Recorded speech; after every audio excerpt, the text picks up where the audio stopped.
The Pies kept the dream alive last night. They had to pull it out of the fire against Melbourne to ensure that they would book a place in the top four. It was not secure when the final siren went.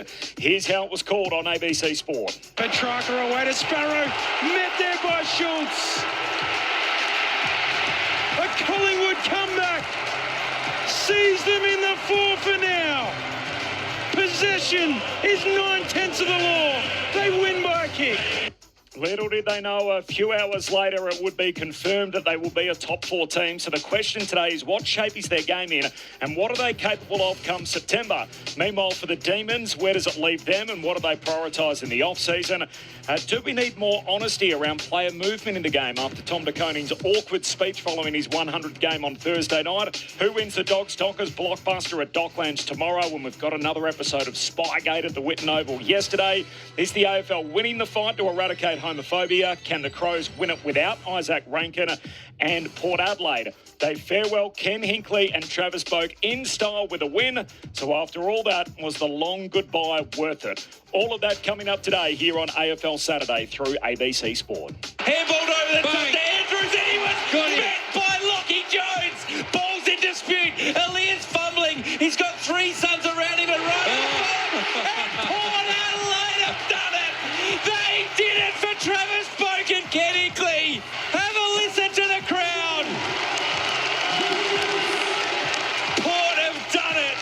They're home by 4 points and Gold Coast have to win on Wednesday to create their own history. They could have got into it a bit more last night over in Adelaide, but it was a good call from Tom Wilson at the end. What a finish. What a night for Port Adelaide as they get the fairy tale ending, at least in season, for Ken Hinkley and Travis Boak as they go out a winner. My name's Corbin Middlemas, as you heard in the opener. Luke Ball, the Premiership Pie, is here. Hello, Paulie. Hi, Corby. A drama-packed night, wasn't it? Great couple of finishes. Still can't get my ladder predictor right, even with even a week out, but...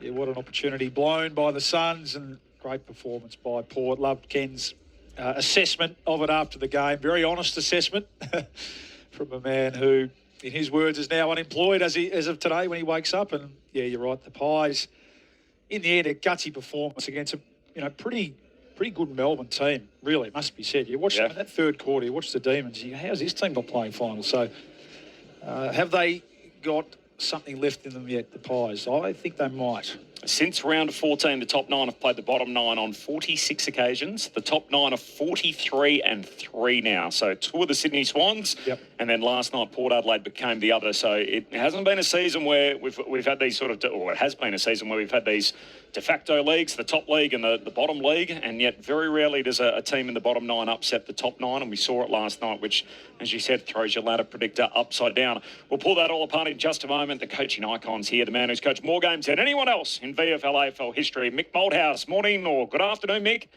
Yes, good afternoon, Corby, and to the listeners and everyone else. Hello, Bawley. Now, I did show you my tips from the weekend, so maybe I'm taking a few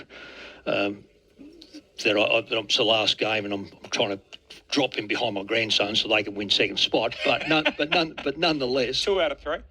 2 out of 3. I sort of had last night's. I'm only on the back that Melbourne played them a few weeks ago and almost got to the line, and that would be enough for blokes like, in my mind, for Gawn, who was magnificent, and a few others. I thought Oliver was okay, and I thought Petrarca got back better. I thought he was tackling, and that was quite lousy early, and they've shown a couple of kids. Collingwood just then went, this is the way we've got to do it. Melbourne didn't know how then to stop that, turn the ball over, because Collingwood took a lot of chances, and win back and get a goal. As you said, they kicked 5 points in a row. On the other side of the, in the middle of the continent, down in the south, I wasn't surprised at all. I just think, Paulie, we're off air talking about Gold Coast, and they are run by 3 or 4 very good footballers, but on the same token, they're still not in, they're currently 9th. They've never tasted finals football. The pressure of finals football, and that was, even though Port got nothing out of it except a great acknowledgement to their coach and one of their greatest players, that's all they had to play for. Nothing else. And it's very hard then to lift yourself up. But that was enough. And quite frankly, just watching it, I got home and watched that last quarter, and it never looked like Gold Coast were going to win it. They just didn't have... They dropped their system, they dropped their run. And when it was a line ball, which you always want to find out, and that was happening in the last quarter last night, when there was a line ball, Collingwood beat the Melbourne player and Port beat the Gold Coast player. So, you can cut all the things about football. It gets down to that contested football and your want. Well, and your good players take that. And it was a great sort of contrast. You think about that last 15 minutes. Collingwood, who wasn't Pendlebury, goes behind the ball. Sidebottom has some big moments, So, and the Gold Coast, they're just not ready. Their leaders really were nowhere to be seen when the game was there to be won. Rao was well held. Anderson got going late, but was pretty well held through the course of the night. And on the flip side, Butters, Rosie, Georgiades and some key players from Adelaide stood up. So that's the disappointing part about the Gold Coast at the moment. They're just not quite ready to handle those big moments, but they get an opportunity. They do, Bally, but we've been talking about this like last night and again today, is about the Essendon game coming out Wednesday. Yeah. Like on paper, it just should be in Gold Coast, should get the 4 points, then go into that first final. But it's this nervousness now and that tension of holding back and going, well, can we make it? Mick's sat through over 700 press conferences, so he doesn't go home and pour through all the presses like I do every Friday night. And so it's amazing. You come here, you give your analysis, and it's funny what happens when you coach that many games in AFL footy, that often you see it the same way. The best coaches in the game, Damien Hardwick, this was his description last night on how the game was won, and you might hear some overlap in what Mick's just outlined there. Oh, look, at the end of the day, we just spoke. They just wanted it more. Said to Ken, Ken's a great coach that I reckon gets his side to play for him. There's a reason I think he's one of the best coaches that, the last 10 years sort of thing. So, and he willed him over the line, and we just didn't, unfortunately, didn't match their toughness in around the contest, their cleanliness in around the contest, and, we get the result. Goes accordingly, which is disappointing. He was also asked, throwing it forward, about Wednesday night and how they go about approaching that with the playing group. You're playing for a finals campaign. If you need me to sit there and give you a motivational speech to want to play your first finals campaign in our organisation's history, then you're playing the wrong game. Our players have got to pick themselves up. They've got to lead from the front. They're going to take charge. I'm going to hand it over to them. And we're going to see what this group's made of, because they are made out of something special. Tonight they didn't show it, but I think they're capable of doing some really good things.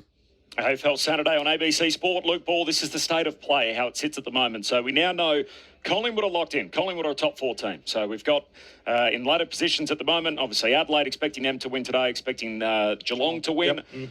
Then we will have Collingwood, and we will have the winner of Hawthorn or the Brisbane Lions. So whoever wins that game on Sunday night will be a top 4 team, and they're our 4 sides. So just repeating again, Adelaide, Geelong, Collingwood, winner of the Hawks and the Lions will be the top 4 teams, and they will get the double chance. So we know that for sure. Can I just jump in there? Yep. Brisbane, because of the draw and a win, will go third. Yes. Whereas Hawthorn need to win by X to go into third. So we know that Brisbane win, they are dead set third, and Collingwood will go fourth because of that draw. Perfect. Moving on to the next stage of the ladder. If GWS and Fremantle win, so if GWS and Fremantle, if the Dockers beat the Western Bulldogs, both the Giants and the Dockers will host elimination finals. They will finish in the 5 and the 6 position.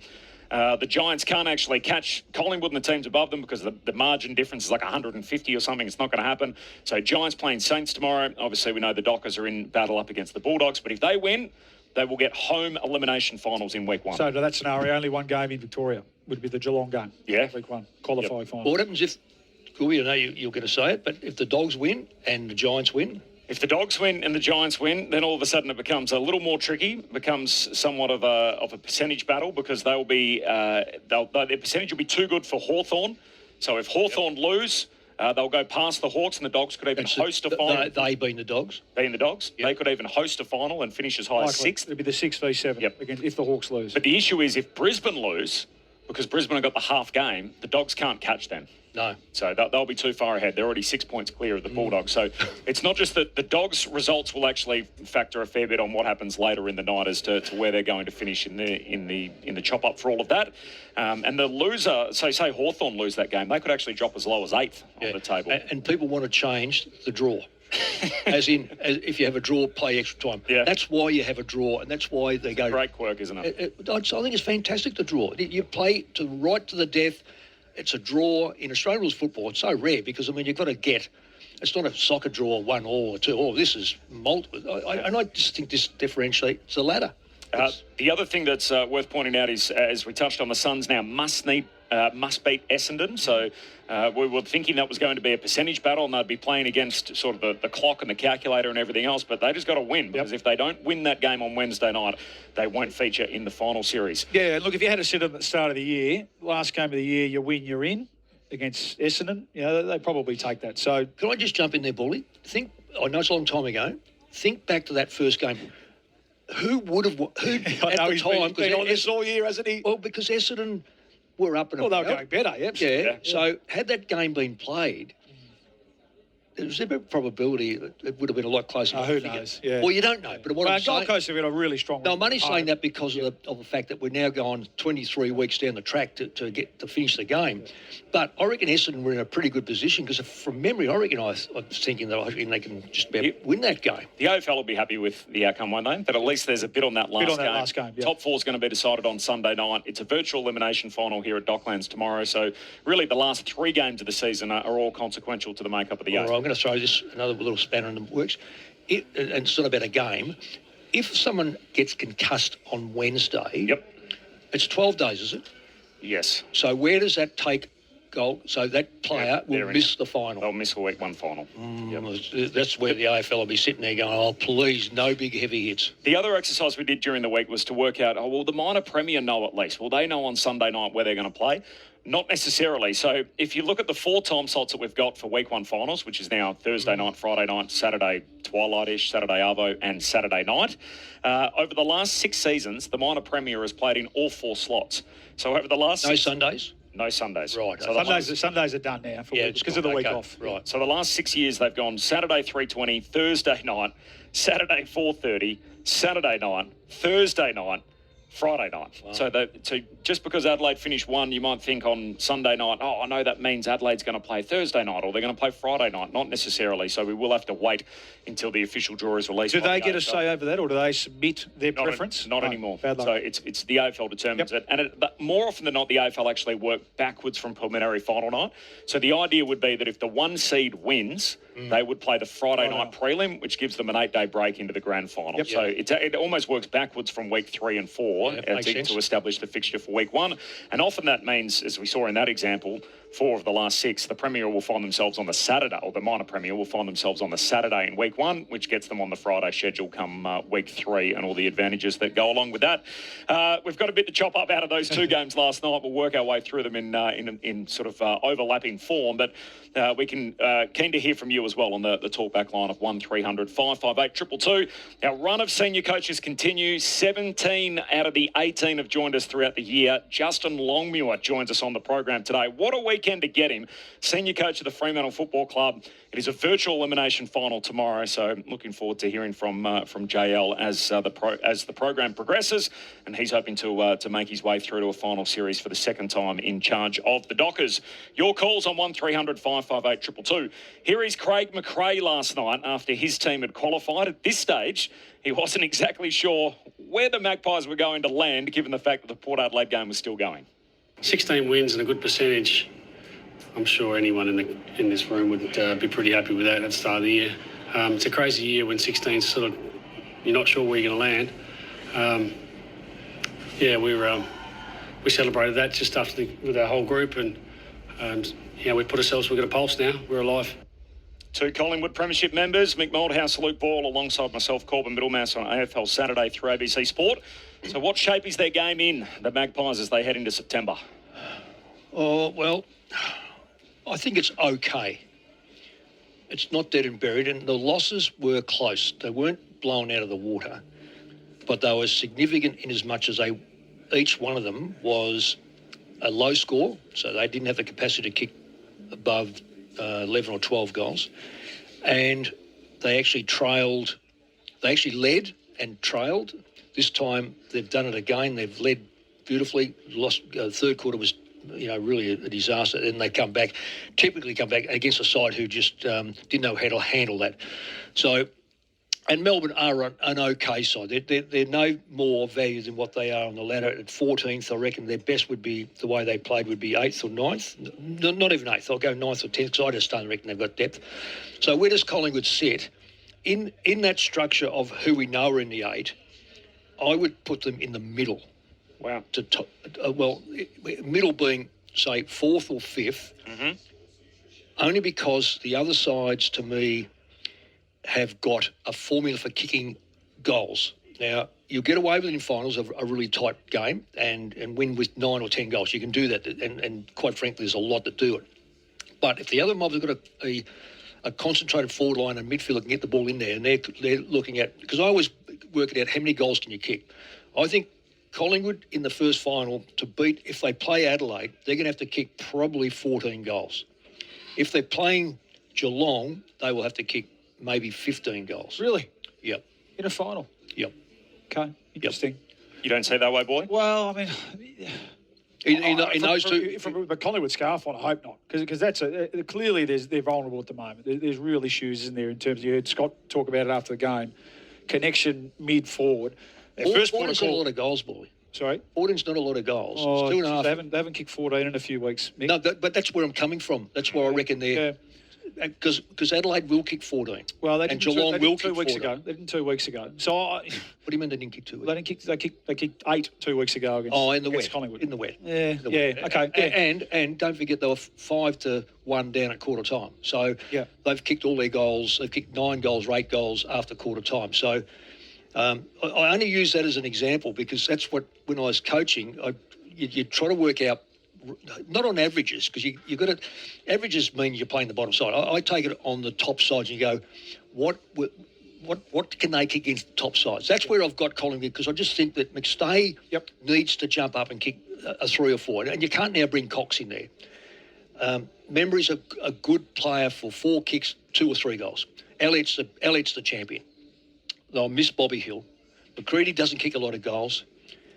The one thing that has happened to Collingwood, and they're built to this, is one of your favourite players, the Bull, is DeGoey, because he can go. Well, he was a positive out of last night, wasn't he? A big positive. He really stood out. He covered the ground. That's his best game he's played. And I think if you're a Collingwood supporter, you're thinking, well, Geordie, we've carried you all year. He's had injuries, though. I know, but he's well paid and he's a highly regarded player. Well, he needs to have a 4-week season now, where he's Collingwood's best player to an extent. Well, him and Pendlebury won the game for him in the last quarter. Yeah, so they're vulnerable. They're vulnerable. There's personnel issues. We know what happens when Howe goes out. We saw that even halfway through the game last night.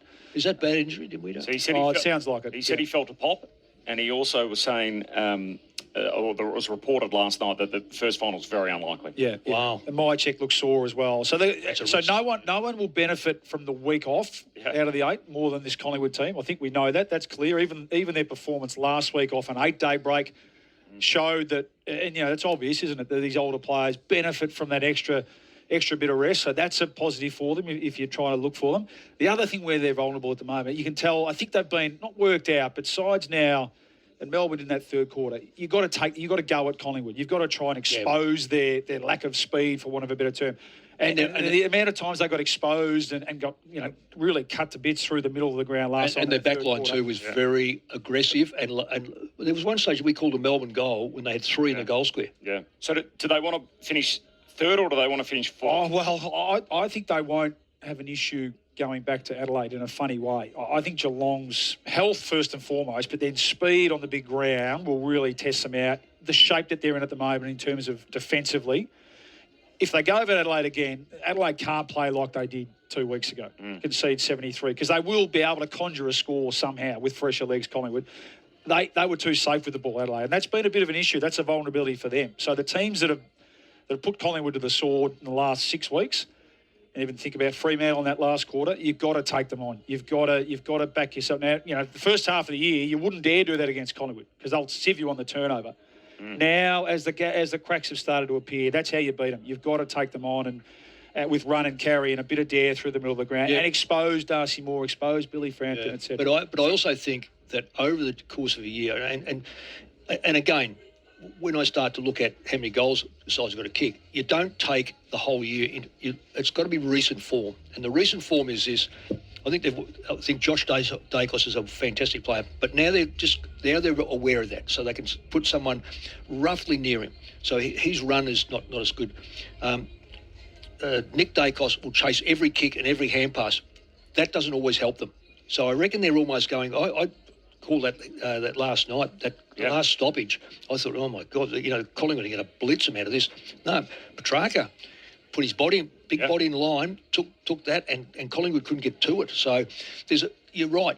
Clubs work you out. It's you then have to work out how to adjust. How do we adjust? Yeah, so they've got 2 weeks to do that. And I think that I like McRae's message after the game. It's a new season. We've got 2 weeks to prepare for it, and I'll back them to do it. So they're not done yet. Imagine how hot that would be if they're the week one final. So if it does pan out that way, which is the favoured way at this particular stage, if you put the favourites in your ladder predictor, it would be Adelaide versus Collingwood at Adelaide Oval, given all the history, the Dan Houston history dragged up again during the week. Obviously, Isaac Rankin suspended, everything that played out as part of that at Adelaide.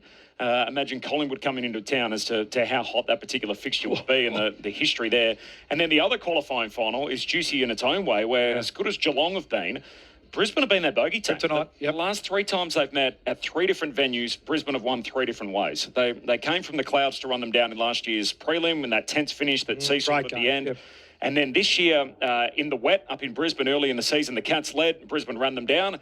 And then the game that we did at Cardinia Park a few weeks back, that Brisbane just blew them off the park right from the outset, and they never got close. But if we talk to Lingy, he doesn't want to play Hawthorn. Yes. It's all the history that's baked into that. I don't know. To me, it feels like that's a bad matchup for Geelong, and that they'll have to try and turn around a bit of recent history to make it happen.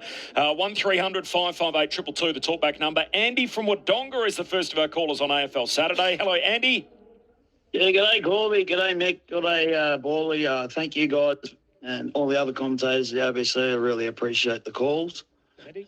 All right. I just want to talk about Geelong and how they managed to get a team together without overpaying players. And when you come to Geelong, I reckon they've all got, one thing in common, and that is that they could get more money at other teams. So they've already got that in common.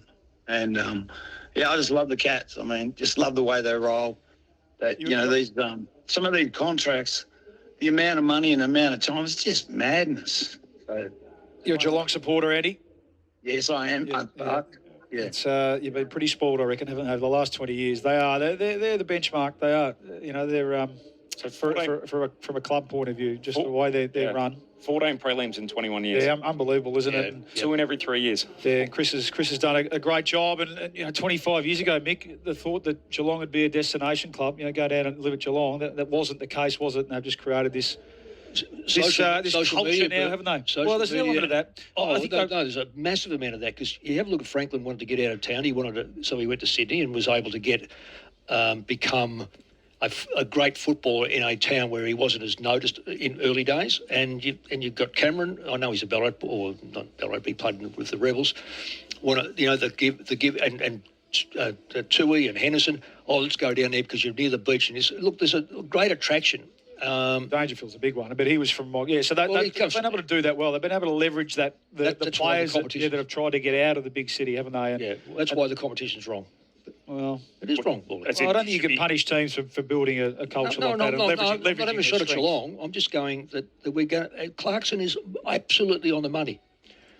There's too many areas where bottom sides now cannot go up the ladder. Yeah, I heard those comments, and I also heard the rebuttal. They've had some pretty high picks of late, and there's jury's out on a few and missed on a few, as have Essendon, so Geelong got their picks right. They got Selwood in at pick 7. You luck out with players like that. I'm talking about the free agency, father son. I just think it's anyway. It's another story. We've got 4 big topics to come. Plus, of course, Justin Longmuir still to join us. This is AFL Saturday on ABC Sport. 1300 558 222. Just to tie bow on last night, Paul Guerra, the incoming chief executive at the Melbourne Football Club. I was able to catch up with him pre-game and ask him about the upcoming coaching process and whether it's a boat race. Have they already got their guy in mind?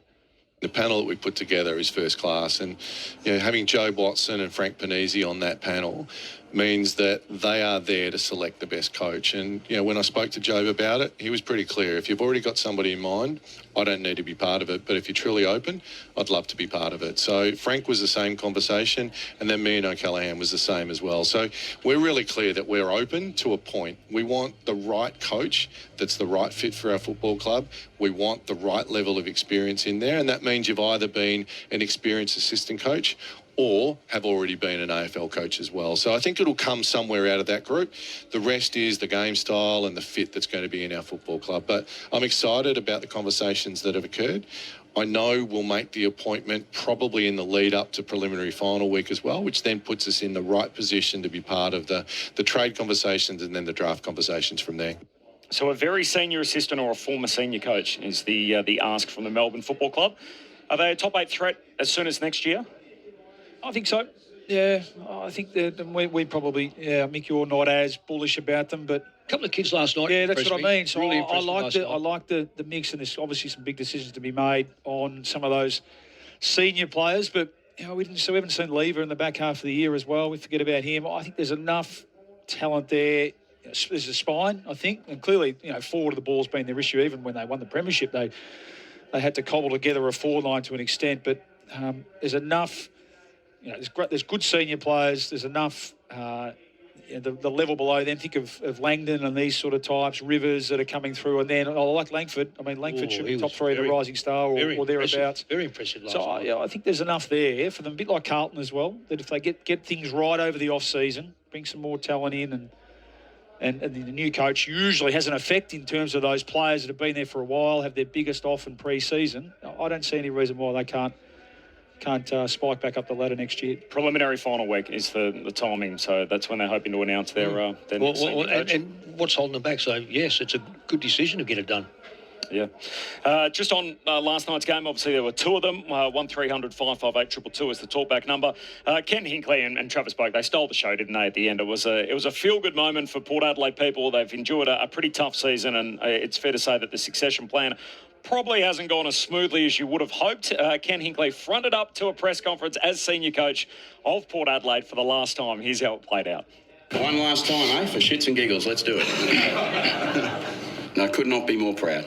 I could not be more proud of our footy club, my players, I can call them my players still, my legends, everything, I come in 2013, I said, you get what you deserve. It hasn't always felt like that. But tonight, footy gods, they were watching, and they gave Trav, they gave Chad, they gave Rob, they gave Doc Fisher, myself. They gave us something that we deserve because we're just good people, and that's all you can ever wish to be as a good person. When you were driving in tonight, you were both through better than that? No, I didn't think we had any chance. Thanks, I can say that now. I'm sitting there going, shit, I've got 6 first years in this team. I've got a warrior old fella crippled going around. I've got a young kid Ram playing at full back on King, and I've got Alir who's got a rolled ankle and a busted medial ligament and hanging on. And we won against a team who's going to be very good, very, very good, and play finals. Couldn't be more proud of the team. A moment, and after the game, you kind of standing there taking an air. What was going through your head? I'm unemployed. I thought, how am I going to get a job? No, I didn't give a stuff, to be honest. I thought I'm just going to enjoy this moment. I'm just going to love my footy club, and tomorrow morning I'm not the coach, but tonight I'm still the coach, and I'm a coach who's the proudest coach the world has ever seen tonight. So a pretty relaxed Ken Hinkley. That's one of the best conferences. As you can hear there. That is sensational. So they get their feel-good moment at the end, and everyone goes home happy. Is it all worthwhile then? It's a Band-Aid over the big...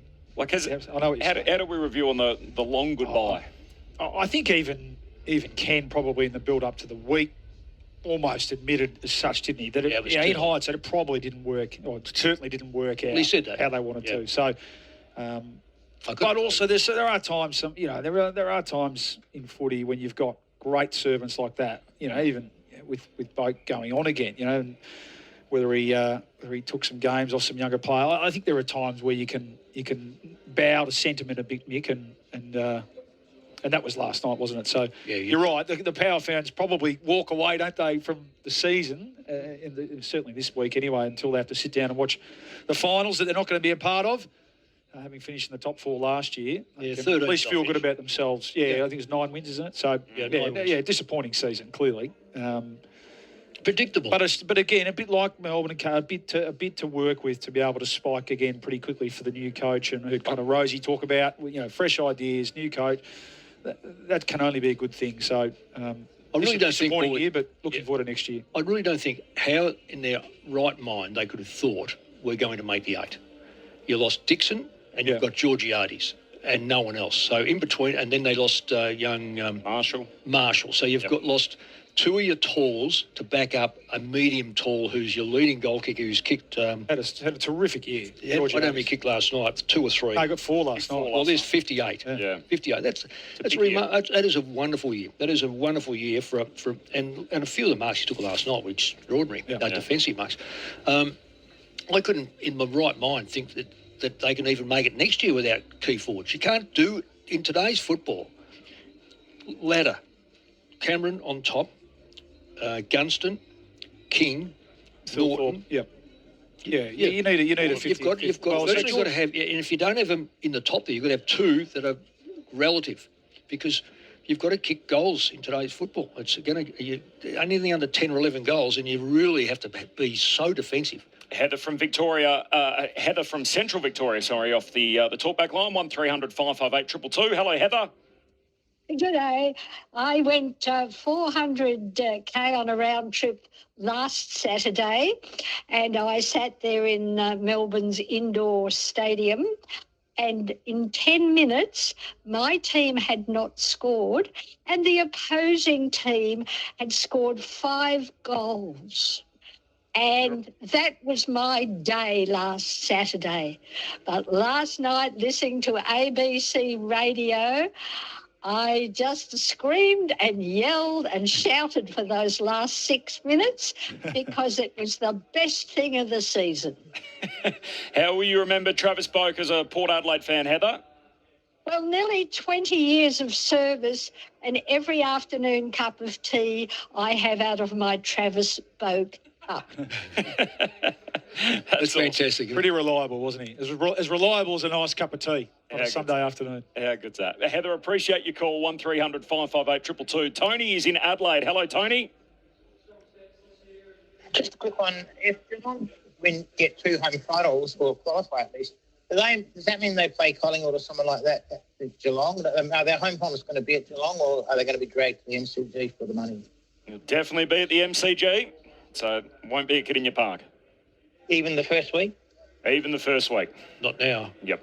So, and I think given the limited amount of numbered finals, there is, I can't even speak to that. The limited number of finals is what I'm trying to spit out. In Melbourne means it's going to be at the MCG. So Geelong will be playing their finals there. I think they've got their head around that now, haven't they? Yep. I think, and I actually think this Geelong team are pretty well suited to the MCG. I think Absolutely. They played good footy there this year. Yeah, the wide expanses and their pace and their ability to cover the ground, they're perfectly suited. So they should actually, want that and welcome that. 1300 558 222. Justin Longmuir is going to join us, the coach of the Fremantle Dockers. Speaking of long goodbyes, as we were talking about at Port Adelaide, Tom De Koning. Feels like you put your finger in the wind. Everyone expects him to be moving and going to St Kilda next year. Well, he played his 100th game in what sort of turned out to be more of a farewell game than a milestone game in a Carlton jumper back on Thursday night. And after he was presented a little memento from the president, Rob Priestley, in the rooms, he had to give a little bit of a speech. This is how it all panned out. Obviously 100 games, it's an honour. Played with such a big club. Can't thank the boys enough for getting the win tonight. It's huge, and it's one I'm definitely going to remember. So thanks for all the good times over the past 8 years or so it's been, and obviously a disappointing year, but keep going and do good things soon. So all the best. Man, that was awkward. So you said played for a big club rather than plays for a big club. So just to drill down on it. So you went deep. You went rather than present tense as part of that. You went forensic on him. Thanks for the memories. He dropped in there, basically reflective on the 8 years. He even said, keep going, do big things soon, as if, all the best to you guys, basically. Yeah. It couldn't have been more awkward. Would it have not been? And this is easy for me to say as he's much younger than me. I'm a 34-year-old that's worked in the media for 15 years or whatever. Would it not have been the perfect moment just to say, hey, guys, I'm out. Thanks for everything. All the very best. It's been great being a Carlton player. You've probably heard all the rumours by now. I'm not going to be here anymore, and I'll really look back favourably on my time at Carlton. I reckon he wishes he had 99 games up. Yeah. So he didn't have to get there for that 100th, honestly. Well, look, from the club's point of view, any sort of future sort of offspring at least qualify for father if it's still around down the track. But I'm a bit like you. But I think maybe behind closed doors. I think I think out in the sort of the locker room and stuff with the microphones under your face. I don't know whether they needed to do it that way. Maybe they could have done it. When you left St Kilda, did you have to tell the group? No, I sort of didn't have the opportunity because to be honest, that's one of my regrets that I wasn't able to stand up and address all of them. It wasn't your fault though. No, well, it was a timing thing. Like we went honestly straight from the grand final loss 3 days later, and I hadn't sort of really made up my mind until or decided on pursuing a trade until the week later. So which and then by then all the players were off and the season was done. So it was more of it wasn't this situation where he's clearly been thinking about it all the way through the year. And are we ready for it? I think it sort of comes down to the different stakeholders, doesn't it? Maybe I don't have the passion of the supporters, but if he had stood up in front of them halfway through the year and said, I'm going to try my backside off for the rest of the year. But at the end of the year, it looks, I'll probably look at taking this once in a lifetime opportunity. I don't think, and I thought Cripps handled it well after the game too. I think they clearly know, don't they? So. Yep. We had Mark Murphy on with us the other night, and he spoke about the Lockie Henderson incident, which happened obviously after you departed Carlton, Mick, back in 2015, something like that. Yep. Where he basically, they said to him, we need to know because we're planning, are you going to be here or not? And he said, look, at this stage it's looking like probably not. And they said, well, clear out your locker and get out. And Murph said, look, that was a terrible way to handle it. Shocking for the club. So shocking. It's not his fault. Yeah. So I don't know whether we're mature enough or are we in the same mindset as rugby league? They come to grips with it very quickly, and they could sign a contract for another couple of years and still play. So why aren't we? It's not in our DNA. We haven't accepted that yet, Paulie. We haven't got to the stage where we're going, by the way, boys, this is my last year. There's something that rugby league, Australian rules football, great people, different type of people, different types of setups. The organisations were 1 or 2 years apart in the 1890s or 1870s, whatever it was. So the separation is Sydney-centric, Melbourne-centric or Southern State-centric. We are not, I'm not going to say it's not mature enough. We haven't accepted that yet. One other big story of the week was clearly Isaac Rankin, who we now know has been suspended for 4 weeks for a homophobic slur. The only way he'll play again in season 2025 is if Adelaide lose their qualifying final and go the long way around the mountain to make it to grand final days. Coach Matthew Nicks spoke yesterday. Well, I think Isaac's got some great support around him. And I think the fact that he's, the detail that's gone through, he's acknowledged where he went wrong and he's worked his way through that in the right manner. He understands that, we've got to be better in that space. But it is, he's not the victim in this. And by no means do we want that to be looked at that way. And he knows that. But it's been quite a tough period for him. The football side of it, can they win it without him? They can. It's harder. I love, talking about the anatomy of a premiership team, and particularly this year where that top nine is cleared off and is pretty even in terms of being able to beat each other. You need that. You tend to, in recent history, you need that X-factor player, don't you? And they're pretty sort of workmanlike around that, aren't they? Well, it's not what we spoke about with De Goey. Those kind of guys that are Bobby Hill, tailor-made for September. Who's the... Look, excuse my ignorance here. I can remember the name, but I can't get the name. A young bloke that's hurt his knee. Josh Richelli. Yeah. Right. So he's got a little bit of magic about him, but is he missed a lot of footy? He's still a couple away. Yeah. He's still 2 away, is he? Because they thought they might get him back for the first final. So, okay, I always look at the way the Dogs did it without Bob Murphy. And the way West Coast did it without three of their most important players, ruck, wing and a half-back, and just got on with it. Yep. Interesting, my son's over from Tasmania, and we were talking about it last night. I said, the one thing that can happen, Adelaide got a record of dwelling on things because they've been done over with the missed the goals and the free kicks, and they dwell to the point where that overrides what's happening in front of them. If they allow this to get under their skin, they're dead and buried. If they can put it behind them and go, right, this is the group we're going forward with, then they're on the right track. It won't ease the pain because he's a very good footballer, but it won't be a distraction. And that's what the Dogs didn't let it be a distraction, nor did West Coast. Yeah, and I think what we've seen from them this year, and the way, Matty nicks a little bit. I'd be surprised if they aren't, pretty well next side. It has to be next soldier up. So you look down today. Well, that didn't happen. It hasn't happened with Dawson got necked and and then Keys missed the goal and I'm talking about this year. Yes, that's maturity. So Draper comes in, he gets an opportunity. So can he write a story? That's right. Yeah. So I think Keys, Neil Bullen, the players they've brought into the club, Peatling. It hasn't been about one or two this year, has it? They've had good performances, but it has been about the collective, and it's their defence, and we're looking forward to seeing them today. That's what's, to be honest, certainly the second half of the year. Everyone's been speaking about this much vaunted tall forward line. Their defence has been number one in the comp, and it's not even close. And it wasn't like that early in the season. No. It was very, very drift apart. And they've done it with a lot of no-names who have now joined into a collective. It looks of solid defence. 3 weeks, 5 weeks, 6 weeks, 4 weeks, 5 weeks, 4 weeks. The bans for homophobic slurs over the last 2 years. So certainly every player's on notice. Again, 6th different club involved as well for different players from different teams over that period of time. Coming up next, our run of senior coaches continues. Justin Longmuir ahead of the biggest home and away game of the season. The loser makes the finals.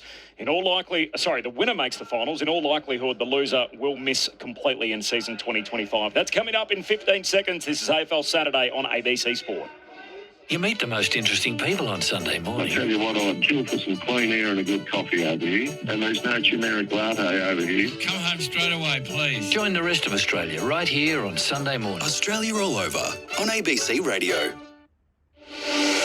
You're listening to AFL Saturday with Corbin Middlemas, Mick Malthouse and Luke Ball on your radio, ABC Sport Digital. And take us with you on the ABC Listener. Just look for the AFL button. The senior coach of the Fremantle Football Club, Justin Longmuir, has been good enough to join us. Justin, appreciate your time. No worries. Thanks for having me on. How have you framed up the week? Oh, really, the overriding message is just get back to our footy. Felt like we let ourselves down in a few areas last weekend, mainly around the way we want to play for each other. So that's been front of mind. When we play our best footy, we're playing for each other and, trying to bring each other into the game, and felt like a lot of our missed opportunities and some of our connection last week was off the back of, not trying to bring our teammates into the game. So, trying to reset rather than catastrophise last week's loss. I feel like there was some pretty easy fixes. The prize is pretty simple on the end of it. You win, you play finals, you lose, you most likely don't. How do you steer into what's to gain as opposed to what's to lose with a playing group that is clearly aware of what's on the line? I think, the best way to approach it is just to talk to the players about it. And each player will handle the situation differently. But really what we needed to do is lean into the simplicity of the game in these moments. Contests will be king. We'll need to be really well organised. So communication and connection and those types of things are really, really key. And they're all controllables. And that's what we're trying to do, is get the players really focused in on what they can control within their roles out in the oval. There's clearly a lot of outcome-based talk, and there'll be outcome-based thoughts come into their minds at times tomorrow, wherever the scoreboard is sitting. So we just want to really focus on what we can control, and it's been another theme of the week. You've won 11 of your last 13 games, and yet it feels like you in particular and the footy club is under a lot of pressure. Do you feel like you get enough shine for what you've been able to achieve this year?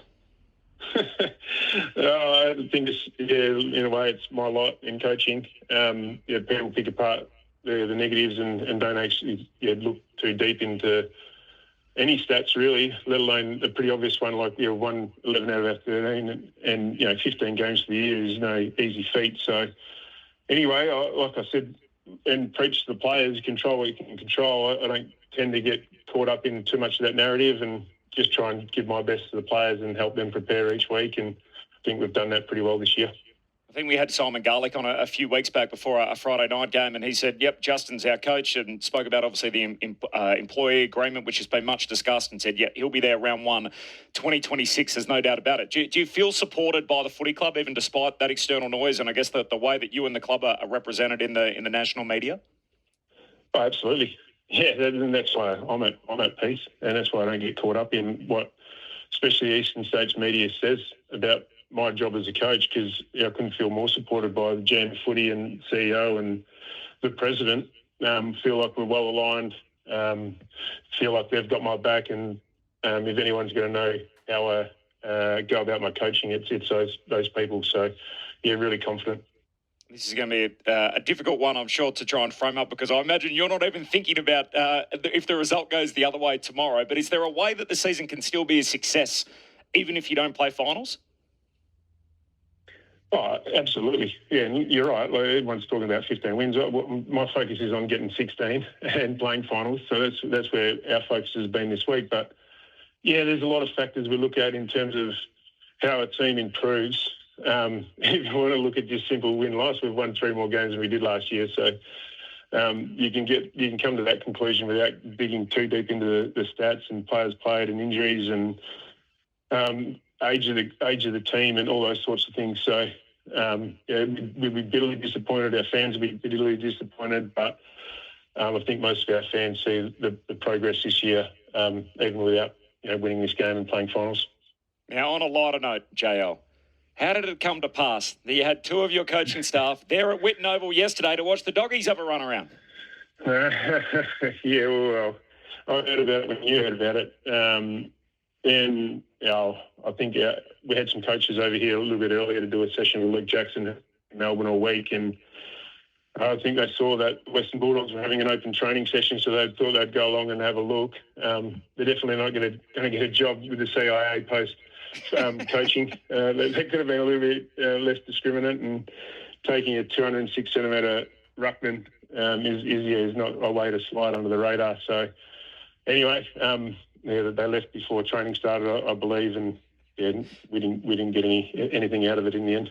I was about to say, couldn't you find like a Hayden Ballantyne or someone that was could sort of sneak through, or Peter Bell or someone like that? I know the great Ken Judge used to always say about our own Ben Cameron, he could walk under the table with a top hat on. That's kind of the sort of person you're looking for, someone that can just blend in the background. How was the news conveyed to you? When did you work out that they'd been busted and kicked out of training? Well, I think we all saw it on social media, to be honest. I think obviously one of the journos posted it reasonably quickly, and then it did the rounds. I think they left and went and did a session with Luke Jackson. So they were none the wiser to the mutiny they were getting. How's his prep been during the week? Obviously, very unfortunate circumstances. He's had to be in Melbourne this week due to a family incident with his partner. But is his prep what it should be, at least in being able to get ready to go for a season-defining fixture? Yeah, it will be. Yeah, he's had a couple of solid sessions, albeit away from the group, which is not the ideal preparation. But Luke's done plenty of work throughout the season. He knows his role, our game plan inside out. And he appreciates us giving him the ability to be with family in these moments. And like I said earlier in the week, individual circumstances override team what's best for the team at times, and this is one of those clear examples. Is Hayden Young ready to go? Yeah, he is. He's ready to go. He's done a mountain of work, and we could have pushed him to play last week. So having given him an extra week, a couple of big training sessions, fills me with a lot of confidence that he'll be ready to go. He'll play a full game? He'll play a full game. Yeah, he'll won't play massive minutes, but. Yeah, with the limited rotations these days, you can manage players, and a lot of your midfielders only play 80% anyway. So he's well and truly up for that. You're 6-3 this year, JL, against top 9 teams, and yet against bottom 10 teams or bottom 9 teams, you own 4 losses, which is more than any other team in the mix to make the 8. What do you put that down to? Why is it that your top end's been so good against the fellow contenders, which obviously bodes well going into tomorrow's game, and yet you've had these unusual slip-ups that it's a characteristic that really doesn't belong with the other 9 teams in the mix for the 8? Yeah, I think it's a number of factors. We wanted to break it down to a couple. I feel like at times we've put a little bit too much pressure on winning some of those games, especially the ones away from home, like St Kilda and Melbourne. And once the scoreboard sort of got out of control, we just got in our own heads and made more of the game than what we actually needed to. And I think there's a little bit of maturity to do with this, to improve on when we get in front and are able to put teams away. And that probably leans into our poorer percentage. Is we've been in games where we've been up by 30, 40 points and we haven't gone on and finished the game off as well as we would have liked, and haven't been able to use the footy term, put our foot on their throat and really, build our percentage or stop the opposition from getting into the game. So there's a couple of little things there that, probably factors in those games against the bottom 9 teams. But our record against the top 9 teams is strong, and we've lent into that this week. Justin, thanks for making yourself available. All the very best tomorrow in a season-defining game. Congratulations on the run so far, and all the best for what's to come, hopefully for a deep run for your sake into the spring. Thanks, Corbin. Appreciate it. And Justin Longmuir, the coach of the Dockers, with me a short time ago. So big game tomorrow. Can he lead Fremantle to a final series for the second time? They've only won 15 games in their history on 6 occasions, and he's coached 2 of those years, Justin Longmuir. So they're trying to make it 16 tomorrow to try and get there and make the 8. Who wins, Dogs or Dockers? I think Dogs win, but I think he's done a fantastic job. He's changed the game structure marginally, which he needed to, and he was able to do that. 15 wins or 16 wins is an outstanding year of football. Now, we know that the competition's dropped off and it's only the top sides, but in any other year, he is finishing well and truly close to the top 4. So he hasn't, but by definition of winning, I think, Corby, you mentioned some figures the other day where they have won more games against the top 8 than possibly any other side, which I think is an extraordinary figure. It does say, why aren't you winning the others? And we've already gone through that, but that is, I cannot believe the criticism he gets. Yeah, and they've done that by playing a bit freer. So you just hope we get that Fremantle tomorrow. Give yourself a chance. Don't try and reduce it to a dour sort of contest. Well, you can't do that against the Dogs. Well, I don't think you can. Take them on. I think they match up okay. They've got size down back. Yeah, they've got Pearce can handle Darcy and. Who wins? And they go head-to-head on the ball. I'll be picking the Dogs only because it's here, but not with a heap of confidence. No, I'm pretty confident. Give me the Dockers. I'll take Freo to go the other way. And all the best to Caesar as well. I don't know if you guys have saw this during the week. Caesar is retiring. Yes. He's the Bulldogs mascot. He's the goodest of boys. He runs around and goes down there, but as the quote said during the week, he's an old man now. Yeah. And with that comes a bit of arthritis. It's getting harder for him to do the big walks onto the oval, and we don't want to push that with our boys. So what a career. After 9 seasons. At ease, Caesar. Caesar's going to farewell. My son's got a Bulldog. He's a Bulldog supporter. Bruce. Big Bruce. Big bad Bruce. So all the best to Caesar for the last time out tomorrow. Thanks to Justin Longmuir as well. So 17 of the 18 senior coaches we've had on. We're just one short. Doesn't look like we're going to get there with Ross Lyon, unfortunately. But Good effort, Ben Cameron. Had a press conference yesterday. Not one person rolled up to Ross's press conference. We could have gone down there and done it as a one-on-one, but would love to have Ross at some stage. Mick, I'll hear from you at the G. You will indeed. Look forward to it, actually. Bally's sticking around. The footy's coming up next. Get your footy fix live and ad-free with the ABC Listen app. Whatever footy you're after, we've got you covered. Called by ABC Sports expert commentary team. ABC Sports coverage of the footy on the ABC Listen app.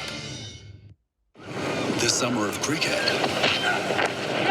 has arrived early. Clubs it straight down the ground for 6. He's on the pull shot. Boy, did he get that. White ball cricket takes centre stage in the top end as Australia take on South Africa. Shout for leg before finger goes up. And it's on now on the ABC Listen app. Down the pitch, there we go. Bang. Every ball live. Just click on the cricket button. ABC Sport. We begin this broadcast by acknowledging the traditional custodians of the land on which this match will be played today and pay our respects to their elders past, present and emerging. We extend that respect to Aboriginal and Torres Strait Islander peoples listening. It's all on the line. Here we go. And the moment of truth has arrived. What a matchup this is. What a game. The umpire holds the footy up. I wouldn't want to be anywhere else on earth. On ABC Sport, this is the AFL. Oh, there's a bit to get excited about. The intensity and the pressure in the ball is unbelievable. Take your moment. This is that moment of the game of footy. This is just football at its best. And that'll be it. From walking on thin ice to dancing on the mountaintop, the Brisbane Lions never stopped believing. And they are the champions. Sit back, relax, witness the greatest. It don't get better than this. He called the river a magnificent goal. Comes out, gathers, snaps, goal. An extra bit of class. He smashed that through. What a kick. What a kick. Goes bang with everything he's got. They are leaving nothing out there. Listen to the roar. The drop punt is good. And the building is jumping. We know he's a big shot taker. He's a big shot maker. Leans back on the kick. Game on. That camera action, baby. Countdown to contact. From the right forward. On it. Oh, he's a sharpshooter, all right. Step up in the big moment. Close to the man on the mark. Drop punt. He's there. Gathers, snaps. He'll bring the house down. Sit back, relax, witness the greatest. It don't get better than this. We'll put it on the boot. Kick up towards the logo. You take a seat, cause it don't get better than He this. defies the laws of gravity. He runs onto it 50 from goal. He's in Dusty's pocket. He shoots. This is bloody good as Dusty. Oh, yeah. Rose snaps goal. The drop punt. It's good. And you can hear that body roar. Walks one way and the next and the snap. There's the finish. 60 out. Oh, my goodness. That's a massive Big hit. time spot. Big time goal kicker. That's why we love football. Brilliant to watch. From the centre wicket. Whacks it for six. Scores level. Running pass. Throws it on the left. Could that be the sealer? Seconds ticking down. We're not done yet. What a finish. Welcome to the 2025 AFL Premiership season on ABC Sport. On radio, on digital, and on the ABC Listener. You take a seat, cause it don't get better than this. The Adelaide Crows are about to return to September football for the first time since 2017. On that occasion, they did it as the #1 ranked team, and they get the opportunity to sew up a third minor premiership this afternoon with victory here at Docklands. Up against the lowly Kangaroos, who've ticked a little box in their step in their development. They've won 5 games in a season for the first time since 2019. And they look set to finish outside the bottom 2 for the first time since then as well, after a victory against Richmond last week. The smallest of small wins, perhaps, for North Melbourne. Let's see how they go against the Crows this afternoon. My name's Corbin Middlemas. Ben Cameron's here to call the footy with me. Hello, Ben. Hello, Corbin. Great to be here. It's obviously been a shocking week for the Adelaide Football Club. But the positive for them coming into the game today and the true football sense is that they have won their last 7 matches against North Melbourne by an average winning margin of 47. So they're pretty good at beating up on some of the lowly teams, Adelaide. I've said a couple of times this year, particularly at the Adelaide Oval, they remind me of the West Coast Eagles in sort of 2013, 14, 15. Late Sunday afternoons at Subiaco Oval, they could absolutely whack the lowly side. So we'll see what we get out of the Crows here today. 11-0 against the bottom 9 teams this year for Adelaide. There's no late change, by the way. Cooper Harvey is the sub for North Melbourne, and Brodie Smith is going to start as the sub for the Adelaide Crows, chasing 18 wins in a season for the first time. Of course, all these stats have a little bit of an asterisk on them, given the fact that we do play more games than we ever have in the past. But it would be a fine achievement if Adelaide are to do that this afternoon. Matthew Nicks just pulls them in for one last chat, so a tight huddle in the Adelaide rooms, and we'll see them out here on the Plain Arena in just a moment. Our premiership pair on Saturday afternoons, the whole gang's here. First of all, the youngest Essendon premiership player on planet Earth, Adam Ramanuskas. Hello, Ram. Good afternoon to everybody. It's a low pass mark for you with North Melbourne. Yeah. If you're saying, 5, well, we spoke about this a couple of weeks ago, and I thought, 8 wins was really achievable and probably where they should be at. So 8's a huge gun when you haven't won more than 4 for 6 years. I think with the development of the list, that should have happened this year. I think 8 would have been a great result. I think 5's a little bit under. So we're there. 6 or 7, I'll give you a little pass, but I think 5's still under. Yep. So, but who knows? Who knows? They could upset the ladder leading Crows today. So, look, you mentioned the 47-point margin these teams have had over recent encounters, but I'm interested in the Crows' attitude today. You know, they've had a big week, no doubt about it, as a football club. So, but how they come out and play football, there's no better form than winning form.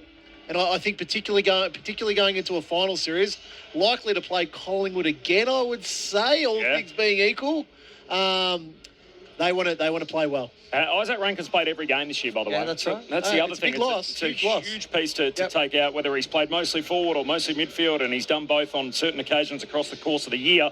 If you thought they were looking for a small forward, well, they've left out Lockie Murphy, so they've decided there's no room for him either. So he's been omitted. Schomburg's also out. The ins are led, comes back from suspension, other end of the ground. Sid Draper gets another look at it. We haven't seen him in a minute, so an opportunity for him to get a run for the first time since round 12. Their high pick in last year's draft. And Billy Dowling also gets a look in as well. He has not played since the final round of last season. Comes in for his 10th game. The Premiership Pie, Luke Ball's here. Hi, Corb. Yeah, what an opportunity. What an opportunity for those players that you mentioned. You know, I was lucky enough to be part of a team that went on to win it in 2010. Rami, you might have had a similar experience. And I think about 3/4 of the way through the year, Jared Blair, off the rookie list, came in to a vacant spot. I think off the back of an injury. And didn't miss from then on, became a premiership player. So, you know, there are those opportunities. Can a Billy Dowling step in and take it? Can young Sid Draper, high draft pick, highly regarded, can he step up and take that? We spoke in the pre-game or in AFL Saturday about the fact that they have, it's felt like a different Adelaide this year. Rama, they've been a lot more of a system and a collective sort of, rather than relying on individual brilliance. Yes, they've had some from Rankin at times and, you know, Thilthorpe and these sort of players that have had terrific years, but it's been the sum of the parts, hasn't it? I mean, think about that back six, which has just been unbelievably solid. In fact, better than that, brilliant for the last 10 or so weeks. So when something goes on like this during the week, how shielded is the rest of the group from it? Like, are you guys just running around your business? You rely on your leaders. Yeah. It's hard not. It's hard not to be. It's hard not to be caught up in it. But you're relying on your leaders there and your senior players. When it comes time to work, you know, when it comes time to train, you're in the gym, all those sort of things to say, righto, you know, we've got to be where our feet are. We've got to take care of business here. And when we get the opportunity on the weekend, we take care of business and let the club handle it a little bit. And that was probably, you know, the criticisms early on in the week that they put players up. You know, I think Darcy Fogarty up to handle questions. Really, that should be a footy manager or a CEO's job to handle. We'll handle that. You concentrate on what you're paid to do. But the media in the car park and the here in the hard to avoid that. There's a number of players that would be close to Isaac as well, and they would have lived it with him day by day, moment by moment as well. So you know, it would have taken a lot of emotional energy out of those guys as well. Now, you know, albeit he certainly did the wrong thing, but you've got a game of football to come and play, and there's a bigger carrot right at the end of it if they're good enough to get there as well. So it's switching your attitude pretty quickly. And what is very real right now is that we are likely going to have Collingwood and Adelaide in a qualifying final at the Adelaide Oval week 1. Remarkably, if Collingwood go there and win that, then if Adelaide go the long way around the mountain, we could have a grand final in which Isaac Rankin returns to play Collingwood on grand final day. It's all lovely. Promoters but even the qualifying final is going to be an absolute powder keg at the Adelaide Oval. Yeah, don't want to hose it down, but I think this year's shown there's no point in thinking too far ahead. No. My ladder predictor's just been horrible for the last 3 weeks, Benny. So I love your thought. I love the dreaming, and it might well occur, and wouldn't that be a story? But let's just... I think what Adelaide need to work out how they're going to replace 20 possessions and almost 2 goals a game. Yep. That's their greatest challenge over today, but then also that first final. That's, you know, is that one guy that comes in and gets 20 and 2, or is it somebody else needs an extra 3 and someone needs an extra goal here or there? And but also it's the great intangible of how he does it and how it ignites them and the energy it provides. You can't. I'm not sure you can totally replace that. He's certainly an X-factor player, so you can't replace it. I agree with you, Corb. It's by committee. They're going to find. They're going to find that. It's sort of like the Moneyball situation, the movie there. You go and these are the numbers. This is how we've got to get there. Yeah, the challenge, and one thing they need to do, just even more broadly as a team, is just address a bit of a vulnerability that's creeping in. They've become pretty dour, Ramo, in terms of how they attack. You know, I think, and all credit has to go to to their defence, and you think of the emergence of Worrell and the play Mark Keane, the season he's had, and the other players, but Milera, what a season he's had, and they hope to get Michael Annie back, but they've become pretty dour in terms of the way they attack. And you think about that Collingwood game, they conceded way too many inside 50 balls, didn't they? So they had to. They really just had to fight and scrap and defend. And without a player who can spark a lot of that offensive flair and movement and keeping the ball in motion and hitting inside 50, dangerous kicks inside the corridor, that's going to be a challenge for them as well. So who can step up and take over from that point of view? Just on those numbers, Paulie. So last 4 weeks, they're 18th for moving the ball from defensive 50 to inside 50. They've had 158 goes at it. Yep. They've moved the ball successfely 17 times. That's horror numbers. That's bottom 4 team numbers. So again, highlights, one, how brilliant their defence has been to stand up during that period. But B, they've got to address that. They've got to fix that. Because I don't think they can win the premiership, Rama, especially without Rankin. Because Rankin's the one that can bob up and create something out of nothing with those limited inside 50s. But if he's not there, you've got to work out a way to get the ball inside your front half and keep it in there for starters. But also, the game's a transition game now. Can you do that week to week? Can that be corrected this late in the season?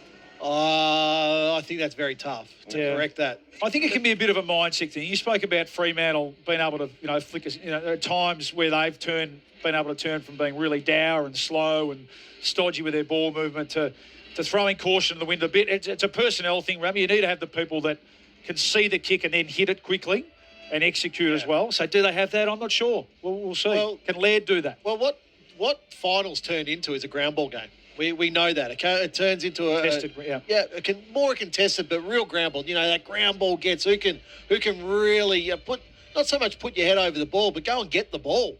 The ball movement is still a high priority, but ground ball gets at Adelaide. You look at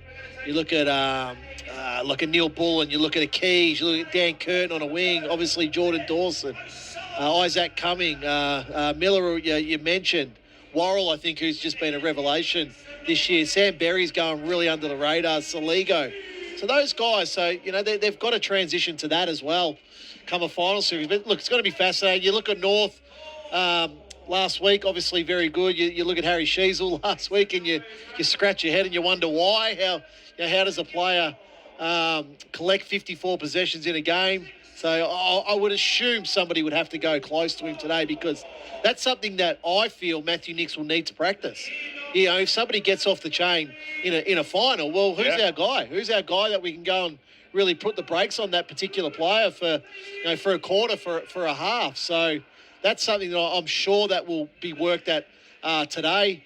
You mentioned earlier around the 5 wins, Corb. I do see it still as a bit of a failure of a year. I expected them to be further advanced than that, but they have had some injuries throughout the year. Larky obviously not playing the latter part of the season. Wardlaw's missed a lot of football. Sherry's been out suspended. So those critical players, when you're a developing team still, they've got to be playing 20-plus games a year to give yourself a chance to go and win those 7 or 8 games. You need a big game from Davies Uniacke today. He's been the one that, off the big contract, had a below par year. His best game last week, ironically, in a game that really was meaningless down in Hobart. So love to see him against a good opposition today, the number 1 seed. Carry that form into the off-season. Go and take on Jordan Dawson. Yeah, I agree. Yep. I'd love to see him really put his stamp on the game today, make it really hard. I mean, that's where, if they're going to challenge them today, we know that, with Cherry in the ruck and Sheasel and Simpkin and Davies, that's where they're going to challenge them today, and see if they can put that Adelaide defence under pressure here under the roof. Let's see if Adelaide have an eye towards next week as well, and how much of a distraction this week has been.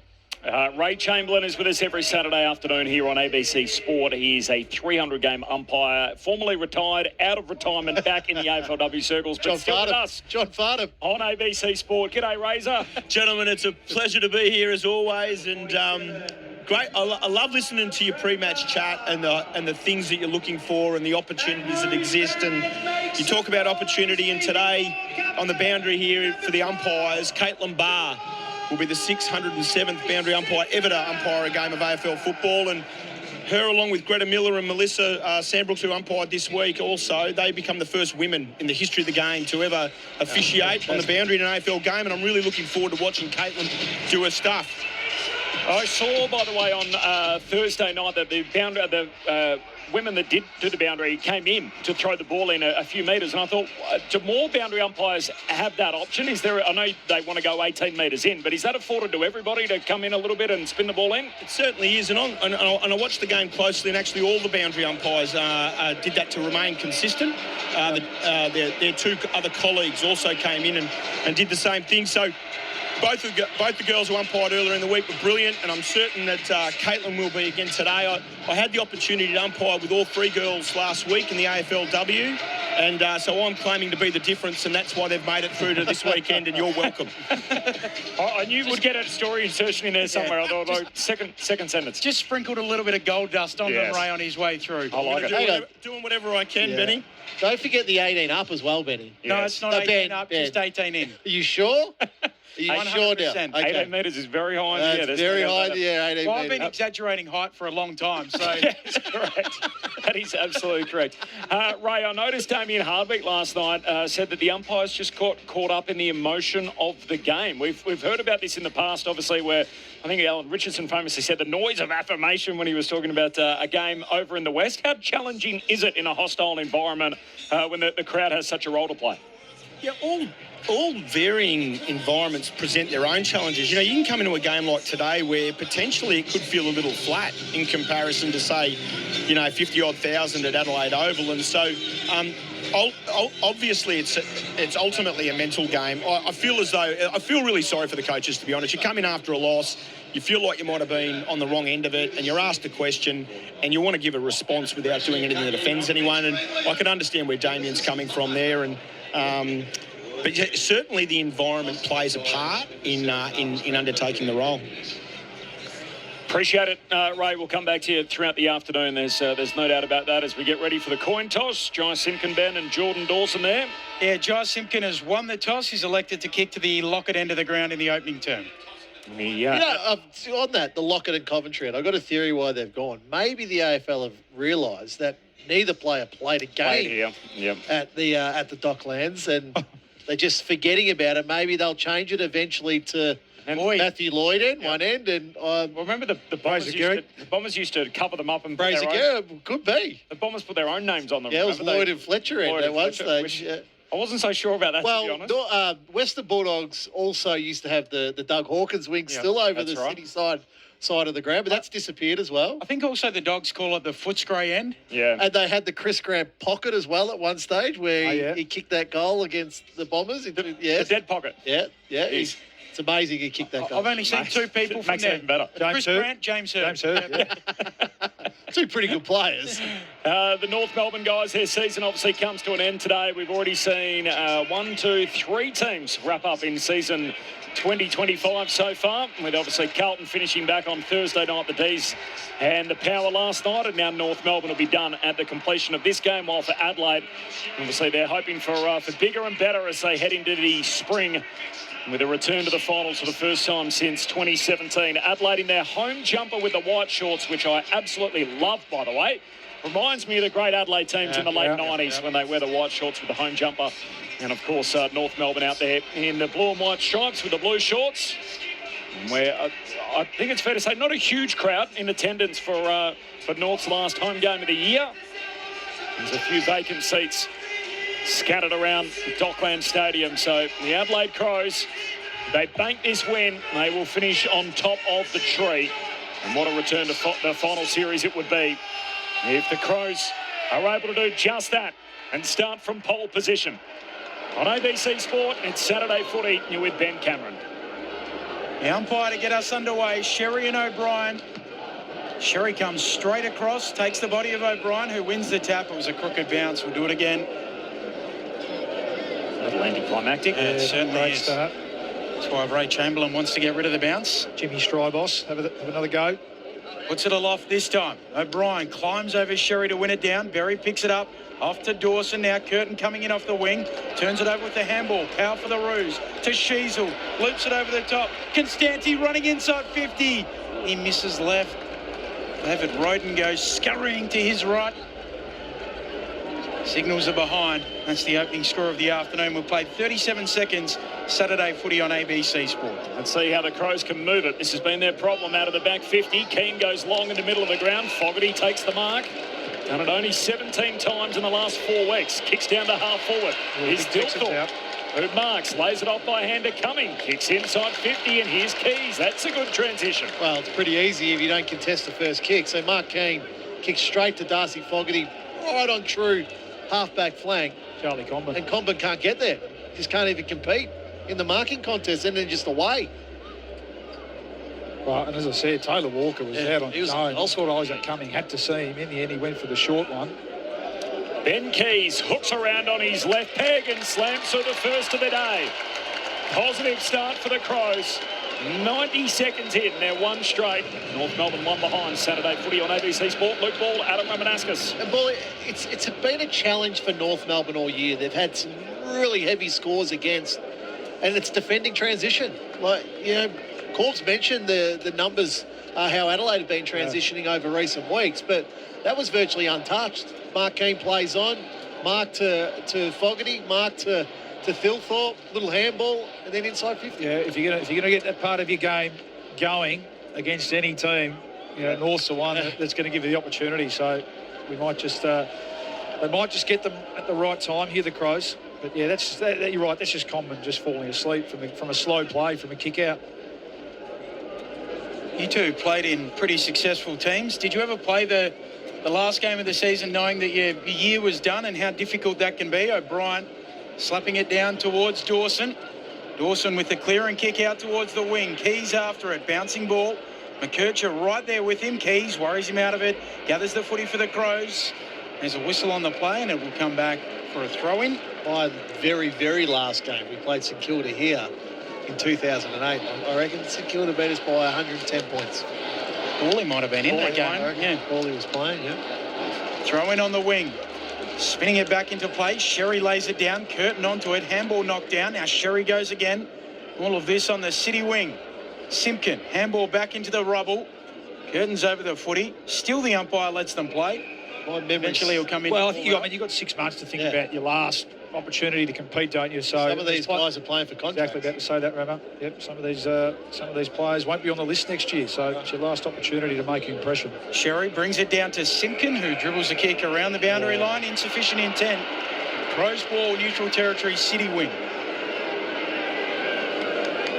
Young Bond will get the footy. And the team in recent weeks and played a pretty handy role too for Adelaide. 4th consecutive game. Long kick to half forward. O'Brien moved out of the way. Ump says all fair, and Sherry takes the intercept mark. Premiership name for the Crows, Bond. Yes. Hoping to add his first name to the list. Kick heads down the wing. Mark taken by Simpkin, who immediately rolls and goes. Runs a long way. Kicks inside the forward 50. And that's Aiden Core. He's playing up front. Ball bounces, runs away from Keane and Core, sits up for Darling, tumbles a kick to full forward. Constanti taps it away, still a chance for the Roos, and Powell has it broken up trying to collect on the behind line through for a minor score. It was Troy Bond or Shane Bond? Shane, I It was reckon. Troy Or Carlton. maybe Troy. One of them was Carlton. Or did he not play in the Carlton 95 flag? Short kick in, now coming, bouncing off half-back, kicking up to the wing. Pink goes early, all in the back of O'Brien. Crows come up with it anyway. Walker on the logo, left foot kick inside 50. Keys is there, he's got it again. Out points McKercher to mark, 40 out. That's just rubbish by Davey Giniac. Troy played in the 97 flag. Yeah, Troy, that's what I was thinking of. Shane play in the 95 flag with Carlton? But missed tackle, wasn't it, here on the wing from Davies Uniac. Certainly bowled fast for New Zealand, I know that for sure. He did. Shane Bond played in the 94 Premiership team with the West Coast Eagles and then moved to Port Adelaide. Good from you, Rama.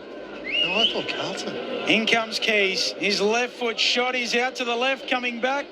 Through for a minor score. Thilthorpe marks it, but behind the line. Adelaide Crows lead by 5 points early on in this game. 1-1 plays 2 behinds. We've played 5 minutes. Saturday footy on ABC Sport. Your favourite time of the week. Crows by 5. Great to have you with us. Inbound kick from Daniel finds Logue. Hand pass against the boundary line to LDU. Coming off a career high 40. Kicks down the wing. Power claiming the mark. Not to be. Touched on the way through and then spills to Scott, who's tackled straight away, ball up on the wing. Now, Owen Jaffa-Cakes Davies from Launceston came for the call, boys. Come on north, 2 on the trot. Thanks, Owen. Nice to hear from you. Hurried kick forward for the Kangas. Trembath goes in low, tries to scoop it out. Got it to LDU, tackled immediately by Dawson, who almost threw it out at the end. Says keep rolling. Wardlaw bowled over. And now a pack forms around him, and the umpire says I'll have it on the wing. That's right. Troy Bond he played in the prelim for Carlton in 95 and got dropped for the grand final. Oh, that's brilliant. Yeah, and that's why he went to Adelaide. Gotcha. Crows aren't the only people looking for a new Bond. I think Disney Plus at the moment as well, or is it Amazon who own the rights now? Keys, half forward flank, gives it out to Peatling, kicks the Crows central and spots up Thilthorpe. That was brilliant. He marks 30 out, Plum in front, and he'll go back and kick for goal. You look at the Crows players, they're over to Peatling. 4 of them just going to say just a terrific kick, terrific centering pass to Thilthorpe, who's just had a stunning year also. So it's a trademark of his game, Peatling, would you? But that was brilliant. Gee, Ben Keys is on his toes today. He can have a day here under the roof, Ben Keys, where he's just in everything. Wow. He is off to a flyer. Riley Thilthorpe directly in front, 30 out, guides it through. Adelaide's boy has certainly become their man. 2-1-13 to 2 behind, 7 minutes in. The Crows by 11. Premiership pair, Luke Ball and Adam Ramanuskas. And this is the problem. So, Bally mentions Ben Keys at the start that he's had to this game. He's had the 3 possessions and 1 goal won. His direct opponent is Colby McKercher. Now, McKercher's got this license to run and attack and really try to get involved in the game. But there's also got to be a commitment to defence when you're playing as that halfback flanker, particularly if your man has started on a heater, which Ben Keys has. So you look here now, he's not even. There's no arm across Ben Keys. There's no nothing. It's only thinking about offence. Yeah, it's got to be first port of call, isn't it? Yeah, Caleb Daniels in that boat as well. He's got the Peatling matchup. Defend first. Ruck share it down. There's a free kick here out of zone. Umpire spotted one, and it's an off the ball free. It's going North's way. Wardlaw's going to take it. So spotted that from the naked eye. In fact, it's going Sherry's way. He hands it to Wardlaw. Wardlaw's kicking it inside 50 by hook or by crook. Over the top of his intended target. Unkind bounce for Darling. O'Brien gets back, scoops it up for the Crows. Tackled, but got it out to Laird. Handball trying to link up with Murray. North threatened to win it back, and in the end it tumbles out in front of Banch. And we'll have a throw-in half forward for the Roos. Ray, a few people have raised recently about the fact that they feel like Aussie rules football, particularly at AFL level, is becoming a little like rugby union, where a free kick is picked out, everyone stops, and no one seems to know where it's going. I wonder if that concerns you. We'll come back to that. As Sherry grabs it out of the ruck, handball away to Simpkin. Handball goes back to Parker, 60 metres out, kicks to full forward. Curtis looking for a free. He's going to get one. And he's been held, and Paul Curtis will get it at full forward for the Roos. Must have been a tug of the jumper. Umpire absolutely in best position. And this is where he's just such a tough matchup, Paul Curtis, isn't it? His bench press numbers are famous now, aren't they? And that time, very hard to shift, even though, who was it? Young Dowling, was it? Who was the opponent? It's Bond. It is, sorry. It's our man Bond again. As Curtis knocks it through, coming off a career high. He's in business today. And David Roden, with his 2 fingers out, salutes, signals that one through. So 1-2 to 2-1. It's Adelaide by 5 points. We're 10 minutes in. And this is Saturday footy on ABC Sport. He's been a big story, hasn't he? A real positive for North this year. Unfortunately, his season, which was off to a fly, was interrupted by that somewhat controversial 3-week suspension for the dangerous tackle. And he hasn't quite reached those heights. After that, just watching the replay here, Jordan Dawson at the centre bounce, setting up behind the umpire. I heard David King say last week he can be Toby Green. Yeah, I did hear that. Yeah, so again, been a terrific year. What's he kicked? Too high bar? Yeah, that's no.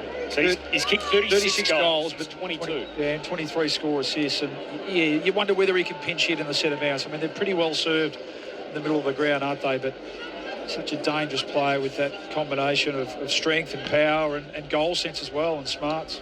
Darling in the ruck, opposed to O'Brien. The ladder taps it down straight to Peatling, tackled by Darling high. So Peatling free kick in the middle. Heatling gives it off to Legg, cruising by, drives the Crows to full forward. Punched away by Pink out the back. Keys is there, McKercher right there with him. Keys gets a boot on it. Dribbles wide of the target, minor score. Crows lead it by one straight kick, 10.5 minutes into the first. Colby McKercher brings the footy back and plays. Got the buzz cut in the back pocket. Long kick up to the wing. Spills down towards Bench. Hand pass away towards Curtis, who hits it at speed, trying to link up with Core.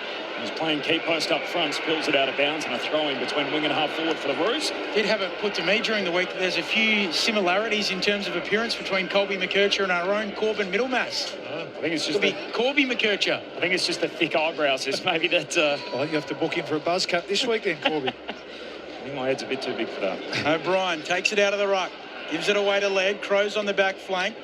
Now they're in a little bit of a pickle here with Draper. He's bereft. Curtis is coming for him. Ran a long way. Kicks into the middle of the ground. Sheasel going back. Takes the mark for the Roos. Middle of Docklands. Kicks laterally to Stevens. Alongside the logo. He'll ship it over the top. Looking for Wardlaw. He marks centre half forward. Thought about giving it off to Sheasel. Decides not to. So Wardlaw plays on. Looks into the pocket. Poor kick. Turnover. Curtin gets back to mark defensively, back pocket. And 52. Disappointing. We love Georgie Wardlaw. That's that money kick inside 50, and he's just in too many minds, wasn't he, Rammer? He had Sheasel, he feigned the handball, and in the end, he just kicked to nowhere. Curtin goes straight down the pipe, finds Thilthorpe. They're all running back towards goal. Thilthorpe takes a minute. Now tries to find the right option. Lays it up to full forward. Isaac coming, floats through and picks it off. Had his name written all over it. Well, that's just classic wing play, and we've seen a lot of that this year, haven't we? And this guy, what a find he's been, or what an inclusion. He's got to give it up. Now Keys is a beneficiary, but after he kicks this, Fraser, this is one of my least favourite things. Officiating. So Cumming took the mark, and yet they're paying a free to Ben Keys for a hold behind that. So Keys will take it, and he doubles up. That's his second in the opening term, and the Crows are playing from in front. So Adelaide 3-2, and they lead North Melbourne 1-2. 13 minutes gone opening term. Luke, ball over to you. We've had this explained earlier this year. I understand the rule. It's the wrong rule. It's a wrong rule. I think the explanation from Ray makes sense, though. What's the why? Let's hear it again. You guys obviously having little conversations up there on your own. Phil, use your words, Luke. Tell me what the number one thing about officiating annoys you. If it's a mark and a simultaneous free kick from the same team, the player that takes the mark should win out. Put it that way. Yeah, beautiful. And that's a philosophical. Still pay the free kick if you have to, but.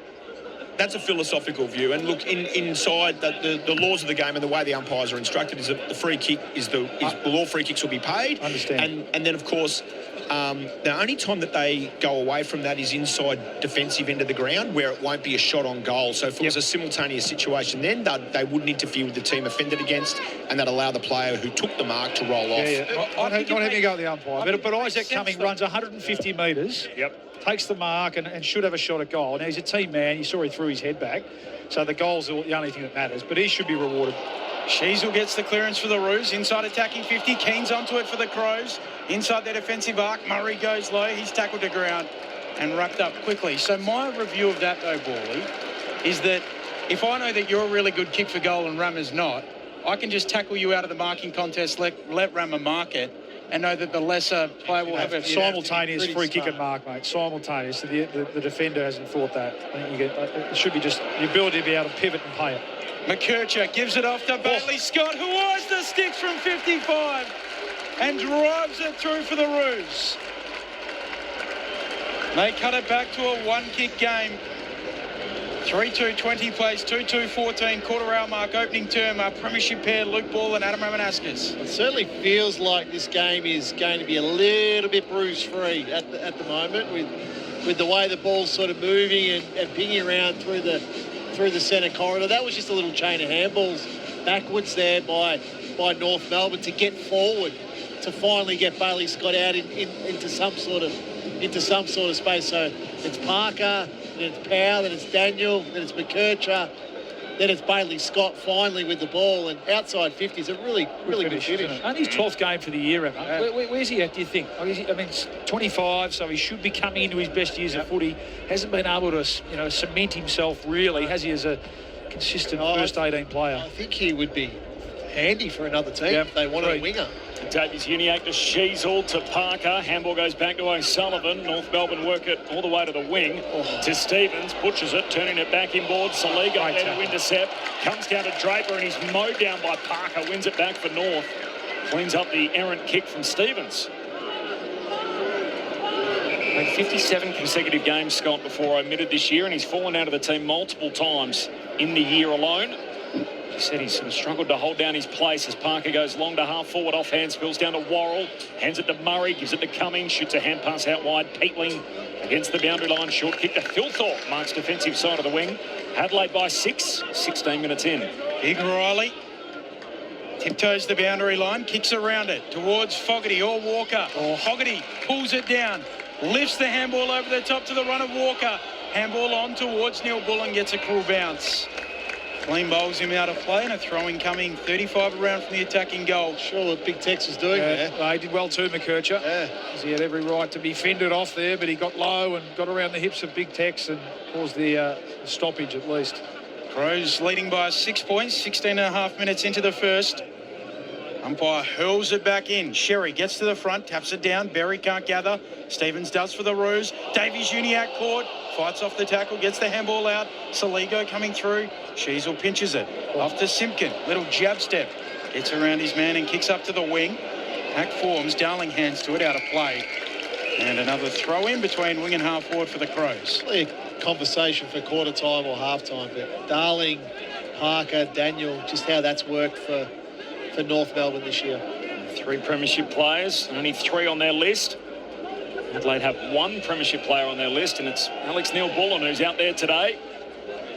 About to enter a very exciting month ahead in the spring. Adelaide returning to finals for the first time since 2017.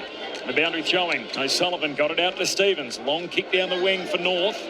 Darling trying to work his way to the front. Murray did well to break it up. Scrap on at ground level. Stacks on the mill. Calls for it. All up on the wing. Brought their work boots already, North.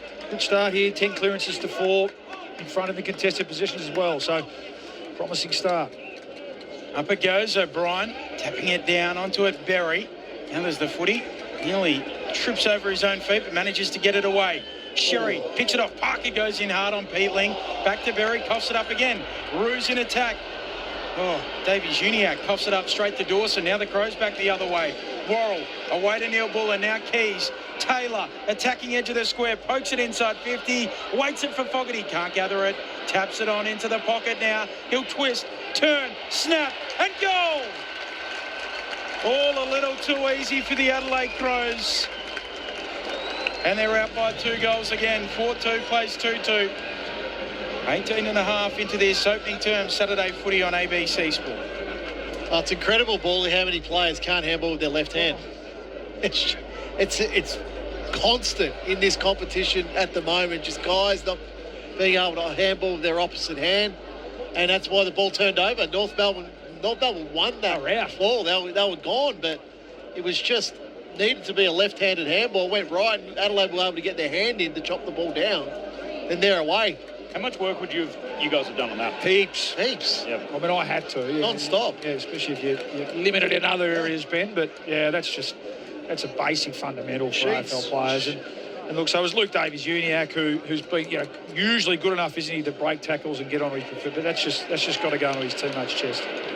Cool. We're back underway. It's the kick inside the 50 from the Roos and intercepted by Keane. Sheeds was enormous on fundamentals. That's what non-stop. That's what I was waiting for. I wanted the old Essendon story. The best do the basics better.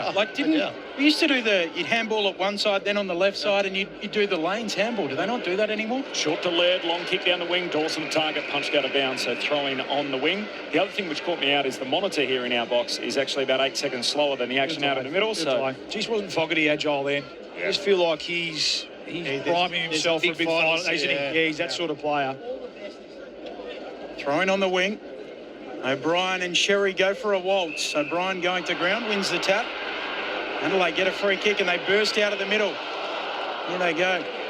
Keys fighting after it, gets rid of it towards Dawson. He's close to the boundary line, just dribbles a kick forward. Neil Bullen can't gather it cleanly. Keys goes in again. Shovels the handball out. Neil Bullen slaps it in. The Roos are there on their back flank. McKercher 1-2 with Parker. Back to McKercher and then Sheasel. Now Pink under pressure, rushing a kick. It works out. Parker Marks on the back flank. No late change coming in, so Cooper Harvey and Brodie Smith, the two subs. Short kick to Sheasel on the back of his 54 last week. The equal highest in ever recorded in a game of VFL AFL footy. Short to O'Sullivan, short in the middle of the ground. Finds McKercher. He's the lefty, looking more and more like Davies Uniacke with the same do. Kicks out wide, intercepted. Curtin wins it back. Kicks it across the ground for Adelaide, and the ump saying not 15. Miller was told to keep it moving. Pokes the kick down the wing for the Crows and finds Fogarty. 4-2 to 2-2. 2-goal lead for Adelaide. Closing in on quarter time. Long down the line, and Walker, too big, too strong for O'Sullivan, takes the mark. And 55 metres out against the fence. Beyond his range, and now a crowded forward 50. Very short to Fogarty. Hands it back to Walker. Almost in the junction of the 50 in the boundary line. Long kick to full forward. O'Brien down there. Crashes the pack. No mark. Spills in a Peatling direction. Tackled, lost it. Picked up by Berry. Hand pass away to Draper. Jams it on the boot. Kicks it out on the full. Sid Draper in his first game back since round 12. Coming off 24 last week in the SANFL. Adelaide by 12 points, 22-goal opening term. Sheasel taking the kick, moves it out towards the city wing, unable to mark Scott. Ball hits the deck. Curtis is there to paddle it on for the Roos. Now he can soccer it on. Turns it over. Taylor pinches it. He coughs it up. Straight to Caleb Daniels. So the Roos back with it. Off to Parker by hand to Sheasel. Now Simpkin.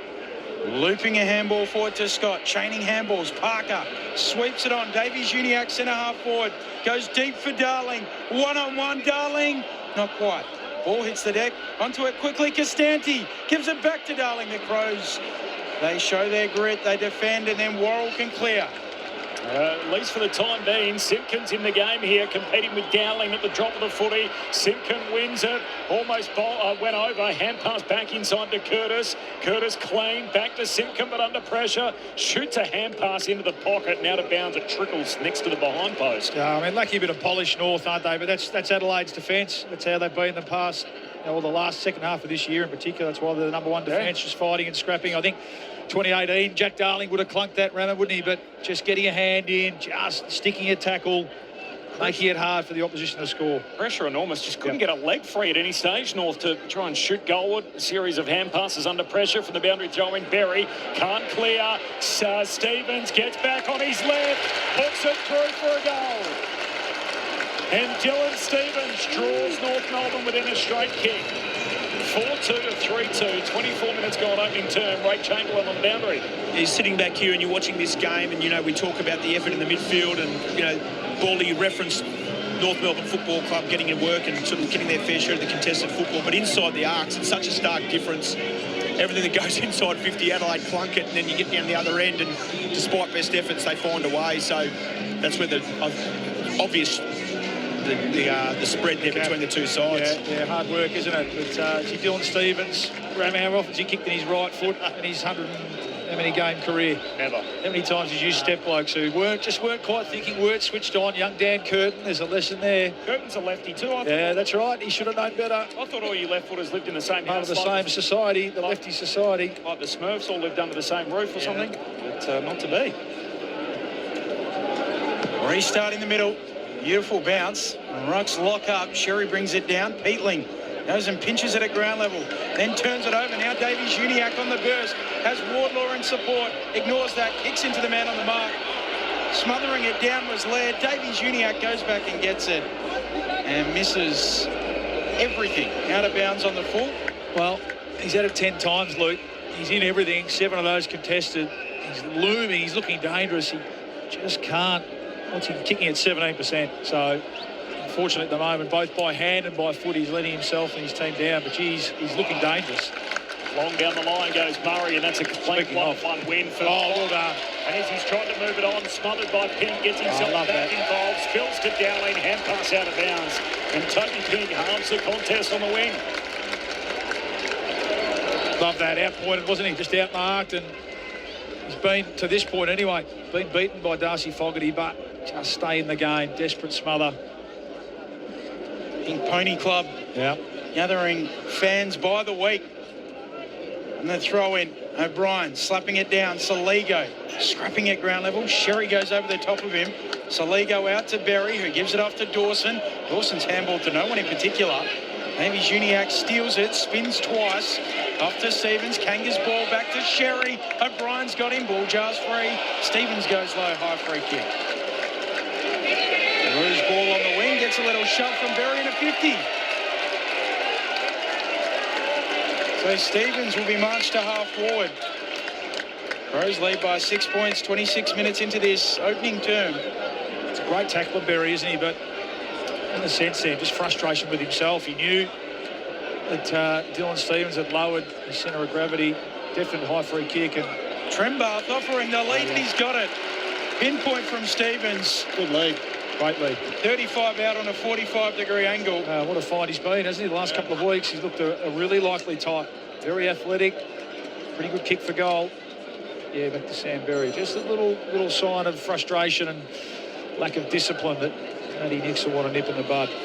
Began the year as a plumber, playing in the Ammos, and here he is in the AFL at the end of the year. His drop punt is left. Not quite. 5 points Adelaide's advantage. Saturday footy on ABC Sport. It's one of the great bits about the return of the mid-season draft, isn't it? Terrific. Guys that are living their everyday lives and working. He's up at 4 o'clock or 5 o'clock every morning to go to the gym and then to go to work. Terrific story. And then at the end of the year on an AFL list, some of the eyes of the nation. Long kick into the middle of the ground from the Crows. It works out eventually as Berry hands it to Dawson. Jams it on the boot to half forward. Pink should pick it off, and he does. Half back for North. It's what we want. We want to keep the dream alive for as many kids as we possibly can. The AFL life would feel not so difficult after that, would it? Well, that's your the gym point. at 10 o'clock. You play with guys and they come in with greater perspective. You know, for all the high draft picks coming straight out of school, you would have played these guys that have tasted the real world. They come in, they tend to have longer careers, or they tend to be more resilient. Bounce back from setbacks even better. Davies Uniacke to Powell, and then the long kick out to Shees also. Nice ball movement this from the Roos with Adelaide well set up back, but they've got it beyond the wing. Now the kick inside the forward 50, and the target was benched, and it slips through and out of play. It's a crowded forward line. He kicks to the 172-centimetre forward, standing on Riley O'Brien. So rare lapse in judgment there from Harry Sheezel. So in the end, the boundary throwing, they'll probably take that after the poor option. 40 metres out from the Roos goal. 5-point game. Adelaide lead at 28 gone opening term. Laying it down, Sherry, but Peatling right there with him is Curtis. No one can come away with the footy yet. Peatling, he's bracketed by a couple of Roos, and we'll do it again. Saturday footy on ABC Sport. Leaving inside 50s to 8 for North, so they've done a good job in this first quarter. O'Brien taps it down. Curtis coming through, can't trap it. Wardlaw gets it out. Sherry rushes a kick to full forward. Trembath hands to it. Doesn't quite control it down. Now Peatling goes in again. He's tackled. And the umpire wants it, crossing himself. Crows by 5 points. Rouge right up for this. Adelaide playing for the minor premiership, but they're going to have to earn it. We know that from what we've seen in this opening term, as Sherry trying to grab it out of the ruck, knocked away by O'Brien. Spills to Laird. High kick up to the wing. Pink punches it away into the path of Peatling of the Crows. Hand pass to Taylor. Works his way past Pink. Short kick finds Fogarty. Mark paid. Hot on the 15 so far. Fogarty's taken everything clean that's come his way. Disposal number 7 for him, and then just completely balks Corbin, who overcommits on the mark, trying to smother. Long kick inside 50, didn't hit it. Tough one to grab, but Phil thought not to be. Spills to Simpkin, trickles a kick away to Stevens. Handball to Powell, handball to McKercher, put himself under the pump with a fumble. Gives it to Davies Uniacke, back to Stevens, who runs and carries. Kicks for Curtis, hands to it. Lands like a cat, gathers the footy, gets a free kick, takes the advantage, goes inside 50. Too wide out for Aidan Core, who's playing forward. And him and Mark Keane. Yeah, I get the sense for a moment. The sense he's got a bit of a defensive forward role on Keane too. He's been a terrific intercept player over the last 6 or 8 weeks. So Aidan Core, traditionally a defender. Crows by 5 points. Time, Raman. Interesting about where you see Core's future with Pink sort of standing up, and Logue and Corbin there in those key back roles. Short throw in. Sherry takes it out of the ruck. He's tackled to ground quickly there by O'Brien. get a ball up, 5 in from the boundary line. Inside attacking 50 for the Roos. Winning the inside 50s 12-9. Sherry taps it down. Banks trying to find a way through. Nowhere to go holding the ball. He was engulfed by Big O'Brien. Crows still by 5 points late in the first. First game for Zach Bange since that St Kilda game here a couple of weeks ago. A rib injury on that occasion. Long kick down the wing. Corbin, who knows all about the injury front, punches it away. Picked up by McKercher. He's tackled, holding the ball. I said he tried to fight through it, so here go the Crows. Saligo gives it to Walker. Long kick down to Thilthorpe. Marks. Open forward 50. Neil Bullen's opponent slips over. Long kick downhill. Doing well to get back. So Sullivan makes a contest in the air. Ball slides close to the boundary line and out of play. And for a moment there, it looked as if Neil Bullen was going to be able to walk it in. I just don't know what Griffin Logue is doing as a defender. Thilthorpe was next to him, and then he led, and Logue just let him go. I scratch my head sometimes with this zone defence. Crows by 5. Forward 50 stoppage for the Crows. Sherry takes it out of the ruck. Off to Sheasel. Dispossessed. Keys for the Crows. Neil Bullen over it. Over him, Caleb Daniel. Rolls him in the tackle. Ball up. You know, there's zone defence and there's individual defence. That's the time where you've got to defend your opponent individually. Fast play, definitely. Yep. O'Brien taps it down for Saligo. Tackled to ground. Taken firmly to turf as well. Fast play in transition. That's not a time to give your opponent 20 metres of space. Slow play when you've got them covered. That's when you can drop into a zone. Still 30 out from the Crows' goal. Sheasel can't trap it. O'Sullivan can't either. McKercher can. Handball away to Wardlaw, who's had the trim as well. Off to Sheasel. Goes back to Simpkin. Back pocket. Go back there. Goes back to Logue at fullback. Crows by 5 points. 32 minutes and change into the first. Logue. Long kick down the wing. Darling, the target. Murray punches it away close to the boundary line and seen out by Laird. We'll have a throw in on the wing. Jan off the SMS. ABC Footy is the best. Thanks, guys, for the great North Melbourne calls. Go North. You can win today. Just believe. Yeah, they've been good. Yeah, this will just close out this for these last 30 seconds. You don't want to concede one late. They've, as you said, Corb, they are up for the fight today. 0437 774 774 from the boundary throwing. Dawson shows his strength, runs through traffic, fends off McKercher. Then a long driving kick to full forward. Thilthorpe down there, punching it through his Logue for a rush behind. He did well there. Griffin Logue finds the safety of the behind line and a minor score. Much better. Much better because he makes contact with his opponent in Thilthorpe. Doesn't allow him to jump and run at the ball. And that's the result, a rush behind. Caleb Daniel to take the kick in. Darts to the pocket. Sends it out towards Davies Uniacke or Sherry arriving late. Nice chest mark. Clatters into Davies Uniacke, who's on his haunches and sore. Of all the records last week too, he had 18 tackles through to Sherry, which is a hell of a number. Sherry kicks around the wing, and that will do it for the opening quarter. And the Kangas taking it right up to the Crows, and there's a little bit of push and shove as well. The umpires will come in and try and separate the team. So the goal kickers, 2 to Keys, singles to Thilthorpe and also Fogarty.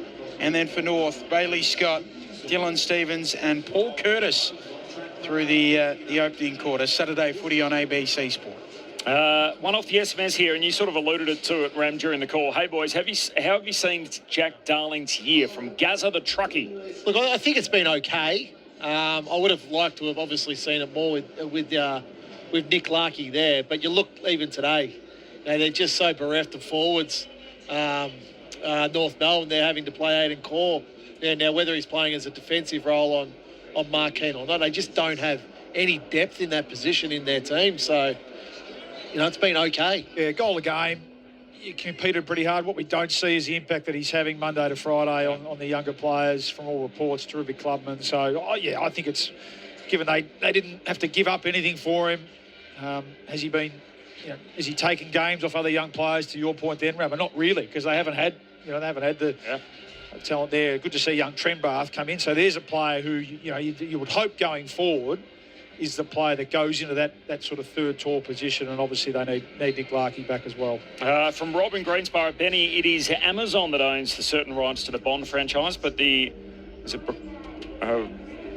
broccoli family, or whatever it is, has a very tight creative control. But which footballer could play Bond? Thinking Keys myself, a bit showy from Rob. He's got a. He looks like James Yeah, he Bond. could be a Bond, couldn't he? It's a good question. Back to you there. We'll This game blows out. We might have to put that to the SMS. 0437 774 774. This is Saturday Footy on ABC Sport. The new neighbour. I'm Isabel. Who's not what she seems. Somebody here knows something. You'd be amazed the things you learn about a place if you pay attention. The Family Next Door. Sunday nights on ABC TV and ABC iView. This is the 2025 AFL Premiership season on ABC Sport. Keys, half-forward flank, gives it out to Peatling, kicks the throw central, and spots up Thilthorpe. That was brilliant. Riley Thilthorpe directly in front, 30 out, guides it through. Adelaide's boy has certainly become their man. McKercher gives it off to Bailey Scott, who eyes the sticks from 55 and drives it through for the Roos. Davies Uniacke coughs it up straight to Dawson. Now the Crows back the other way. Worrell away to Neil Buller. Now Keys. Taylor attacking edge of the square. Pokes it inside 50. Waits it for Fogarty. Can't gather it. Taps it on into the pocket now. He'll twist, turn, snap, and goal. All a little too easy for the Adelaide Crows. The boundary throwing Berry. Can't clear. Stevens gets back on his left. Hooks it through for a goal. And Dylan Stevens draws North Melbourne within a straight kick. This is ABC Sports coverage of the AFL. On your radio. ABC Sport Digital. And on the ABC Listen app. Another thing to watch in that opening term, by the way, contact with the umpire is Jordan Dawson's third in 2 years. He was on 3 when they announced the suspension. When they announced there could be a suspension for 4 in 2 years, but his first in that period was around 2023, so we're past the expiration date. So basically he's down to 3 incidents of contact with an umpire for Jordan Dawson. So just to settle some nerves amongst the Adelaide faithful, because this time of the year, people a little jumpy. No, that's fair. But even as we saw with the Adam Cerra case, it is more likely to be a further financial sanction than it is a games trigger, particularly at this time of the year. Adelaide by 6 points. Luke Ball, Adam Ramanuskas. Well, look, I actually think North are going quite well in this game. You look at their midfield numbers. Davies Uniacke's had the 13, Sheasel 12, big Tristan Sherry's had the 11. Then Simpkins had 10, so they're probably on top, through the middle part of the ground there. Then you flip the other side. Keys has had 9. We mentioned Keys and how he was playing. He's had the match up with McKercher. McKercher doesn't want to go near him at the moment. Kicked 2 goals, 2 in that quarter from his 9 possessions, Ben Keys. So I think Adelaide need to get to work a little bit in the middle of the ground to be totally honest. Clearance is 16-9 in North Melbourne's favour. I think Sherry's on top of that matchup with Riley O'Brien at the moment. So you look down at Matthew Nicks now, and I think he'll be pretty stern with them. Albeit they've got a goal lead at quarter time. They didn't play anywhere near what we've become accustomed to, Bally. Not at all. No, they've got a contest, which I think is good from their point of view, and Matty Nicks would welcome that and want that. But yeah, they're going to have to respond here. I think you're right. Really, the only difference in the game is conversion and how dangerous they're looking ahead of the ball. Yeah, 12-11 inside 50s.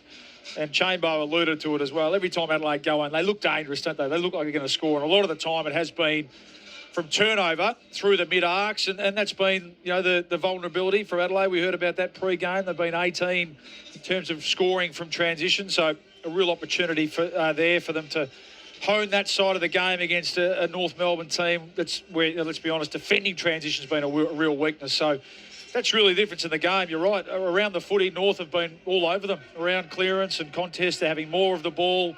They're getting the ball inside 50. They're just making hard work of it when they do. And a bit of that's been decision-making. A couple of those times, Davies Uniacke, chest out from a clearance, just choosing the wrong decision or poor execution as well. Whereas Adelaide, when they've gone forward, it's been into a pretty open forward line. And we know that, Fogarty and Thilthorpe, in particular, looking really dangerous ahead of the ball, and Keys, who really set them alight early. So, really impressive start from the Kangaroos. Can they maintain it? That's the challenge, clearly, against the top seed team. Luke Ball and Adam Ramanuskas on Saturday Footy on ABC Sport. Round 24 from Docklands. Ahead of a Super Sunday tomorrow. A pretty good Friday across the football codes yesterday as well. Second quarter underway. Crooked bounce favours Sherry. He palms it straight down to Parker. Davies-Uniacke backtracking. He'll snap up to the logo. Bouncing ball for Costanti. Spiked on by Hinge for the Crows. Going in, Davies-Uniacke one-handed. Can't pick it up. O'Sullivan can. He's tackled though. A good first year, hasn't he? First, another positive for the Kangaroos. Yeah, pick 2 last year. Yeah, high pick. But he'll be a really bright future. O'Brien down to Parker. Dawson strips him of it, but he's tackled by Sherry, a tackling machine, and professionally clumsy, falls on top of him. Number 1 in the club for tackles, 120 coming into this game. I thought you were going to say number 1 in the club for clumsiness. Well, that too. They do say that he just loves contact. Yeah. He's a competitive beast as O'Brien taps it forward, but Sullivan goes back and wins it for the Kangas. Off to Daniel. Kick around the wing. Trembar through his hands. Hinge has it knocked out of his. Now the Roos are onto it through Costanti. Off to Sheasel to Trembar. Driving kick for the Roos. Getting back. Keane spoils it away. Stevens is there. He snaps and misses a lot. Out of bounds on the full. It's interesting. Crows by 6 points a minute into the second. It's how long you can be a battering ram for as a player, particularly a big ruckman. Like, you know, it takes its toll in the end on the body. So, look, hopeful because he's a terrific player, Sherry, but you know he might have to relax that a little bit at stages. Murray brings it into half-back, finds Berry, who then kicks down the wing, and Philthorpe marks City side. I know they're very different players, but Malcolm Blight went to Mark Rashudo and said, I don't think you can keep playing like this. I think you need to change how you go about it. Philthorpe heads down to half forward. Sherry punches it away. The man in question spills to Neil Bull, and he's tackled by Sherry holding the ball. Great follow-up. Put his fist through at Sherry and then runs down the... It's almost like he heard us, isn't it? Yeah.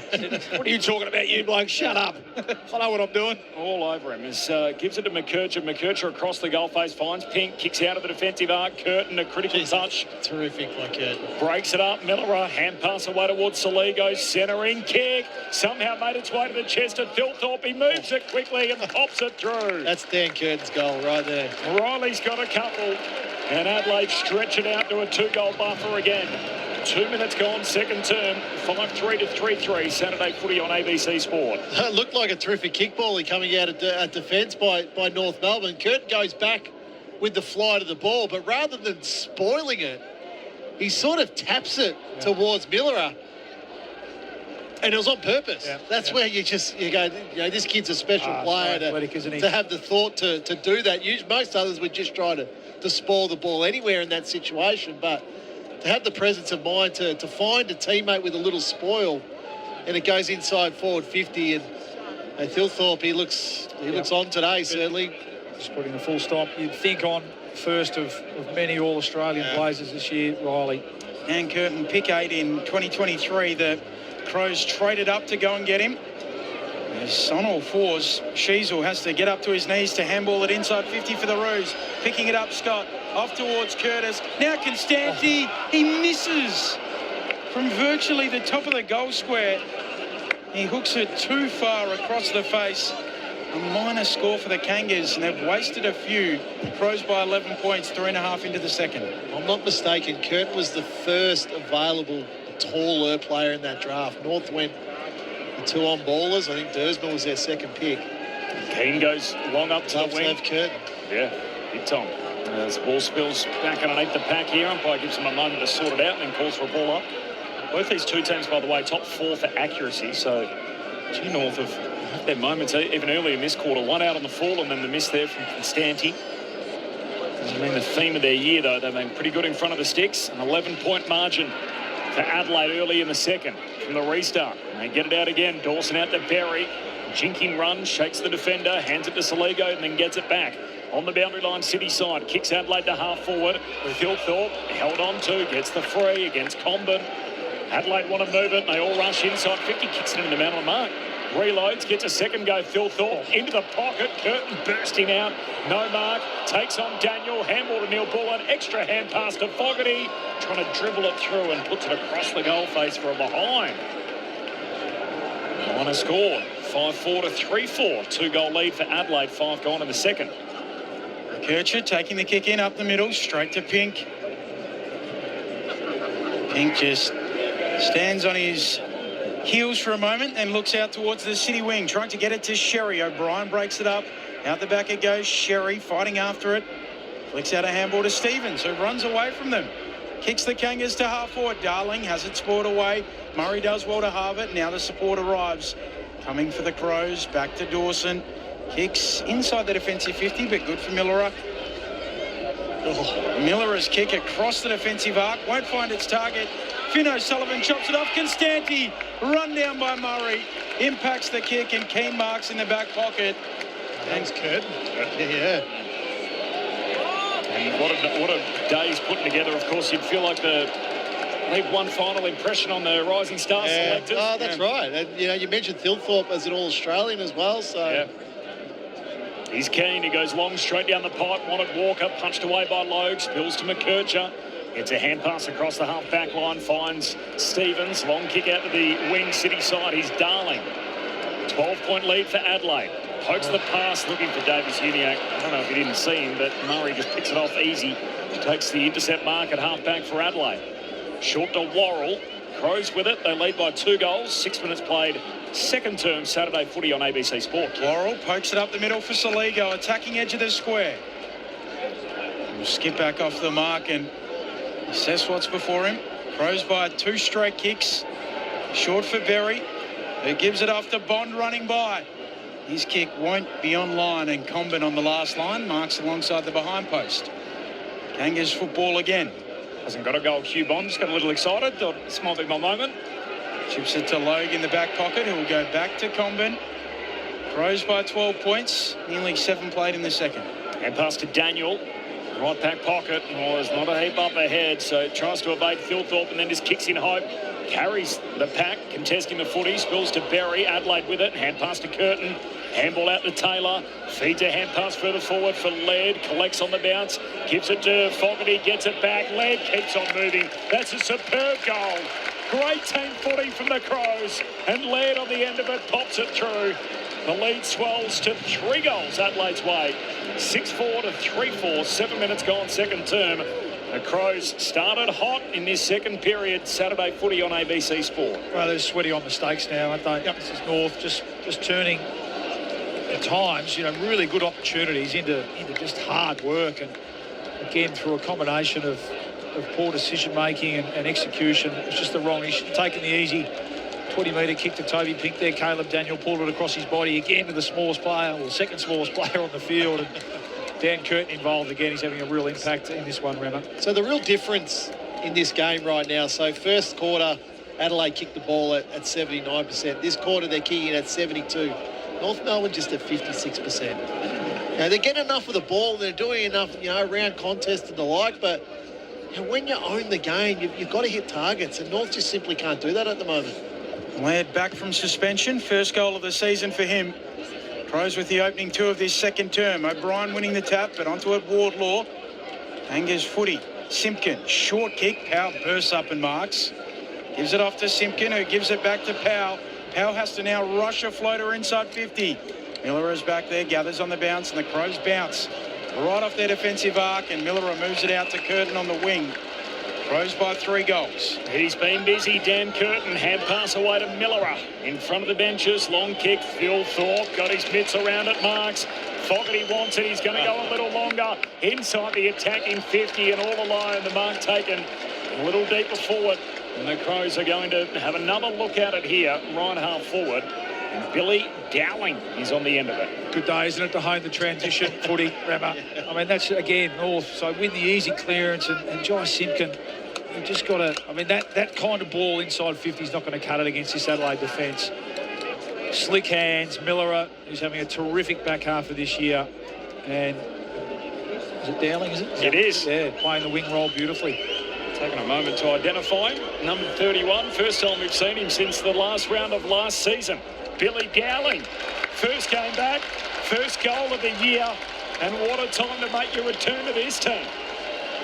On the precipice of a final series, and Billy Dowling goals, and Adelaide are just getting going. 7-4 to 3-4. It is a 4-goal advantage, game high for the Crows. 10 minutes played second term, Saturday footy on ABC Sport. You mentioned taking your opportunity. So they got Rochelle, who maybe comes back.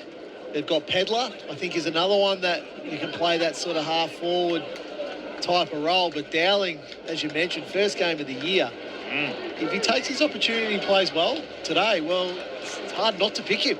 That's the reality of it. Brodie Smith's a sub in this game today, so there's a spot there. Yep. Somebody wants it. Go and take it. They've loved his attitude while he's been plugging away in the SANFL, trying to earn a spot back in this team, and gets back, as Corbin said, for his first game this year. On the back of that standout form, what are we waiting for here? Sticko. Maybe. He's close to the post. Maybe. He's getting a little score review, perhaps. Alistair Clarkson down on the bench. Was giving it the double teapot. He's moved back to the bench now. Well, it's David Roden too, and he doesn't get too many wrong. Young man David Roden, he doesn't like the score review. Often calls them as he sees them. We're away. No surprise. He's bang on, David Roden. So Adelaide with the first 3 and the only 3 goals of this term so far, which is 11 minutes old. What have been waiting for the red light to come on for back from the commercial break?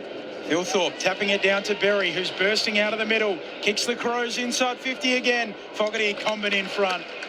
Marks for the Kangas in their back pocket. He'll shift the Roos to the left back flank. Find Caleb Daniel under the lid. Under the roof. Grows by 24 points. Daniel goes for a little gallop. Kicks on his left up towards the wing and turns it over. Hinge Marks. The Crows just forward of centre, city side of the ground. Short kick to Dawson. Brownlow medal contention. That's another point. Yeah. A big game today. Dacos probably not getting votes last night, I wouldn't have thought.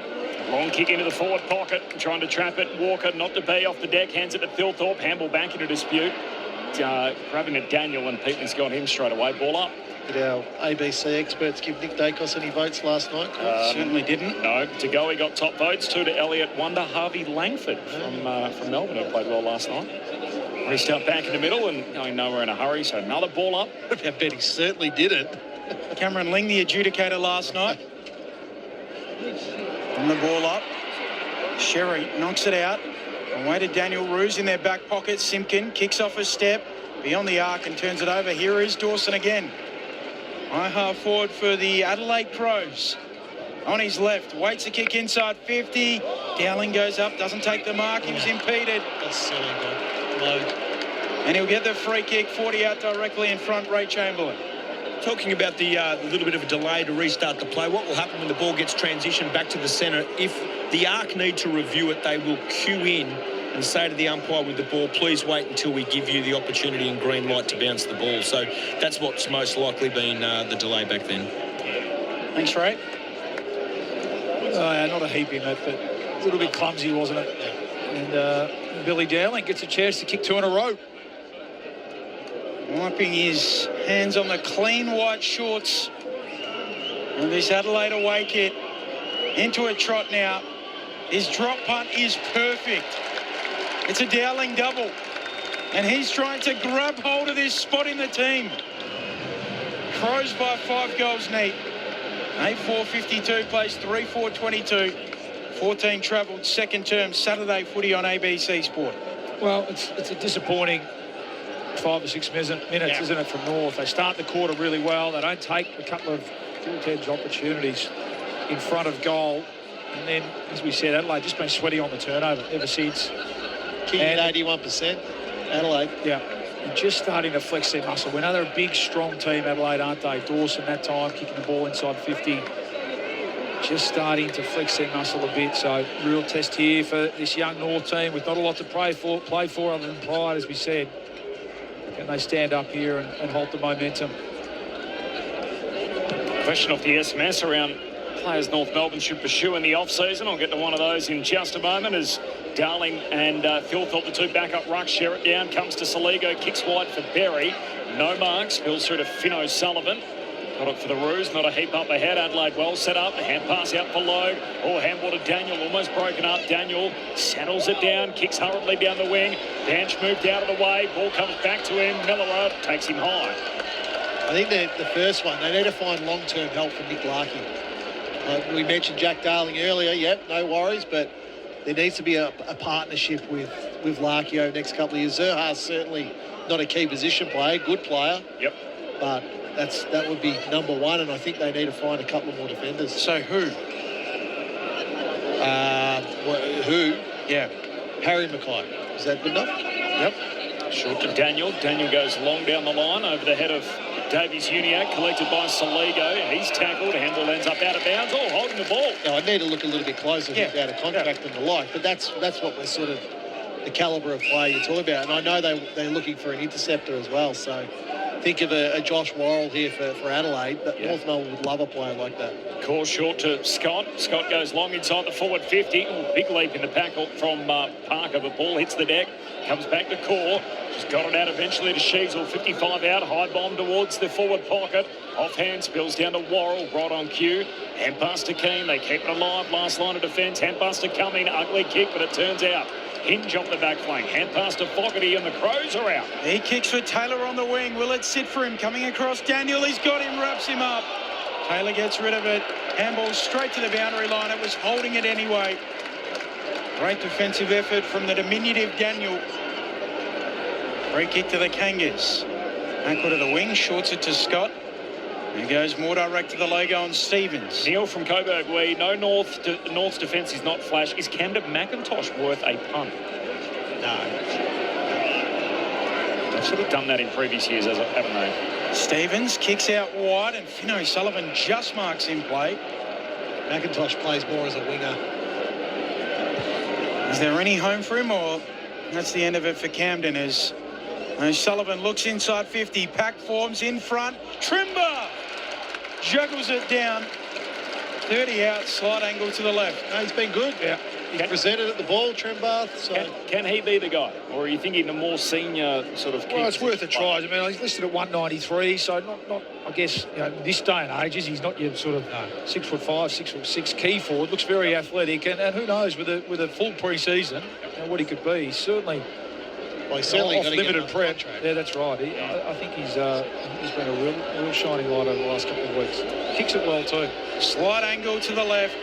His drop punt here is straight through the middle. And the double Cobras. The Kangas just hang around in this match. It's back to 24 points. 8-4-52. Plays 4-4-28. Nearly 18 travelled in the second. Loop ball, Adam Ramanuskas, premiership pair. Well, they're getting more of it than enough football in this quarter. Sort of, they had 2 more possessions than Adelaide, but 1 goal won to 4 goals won in the Crows' favour. Inside 50s this quarter, 9-7 in Adelaide's favour. So it's just that kicking, really. It's that critical target, whether it's going inside forward 50 or just forward a set of that. That's when North are falling down. And Adelaide's defence has been so good, but it's also credit to Adelaide's midfield to apply that pressure so the kicks come in long and high to allow your defenders then to come and spoil. So North just take a little bit more care through that side of the game.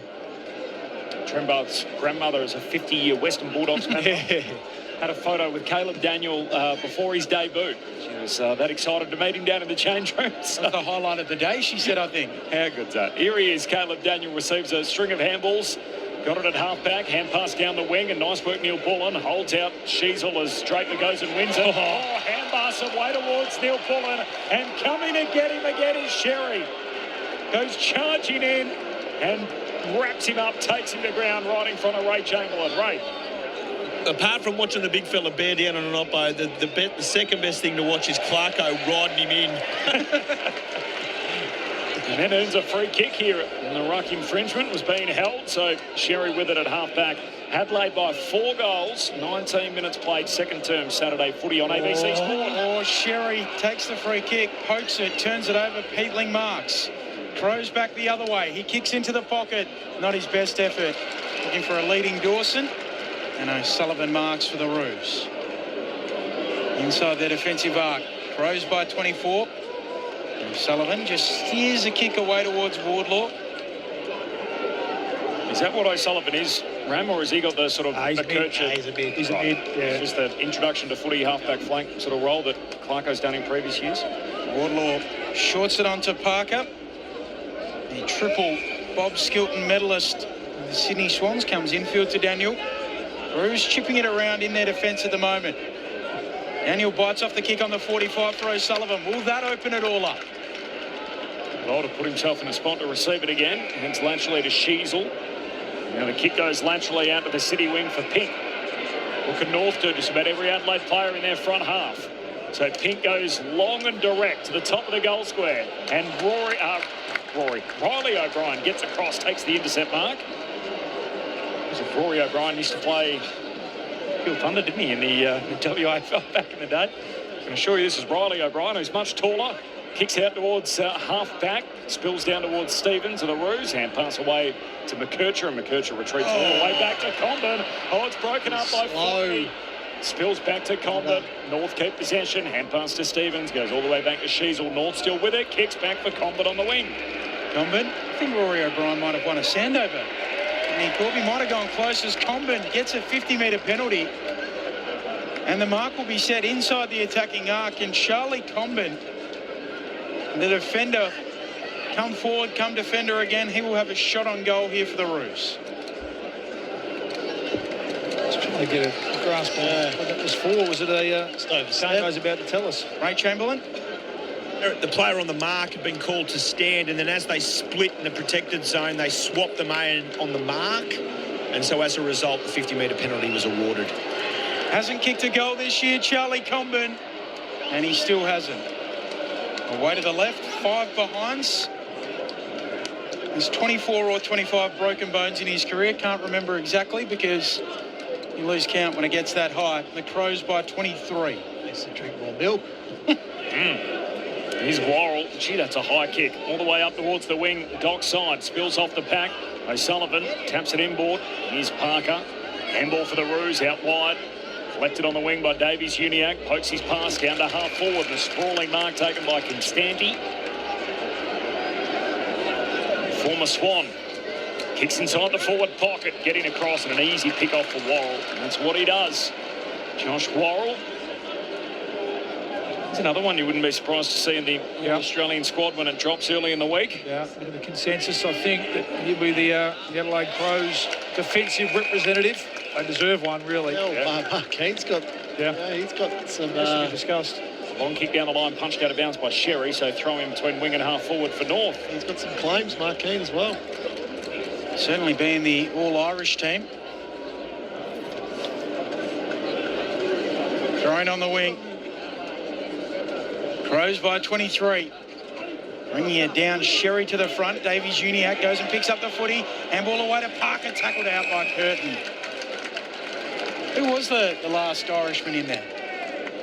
Ooh, that's a good question. We have to go all the way back to the great Jim Steins. Yeah, I don't think Kennelly was. Was Pierce Hanley? No. Connor McKenna. Tui, no. Throwing on the wing. Sherry taps it neatly to Parker. His kick smothered by Peatling. Ricochets away. Miller are onto it for the Crows. Handball for O'Brien. He falls over the big fella. He's getting down around his bootlaces and another ball up. Crows by 23 points. 23 points. My immediate reaction was, I didn't know if they'd go in the team. I can't remember one in my lifetime. Jim Steins, definitely. Yeah. Two-timer. 91-93 for the great Jim Steins as Wardlaw kicks to centre half forward. Punched further inside 50 by Payne. Scooped up by Trembath. Hand pass away to Stevens. Can he finish this time? Yes, he can. Pops it through, and North are back in the game. They've kicked 2 on the bounce, and Adelaide's lead, which was out to 5 goals, is back to 17 points. 8-4-52 Adelaide. North Melbourne moved to 5-5-35. 24 gone, second term. Saturday footy on ABC Sport. Just a better sort of 5 or 6 minute period here for North Melbourne. It's sort of on the back of their defence, really, there. So you look at that contest going inside forward 50. I think it was Payne who recognised. Recognised he couldn't mark the ball. So, okay, decides to spoil to bring it to ground level. And just more numbers, you know.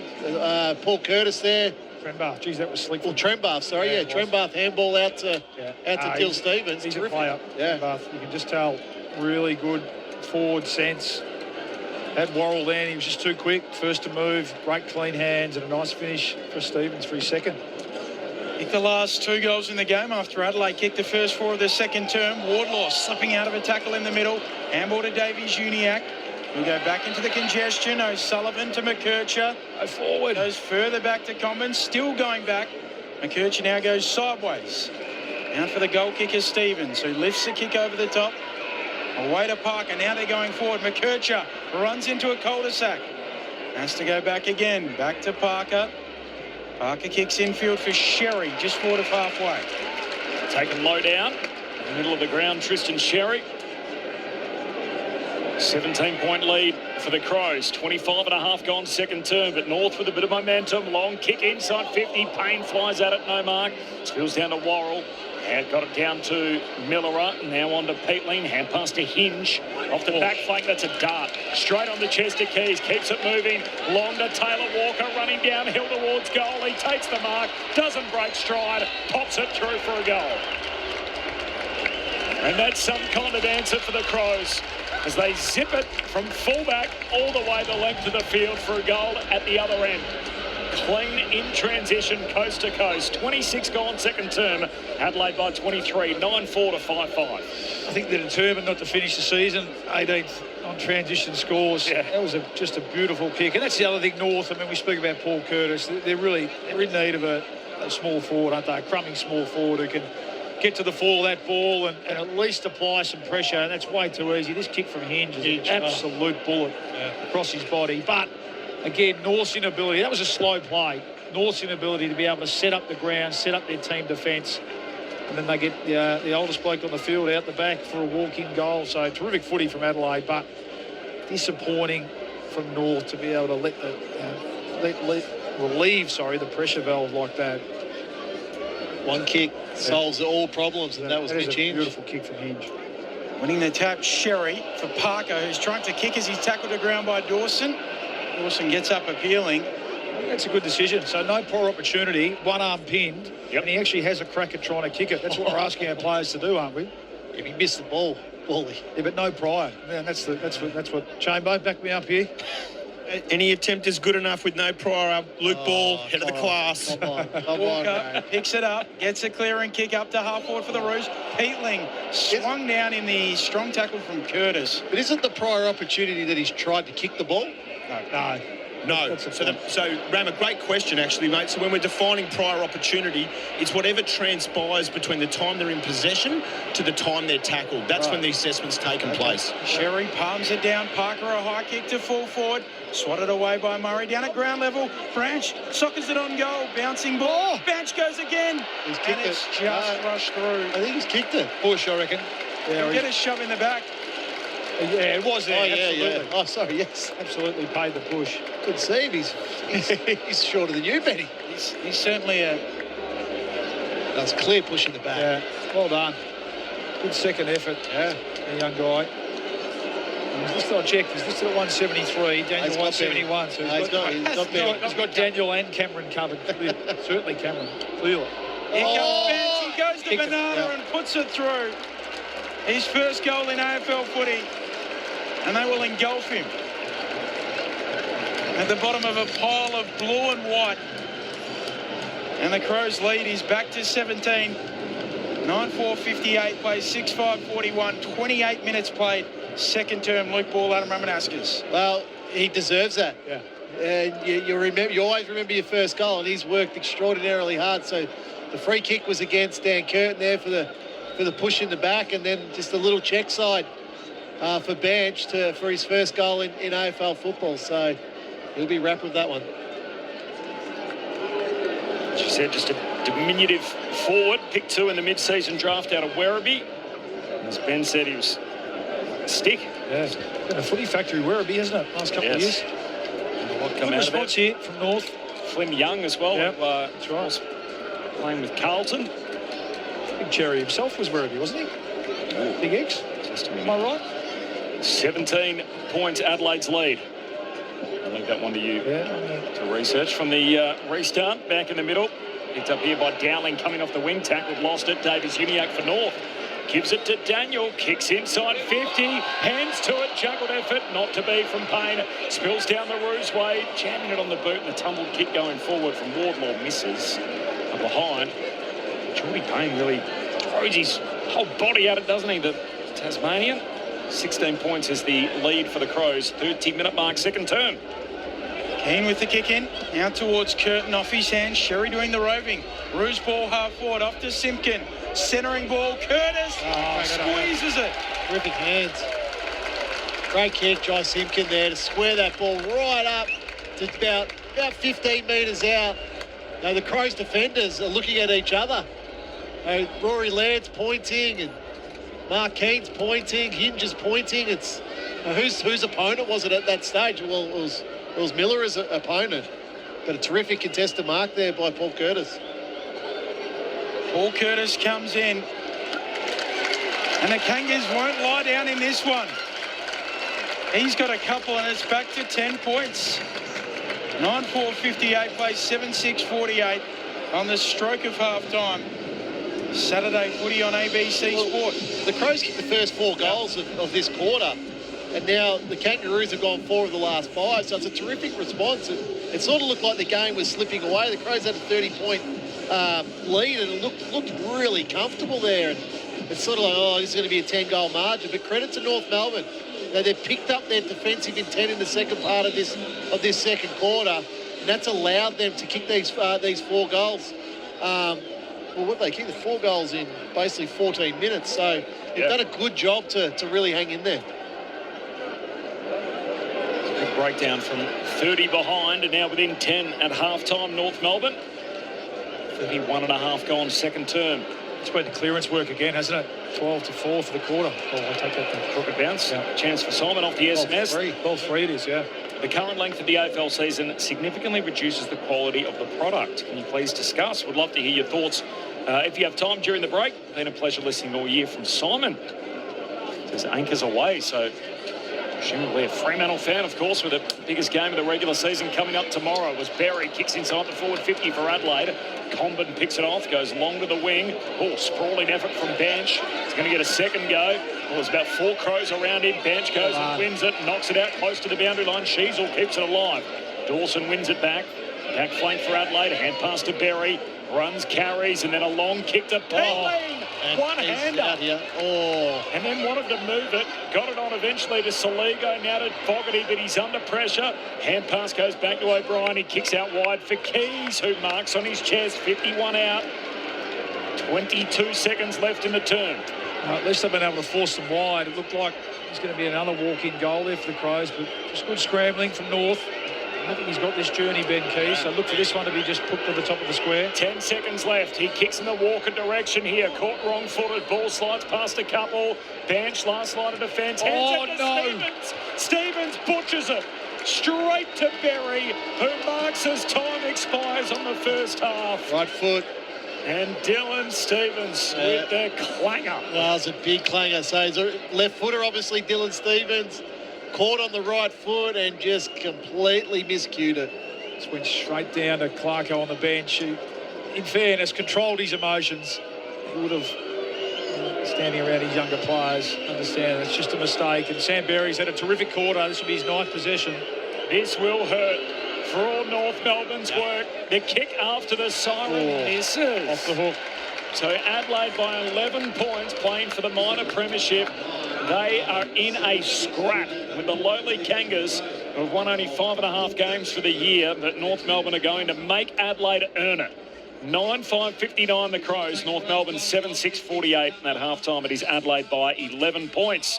The goal kickers, Keys, Thilthorpe and Dowling all have 2 each, and then singles for Walker, Fogarty and Laird. Meanwhile, for North Melbourne, 2 goals for Dill Stevens and for Paul Curtis, and then singles for Scott, Trembath and Banch. At half-time, neither of the subs used. Cooper Harvey for North Melbourne and Brody Smith for the Crows.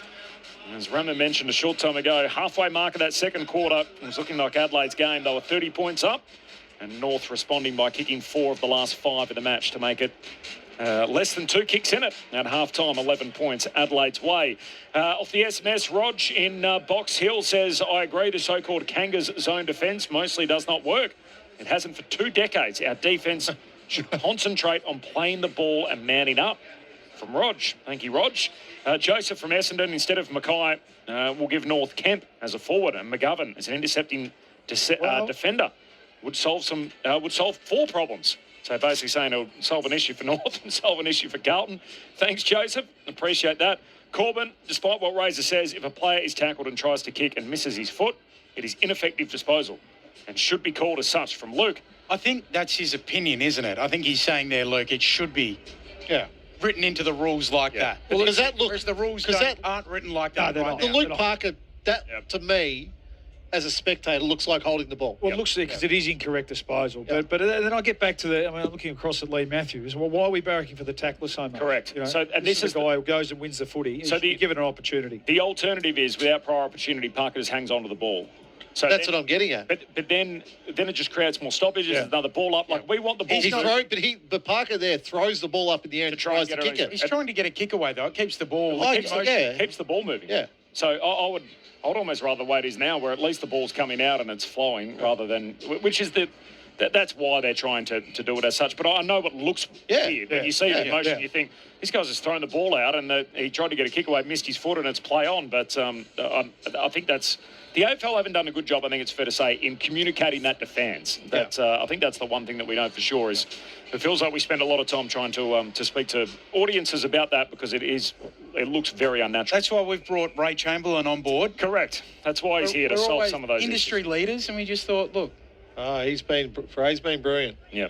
Be careful, he's back in the box again. Well, it's fair. It was a slow start between Ray and I. but we've come together. It's simmered. We've certainly come together, and I've learned a hell of a lot about interpretations within the game this year. It's been very educational and a whole lot of fun on Saturday afternoons with Ray throughout the year. Crows by 11. Rama and Bawley, your take to half-time. Well, I think Bawley really, North are in this game because they're dominating clearance. So 12-4 again in that quarter. So that's 28-13 across the board. Contested possession, North Melbourne were plus 15 in that quarter. So the sort of the combat stuff, it feels like the Crows are. We know we're playing finals. We just might just take it. Do enough. Just do enough. We're playing against a lowly team, bottom 4 team that will just do enough to make sure we score. And you look at the first part of that second quarter, they go and kick 4 goals pretty easily.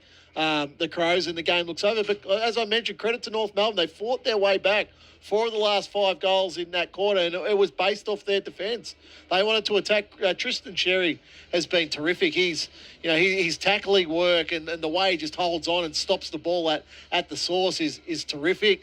But then, just a couple of efforts around boundary line where you keep the ball alive rather than conceding going over the line. You swing the ball. Jai Simpkins swings the ball back inside the centre corridor. Paul Curtis takes a good contested mark. Badge gets his first goal in AFL football through hard work, through being front and centre. He gets the push in the back. Trembath, the ball he's mentioned a couple of times, has really worked hard inside forward 50. So there's a bit to like there for the Kangaroos. I think in the second half, I think if Adelaide clean up clearance, I think they'll comfortably win this game because they're kicking. They just kick the ball better than North Melbourne do, and that was clear evidence of the kick by Mitch Hinge late in that second quarter, which resulted in a Taylor Walker goal. So I think Matthew Nix and his coaching staff will show this, a bit of centre bounce stuff, a bit of around the ground clearance stuff, and tidy that up. And I think they should be able to run away. Yeah, I mean, it's been North from clearance, hasn't it? Really, Adelaide have just scored from turnover, from intercept and from their back half, which we identified as a real issue for them before the game. So that in itself would be pleasing from Matthew Nix's point of view, and it's obviously been a challenge for North Melbourne, not only today but throughout the course of this year, as they really try and embed some sort of team defence and haven't quite been able to do that. But yeah, from North's point of view, and as you project ahead from to finals footy, and you mentioned it, Rama, finals footy where the game just closes in a little bit most of the time, the ratio from uncontested to contested flips a little bit. That's a concern. Those numbers, minus 20 contest and clearance, that's a real concern from Adelaide's point of view. And It's just at some stage it's going to put too much pressure on this, really stout defence, which has been so good for the second half of the year. But at some stage, it becomes a numbers game and a weight of numbers. And really, early in that quarter, North had some terrific opportunities to score. They didn't take them. That's just a bit of a lack of class and polish. But then they were able to do that towards the back end of the quarter. So, yeah, you're right. They need to address that. They need to turn those numbers around, the Crows, in this second half, or this game will still be up for grabs at three-quarter time. And from North's point of view, that's all you can really ask in terms of finish off the season against the number one seed. So, yeah, maybe the Crows, distractions throughout the week, maybe just hoping to come here and get the points and get out of town with a clean bill of health. Well, credit to North. They haven't made it easy for them in this first half. The thoughts of Luke Ball and Adam Ramanuskas to halftime. More of your thoughts off the SMS to come. 0437 774 774. Baller, you'll be pleased to know Anthony in Wild Dog Valley says it's a 5-pitch Saturday in Wild Dog Valley. Love your work, Bally. He's your biggest supporter of the SMS. And from Brendan in Hobart, if TDK is going to the Saints, would Marshall be a good fit for the Cats? I'll pose that to Rama and Bally as we work our way through. Thanks for that, Brendan. And more of your takes, 0437 774 774. Half-time here, entertaining game of footy, Crows by 11. Let's see what's happening in the ABC newsroom.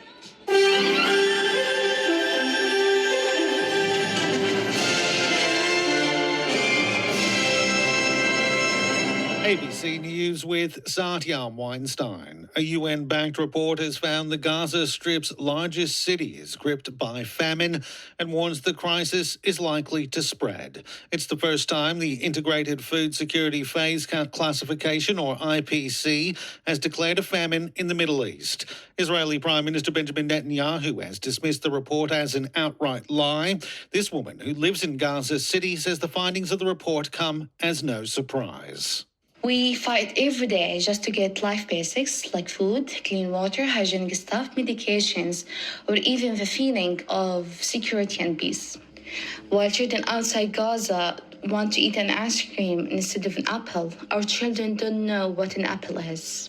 A parole board of the U.S. state of California has denied parole to Lyle Menendez, imprisoned 35 years ago with his brother Eric for the shotgun murders of their parents in their Los Angeles home. Larry Buttrose reports. The ruling was announced at the end of an 11-hour-plus hearing. Parole commissioners concluded Lyle Menendez could pose a risk to the public if released. The 57-year-old appeared in blue prison garb via video link from a San Diego jail. It comes just a day after his younger brother, 54-year-old Eric Menendez, was also denied parole. They were sentenced to life in prison in 1996 for killing their father, Jose Menendez, and mother, Kitty Menendez, in their Beverly Hills home in 1989. They can apply for parole again in 3 years. A judge in the U.S. state of Wisconsin has upheld charges against two attorneys and an aide to President Donald Trump for falsely claiming Mr. Trump won the state in the 2020 election. The men allegedly created fake paperwork and attempted to deliver the document to then Vice President Mike Pence. Lawyers Jim Troupis and Kenneth Cheeseborough, along with Mr. Trump's Director of Election Day Operations, Mike Roman, are facing 11 charges. Prosecutors in Michigan, Nevada, Georgia and Arizona have also filed criminal charges related to the scheme. The U.S. Justice Department has released transcripts of interviews with Ghislaine Maxwell, with the jailed co-accused of the late sex offender Jeffrey Epstein, saying she's not aware of any so-called client list. The BBC's David Willis has more. Ghislaine Maxwell goes out of her way to praise Donald Trump, saying that although she came into contact with Mr. Trump, he was part of Jeffrey Epstein's orbit, he, Mr. Trump, never did anything inappropriate, adding that she admired what she called his extraordinary achievement in becoming president. And as well as maintaining her own innocence in these interviews, Ghislaine Maxwell implicates nobody else in what was thought to be the widespread trafficking of children which Jeffrey Epstein was engaged in. Neighbours have paid tribute to 48-year-old Cara Luke, who was found with critical injuries at a North Brisbane home overnight. The mother of two was located by a family member at a property at Tagum just after midnight and died at the scene. Police say a 52-year-old man known to Ms. Luke was arrested a short time later and is assisting with their inquiries. Neighbour Jackson Hughesman says the community is devastated by the loss. Cara was a kind and loving person who would go to extremes for anyone she met. She would always stop to check up on people and say hello, and that was just the kind of person she was. We will miss her chats, her generosity and kindness. The family is in our thoughts during this hard time. And if you're in an abusive situation or know someone who is, call 1-800-RESPECT. That's 1-800-737-732. There have been heated scenes outside of a Melbourne home in the city's west where several people have been stabbed in what appears to have been a house party. Natasha McFarlane reports. Just before 5 a.m, up to a dozen officers attended a home on Everhome Drive in Truganina, along with paramedics and fire crews. They were called to the property after reports of a home invasion where it's believed unknown offenders stabbed three men inside. An 18 and 24-year-old were both taken to hospital with non-life-threatening injuries.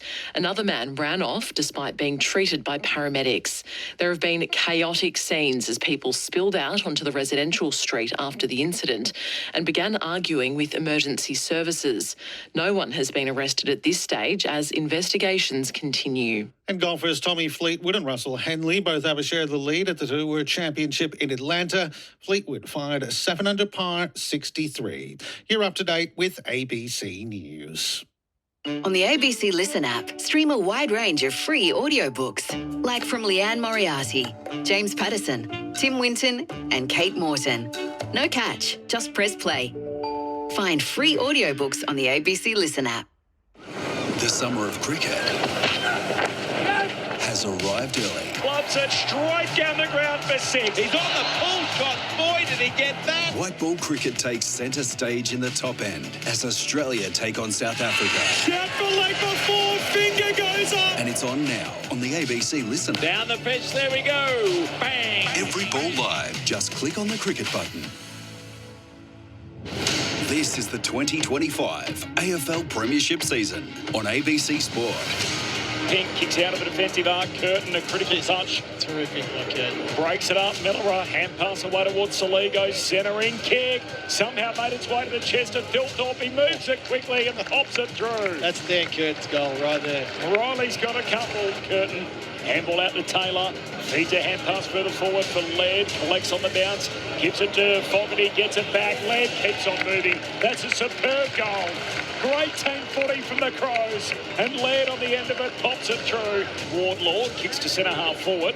Punched further inside 50 by Payne. Scooped up by Trembar. Hand pass away to Stevens. Can he finish this time? Yes, he can. Pops it through, and North are back in the game. Miller now on to Peatling, hand pass to Hinge. Off the back flank, that's a dart. Straight on the chest of Keys, keeps it moving. Long to Taylor Walker, running downhill towards goal. He takes the mark, doesn't break stride, pops it through for a goal. Keane with the kick in, now towards Curtin, off his hand. Sherry doing the roving. Rouge ball half forward, up to Simpkin. Centering ball, Curtis squeezes it. Terrific hands. Paul Curtis comes in. And the Kangas won't lie down in this one. This is ABC Sports coverage of the AFL. On your radio. ABC Sport Digital. And on the ABC Listen app. 11 points the lead for the Crows at half-time. This is Saturday footy on ABC Sport. Tim in Blackburn off the SMS. Afternoon, Ben and the team. Could you name your clumsy team, please? There seem to be a few ruckmen who could feature along with clumsy defenders from Tim in Blackburn. Seems like a very Shane ruckman. Mumford would be the coach. We're going to have lots of ruckmen, aren't we? Yep. Tom Lynch. Steve Alessio was coordinatedly clumsy. Yep. It's often the big guys, isn't it, Yeah. that have long limbs that sort of throw them around. But you're right, Tom Lynch be in there. Yeah. Yeah. Yeah. He'd be the forward line key position. Corey McKernan. Yep. A few guys. Costume and Brownlow, a bit of clumsiness. A few defenders with the ear massages that come through, just accidentally clumsy. So we'll have a think, Tim. We'll try and piece a few together. We talked about Bond villains as to who in the AFL would make the... Sorry, Not a villain, just a Bond. Just a Bond, main character. Corbin hasn't seen any of the Bond films, so he doesn't understand. I'm just looking down at Big Tomahawk, Big T Hawkins. He's got a bit of James Bond about him. Well, he could be a Bond. I reckon. Nomination here for Joel Selwood. Yeah. Well, bit of a Bond vibe. Brendan's question before the news, by the way, was about Tom DeConing going to the Saints. Would Marshall be a good fit at the Cats? Yeah, I think so. Definitely. Yep. Be interesting to see how that plays out, won't it? They really love their athletic rucks. Is he athletic enough to sort of fill that void for them? Mobile enough? Well, I don't think when you say that, what do you base that on? The fact that they've sort of had Reece Stanley? No, I know that they tell clubs that I know that they tell people. This is Geelong? Yeah. They are interested in athletic rucks. Well, Marshall's athletic enough. He covers the ground. Got a big tank. He might be. That's just a question. Yep. I think he's an upgrade on Reece Stanley. Yeah. But it kind of makes sense. Like, I think of people like maybe a Luke Jackson, you know. He's the one who was linked there with his family links to Geelong now, or his partner's links to Geelong. But he's the kind of athletic ruck that they really love. The other thing they've said, though, is they don't believe in paying top dollar. No. Whereas if you get a Luke Jackson, you're gonna pay. Well, they don't pay top dollar for anyone, do they? Really, the Cats. Let's be honest. Danger and. No, they even then. No, they underpaid him. He could have got a lot more to go somewhere else, couldn't he? Now, one of the very fun stories out of yesterday is that this comes around every so often, and I know it makes for tremendous television pictures. So the TV news absolutely ate it up. When a couple of scouts head down to training, this is great. Jeff Valentine and Sam Naismith yesterday. Sam Naismith, just 206 centimetres tall, working on the Fremantle coaching staff. He's in town to work with Luke Jackson, given the fact that there's been a family bereavement, and his partner side, who's obviously he's from Victoria. So he's been here during the week getting ready, and they sent a couple of coaches over to help work with Luke in the lead up to the game. And they thought, we'll head down to Bulldogs training. Sure enough, they were identified pretty quickly and tossed out. Do you know what the best part of this story is? Because I heard a little bit extra. Yep. So they got kicked out, but then they went into the cafe and they ordered themselves a coffee. Then they were back at the glass at the front. So Daniel Pratt had to go over again and say, hey, out you go. Time to go. See you later. And they just like, no, we're just ordering a coffee. I would have just said, look, it's an open session. What's the big deal? Come on, Praddy. Here's Justin Longmuir's take on it. He joined us on AFL Saturday earlier today on ABC Sport. We had some coaches over here a little bit earlier to do a session with Luke Jackson in Melbourne all week, and I think they saw that Western Bulldogs were having an open training session, so they thought they'd go along and have a look. They're definitely not going to get a job with the CIA post coaching. They could have been a little bit less discriminate, and taking a 206 centimetre ruckman is not a way to slide under the radar. So anyway, they left before training started, I believe, and we didn't get anything out of it in the end. That's excellent. Is it a big deal or no big deal? Like, if it's an open training session, does it matter whether they watch? That's the point. Yeah, open training session. How do you can't. I like the little mind games of it all. Yeah. Like, I don't mind them asking them to leave, but I dig my heels in and say, no, it's open training. Otherwise, ask everyone else to leave. So anyway, it's funny. It's opened up some great stories from times gone past. I was chatting to Xander Maguire about it yesterday, who, of course, would have seen so many things over the years as the son of Benny and everything that's gone on at Collingwood. And he told a story about once upon a time, Dennis Pagan had sent some spies along to Vic Park to watch Collingwood train, and Eddie and the Magpies camp actually sent a plate of sandwiches out to basically say, hey, we know you're here, enjoy training from that particular spot. And there were stories of opposition scouts owning the 17 other beanies of certain clubs, so they'd go along and put your Bulldogs beanie on when you're off to Whitten Oval and try and blend in as much you can, but all a good bit of fun. And extra build-up to tomorrow's blockbuster, which is going to be a great game, of course. 3 games back-to-back, all here on ABC Sport tomorrow. And Ben, you'll be back here at Docklands for the one that matters most. The winner makes the 8, and the loser, in all likelihood, will miss. Crows playing for the minor premiership here. Second half upon us. It is Adelaide by 11 points. Sherry and O'Brien slaps it down, but onto it, Davey Juniak. His kicker turnover. Laird diving to mark. Centre half back here for the Crows. Dual best and fairest to the Adelaide Crows. Laird kicks up towards O'Brien. Up he goes and plucks it. Has it slipped out of his hands as well? Could have got 50. Yeah, certainly could have. Not to be there. Well, he gives it off to Laird, who slips over running around the back, has to go back to O'Brien, feeds the handball, coming fumbles. Sloppy start from the Crows. Constanti to O'Sullivan to Simpkin, Roos ball. Now Simpkin kicks around the wing, looking for Trembath. Hands to it, he brings down the mark, he's got it. So the Crows leading by 11, but the Kangas into attack. Trembath to Constanti, who looks inside the forward 50, trying to find Darling, kicks over his head. Curtis, clever, just taps it back to Core, who's tackled and the ball up. 11 points the lead for the Crows. Neither of the subs used so far. Cooper Harvey for North Melbourne. He's off contract at season's end. And Brodie Smith for Adelaide. Ball up deep forward for the Roos. O'Brien reaches for it, palms it down. Still no clean takeaway. Picked up by Saligo. Spun around in the tackle from Curtis. And then laying the tackle over the top is Bond. It was all legal. The North Melbourne fans thought it might have been a little high on Constanti. Ball up after all that, 15 metres out from the North goal. Umpire puts it aloft.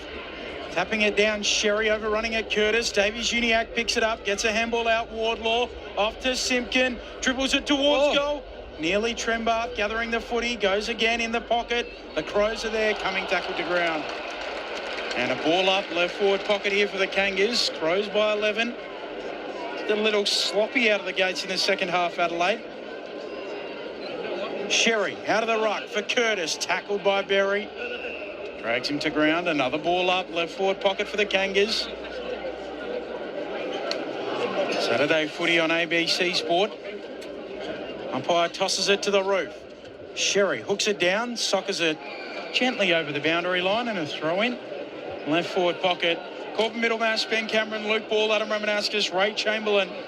Bringing you all of the action on your Saturday, Arvo. First of 3 games. It must be said, a little softer touch on this Saturday before a big Sunday to finish in the regular season from the boundary throw-in. Comes down to Laird. Laird trying to work his way through. Got a hand pass out of defence. Picked up by Fogarty. Slick hands and a clean take for Neil Bullen. Handball away to Walker. Back to Neil Bullen. Runs it up over halfway for Adelaide. Hand pass to Dawson. Dawson kicks inside 50. Peatling tearing away back towards goal. Chasing the footy. The ball pitches and runs through for a behind. Off the boot of Dawson. And a minor score. Make it a 12-point game. Just got down there quick a few times today, hasn't it? Make the play there. Really to work on over the summer for North Melbourne. Adelaide by 12, 3 gone, third term. And encouraging for Adelaide too, albeit against a lower ranked opposition, but their ability to transition the footy today. Neil Bullen was terrific then. Short kick into Simpkin, who goes up for Corbin. Lots of it, not paid the mark. Miller comes away with it for the Crows. Off to Laird, to Berry, chips it inside 50. Dawson a lot of it. And he'll get a free kick or the mark. Take your pick. It's just that stuff there. But that ball, Sheasel's, he's got to spoil the ball there. Like his direct opponent is Jordan Dawson. He's within a metre of him. Jordan Dawson had his eyes on the ball. It was a 2-on-2 contest. But Sheasel just didn't want to make the body contact to spoil the ball. Might be playing an important game for individual accolades here today, Jordan Dawson. He's had 13 to half-time. Brownlow votes today might be very important. He dishes this off and Peatling accepts it. A gift from the unselfish Adelaide captain. And this would drive Alistair Clarkson crazy because we know how manic he is with defence. You look at the Hawthorn teams that he coached and how good they were defensively. This North Melbourne team this year has just been so poor defensively. 7 clubs were chasing this man's signature at the end of last year, James Peatling. He's come in and been an exceptional role player for the Adelaide Crows. And he slots a goal here after the gift from Dawson. And the Adelaide Crows are out by 3 goals again, 10-6-66. Plays 7-6-48, 5 into the third. It's nice man to be in, isn't it? Luke Ball and Adam Ramanuskas. Raman knows as a player agent. Sure is. 7. It's leverage, isn't it? Yeah, it's a lot. Great thing, great word. Well, he's landed. Well, he's landed in a good spot, that's for sure, and he's repaid the faith that the Crows have shown him. You'd have to say across the year, has he been a really good recruit, hasn't he? Terrific role. Like, you look at those 3 players, Neil Bullen coming, the other 2. You just couldn't ask for any more from the 3 of them this year, really. So it's just real upgrades that the Crows had in players in those positions previous. And it's worked out magnificently for the Crows. Said it a couple of times. Reminds me a little bit of Richmond in 2017 and the three guys they brought in Cuddy, Prestia and Nan Curvis, and just to fit needs that they had at that particular time. And as you said, upgrades in certain spots. None of them sort of outright stars, but strong bodies, you know, played enough footy, entering their peak years, and really complemented the balance of the team. So Adelaide fans will be hoping it can end something like that as it did for those three at Richmond. Free kick here out of the middle. It's going O'Brien's way. Crows by 18 points. Kicks wide to Dawson. Strong grab, and he's getting ready to take over here. Geordie looks inside the forward 50. Just checks his kick for Thilthorpe. Punched away by Pink. And banging bodies, Curtis and Laird. Ball spills to Wardlaw. Collects for the Kangas. Hand pass to Daniel. Handball to McKercher. Retreats by hand to Logue. Goes all the way back to Simpkin. And now kicks further afield to half-back for young Finn Sullivan, the first-year Kanga. Picked 2 in last year's draft and appropriately in the number 2. On the back flank. Puts his laces through it. Up to a contest on the wing. And Dawson in front. He's the best marking midfielder in the comp, Jordan Dawson. Floats across packs, takes contested marks. Just so good. I know he's got a bit of height, but he's still got to go. He's still got to mark the ball. As Corbin said, he's starting to take over this game. Goes back to Keane. He goes infield to Laird. Centre half back here for the Crows. Tricolours leading by 18 points. Laird dabs a kick for Millera. Right on the AFL logo. He'll wait a kick for Cumming, and it will get it to him as well. Look at him queuing up in the middle. And it's Peeling again, almost in the same spot. He marks 40 out directly in front. No, it's too easy, isn't it? Ridiculous. It's good kicking, but it's just this North Melbourne team defence still, well, a work in progress, to put it nicely, isn't it, Ramo? But that was just far too easy. It just releases all the pressure, all the effort that they've built up in this first half. Well, in defence, your first port of call, protect the corridor. Make teams go wide. Just 2 occasions now. Just too easy inside forward 50. 49 out, directly in front. That's the result. It's a repeat for Peatling. Back-to-back majors for him. And the Crows lead by 4 goals neat. 11-6, 72, plays 7-6, 48. And they travelled third term Saturday footy on ABC Sport. Hey, and I'm looking, because when I watch a game, I try to watch forward of the ball or behind the ball to see what's happening. And we're elevated, so you can see more up here. But there's clearly a communication breakdown somewhere, whether it's between the midfielders and defenders or just the defenders themselves, that they allow players to queue up through the centre corridor. And it wasn't just Peatling there. There was another 2 players sitting inside that corridor that Cumming could have went to and kicked the ball to. So, it's got to be fixed up for North Melbourne over summer, because teams have just scored far too heavily against them this year. 24-point lead for the Crows. Back in the middle of the ground. Comes out towards Parker. He's... no free kicks coming all the way back to Davies Uniacke for a hold. So, LDU, middle of Docklands. Short kick finds Simpkin. What's up front? Simpkin into a crowded forward 50, and it carries the pack. In the end, it's picked off by Millera. Takes the intercept mark deep in defence. He goes wide with the kick. Half volley pick up for Taylor. Hand pass over his shoulder. Missed the intended target. Picked up by Corbin. Handball to Wardlaw. Gives it to Payne. Kicks inboard. Core, a little fumble. Then trying to give it back to Payne. Clever from Curtis. Back into dispute. Grabbing it is Draper, and he's locked up. Well, the umpire gives him a moment to sort it out. Ball comes out in the direction of Keys. Picked up by Curtis. He's tackled, taken the ground. And a ball up. After all that, left half forward here for the Kangas. 4-goal lead for Adelaide, 9 gone, third term. Umpire waiting for the Rucks to nominate. Eventually he finds them. Puts it aloft. Sherry palming it down, tries to follow up. Cumming beats him to it. He's tackled by Payne. He's in a bit of trouble as well, and he's caught. Holding the ball, and I think Geordie Payne will get the kick. I think it'll be Luke Parker. It should be Luke Parker, because he was the initial tackler. Payne tried to come in and pinch it, but Parker had him first. Yeah, but you know what happens with that? He gets a tackle as well on the stat sheet. He should he? Well, they've had 11 inside 50 tackles for the game, which is good. So Again, just sticking at it, just trying to stay in touch here. Important kick this for the veteran. 3 times a Bob Skilton medalist at Sydney. 32-year-old now. They brought him over to do this, and he gives them a little bit of leadership to try and stay in this match. It's back to 18 points, 11-6-72. Plays 8-6-54. 11 minutes into the second half. Luke Ball, Adam Ramanuskas, premiership pair. Oh, Bully, I think we would both agree that Parker's been pretty good for him this year in terms of the output that he's given, the leadership.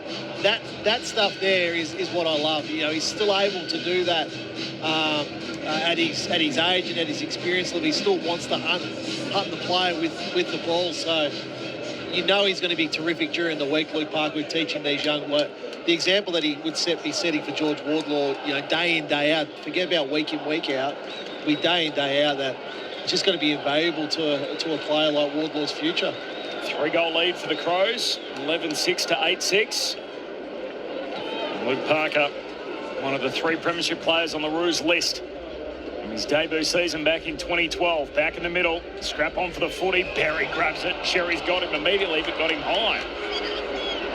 Free kick for Berry, Crows going forward, hand pass to Miller, tearing off the back of the square, hands it away to Riley O'Brien, kicks inside 50 and finds Thilthorpe. It was awkward. It was certainly that. Unorthodox from the big man, a long way down out of the hand onto the boot, but found the target. That was alongside Tom de Koning's farewell speech for awkward, wasn't it? Yes. And sell him short, lace out, big Riley. Just head over the ball. Yeah, wasn't it? Real slow ball drop. Miller is a bit of a problem here for North, isn't he? He's in everything at the moment. He almost stopped running completely to kick the ball. Here comes Thilthorpe. This is much more fluent. He moves in. He's drop punt. Misses. He needed to do it like Riley did it. And behind the other Riley. 11 goals, 7 to 8 goals, 6. A 19-point lead for Adelaide. 13 gone in the third term Saturday footy here on ABC Sport. Kircher dabs it to the pocket for Simpkin. In the left back pocket. He'll kick long to a contest on the wing. Walker in good position. Trembath there as well. Down in front, O'Sullivan leaves it behind. Laird pinches it. Just hurries the kick inside 50 and Thilthorpe plucks it. Now he plays on. He's in a pickle. Gets around low. Let's hit the back. O'Sullivan shoves him as he kicks it away. Fogarty nearly marks it. That's a push. He'll come back. I thought it was the punky push, but got him a little too much in the back. I'm glad umpires are paying that more this year. I've noticed it a lot more that they are. In previous years, O'Sullivan may have got away with that, but you know clearly it has an effect on Thilthorpe's shot at goal. So it's got to be paid a free kick. Almost like you're rewarded for just making an effort. Yeah. How are his hands, big fella. What a grippo. Just looms, doesn't he? Again, another player I can't wait to see. You played in that game when Travis Cloak wore that glove, that real... No, tied by them. 45-degree angle. He'll kick it from 45. Come back.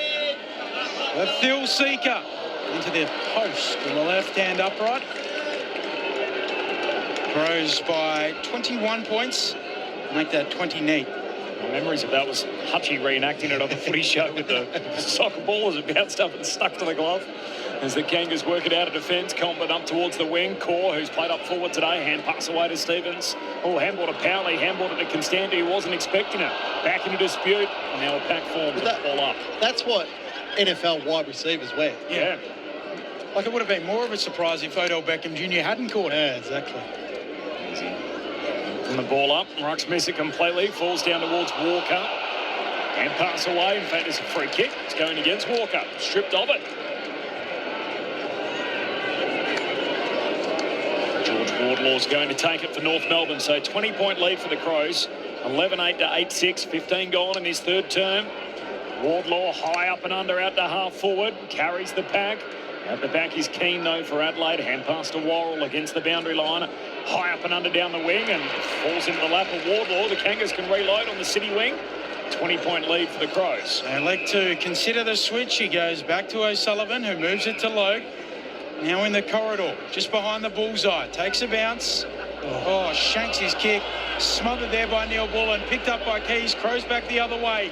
Fogarty back to Keys. Inside 50, Neil Bullen. Logue tracking it back. Neil Bullen there with him. Neil Bullen worries him out of it. Logue goes back. Gathers the footy. Now he's under the pump. Back pocket for the Kangas. Scott dribbles a kick out. McKercher can't trap it. Runs into Cumming. Throws it away to Powell. And now Sheasel to McKercher. And the Roos scoot away. Through the middle of Docklands, finds Parker, who marks. Hand pass to McKercher. Just evades the man coming at him. Kicks inside 50. All bowled over in all of that pain. Umpire said legally. And Hinge works it out for the Crows. Hand pass away to Philtop off the back flank. Kicks down the wing. Taylor the target. Couldn't quite take the mark. He gets up and sends a hand pass away to Fogarty. Fogarty bounces off a body. Ball jars free. Away towards Cumming, who flicks it away to Laird. Now back to Fogarty. Wants to get on the left and dribble it inside 50. Walker gathers. Tackled by Stevens. Taking the ground. Gets free. Handballs it out. The two Crows left it for each other. Keys goes back and gets it. Half-forward flank. Handball to Fogarty. Tackled by Simpkin. These are desperate Roos. Logue over the footy. Trouble. He's dragged it in. Keys has pinged him. So there's a little incident with Bench and Rory Laird. I'd like to see a replay of that. Did they just collide or did Laird bump into Bench was not happy with it. Okay. It's in front of you, Ray Chamberlain. Did you catch it? Yeah, Bench wasn't happy, but I've got to be honest, Laird was as surprised by it, it appeared, as Bench was, so I don't foresee that there was any intent. Okay. Those little ones can get 1 week every now and then, can't they, Cole? Might have been just a collision, but it was a sloppy, scrappy bit of play, wasn't it? Ben Keys, what a pickup he's been for the Adelaide Crows. He's a finisher as well. And he lets the Kangas fans know, thanks for your advice, as he kicks his third. Crows by 26 points. 12-8-80 plays 8-6-54. 17 and a half minutes into this third term. It's really interesting with Ben Keys. A lot of players can bristle. He came to Adelaide as a midfielder and he was doing well there. His best and fairest finishes were high. But then Adelaide have asked him to go and play more as a defensive forward. But he's very much an attacking forward. The way he's got that's his third goal today. Now, usually some players can, crack the you-know-whats when that happens, when the coach says this is what you're going to do now. He's absolutely embraced that role, and it's a critical role within the Adelaide Crows team now. Look at his forward pressure here. He doesn't need to do that. He could have just let the ball come out, but he wants to tackle, and that's how he creates his opportunities. Ray Chamberlan on the boundary. Yeah, just seen a replay of that collision, and there's no accident there. They'll take a real good look at that. That's going to be a story coming out of today. Okay, thanks, Ray. We'll wait for it. So Laird just back from suspension and now in a spot of bother again. Adelaide going forward. Draper kicks inside 50 and Logue takes the intercept mark. So Fury's picked off Bench off the footy. And pass away to McKercher. That's a push. McKercher goes long to half back and is shoved into the back of Bench. He'll get the free here. Ray Chamberlain. Wait, Nick. You want me to help you out tomorrow, Ray? Mate, come down Arden Street. Many hands make light work. Bench goes long to the wing. Spills through to Trembath. Hand pass back in dispute. Picked up by the Crows. Here's Laird. Hand pass away to Keys. Goes all the way back by hand to Curtin. Runs his way around Trembath. Back to half forward. Intercepted. Picks it off. The Roos now just try and work it across the half back line. Sheasel. 26-point game. Adelaide on top. They've kicked 3 goals to 1 in this third quarter, which is 20 minutes old. Another short kicking game. O'Sullivan and Pink kick it to one another. Pink off the back flank plays on, and yet there's not a heap up ahead. Long contest kick down the wing. Leaping over the back, Murray touched the footy. There's a free kick for an illegal block. It's going to go... Oh, it's going to go Darling's way. Okay. What do you think about that? Still realistic attempt, wasn't it? The marking contest. I thought he touched it on the way down. Yeah, okay. Off the beat. He's Darling. He's got a crowded forward 50 to kick into as we tick into time on in the quarter. Sherry's down there. Bush. Curtis shoved out of the way, and he's going to get the footy. Paul Curtis is going to get this 25 out straight in front. Good decision. Yep, I agree. Oh, and they're going to throw the ball to Trembath. He'll get it. There was a pack of about 10 that were in the mix to try and take that. And in the end, there's a free kick spotted, and it's a North Melbourne free. I like about Trent Barth. He presents. He's always in front. Yeah, he's active. Fights for front position. Paul Curtis is still having this conversation now with Jordan Dawson. I'm not sure why Jordan cares about any of that, as he's pointing to his chest saying, no, that should have been my free kick. Free kick. No, it's definitely a free kick to Trent Barth. Yeah. Be a push. Here's Trent Barth on his way in. It's a North Melbourne free. That's all that matters. And Trent Barth, for the third time in as many games, has consecutive goals. He's got 2, and Adelaide's lead trimmed to 20. And this North Melbourne team will not accept their fate today.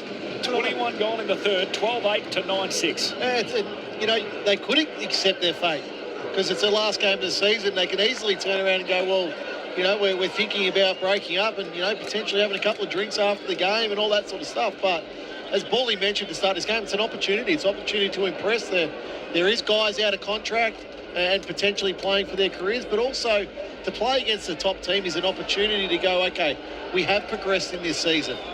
We can get within 4 goals or whatever of the eventual team that finishes on top of the ladder. So still a bit to play out here.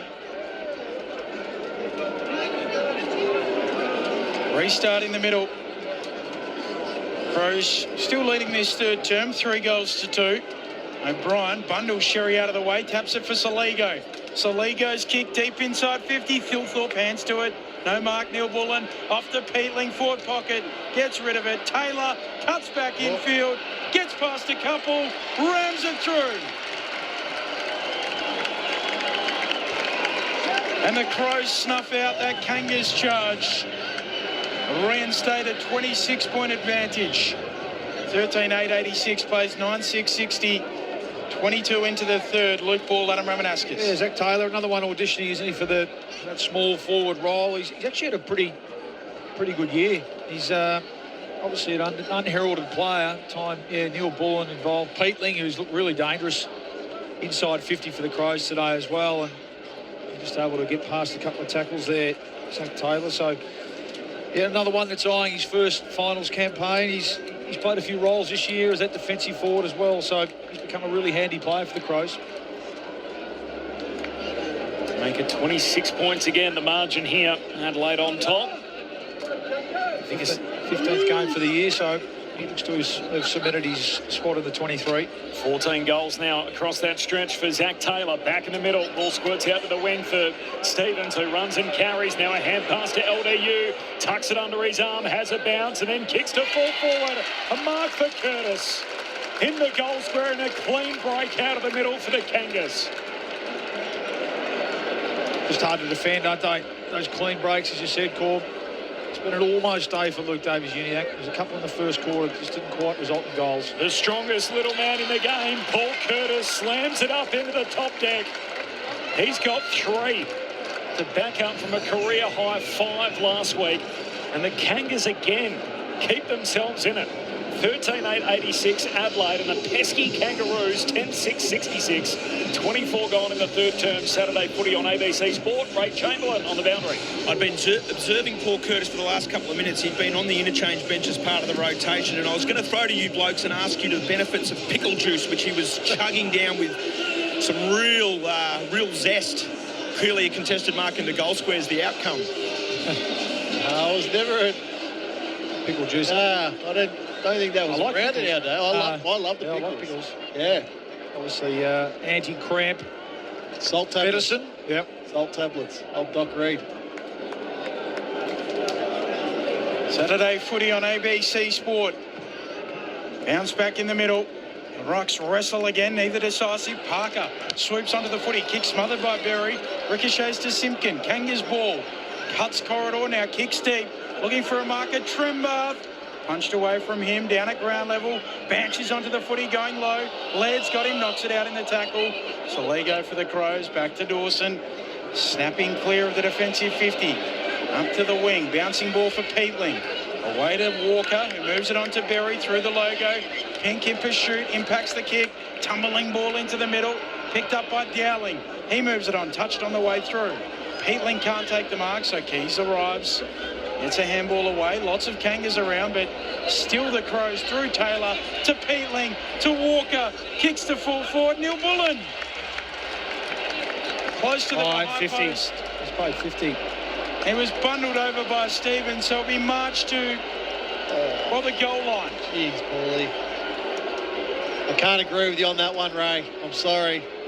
Rammer, I didn't pay it. Yeah, well. Start with a question. Yeah. Neil Bullen works it through into the corporate boxes. And it's, well, spilled a few glasses of Chardonnay up there as well. Crows by 26 again. 14-8-92 plays 10-6-66. 26 travelled in the third. Why did that happen, Ray Chamberlain? Was it there, the 50? The 50's been awarded here because there's the mark and then a subsequent action, which is the push to the front, has put him on the ground, which they'll say is a delay of play. Well, I understand Rammer's lament. Obviously, he's going back. Is he going to ground or not, or does he get that for the push? If it's for the push, you're not allowed to touch him once he's marked it. I agree with that, but I don't think there was enough force there. Yeah. But again, it's just another example of North's inability to be able to defend turnover. So that's just so easily throughout the day, Adelaide have been able to take the ball from one end of the ground to the other. I thought young Banch, who got the crumb at that end, he just got to hold the ball in, find a way to keep it in, get a restart, because that's the result. Just go straight down the other end and goal Adelaide. Cherry tries to grab it out of the ruck, attracts a crowd immediately, and a ball up again.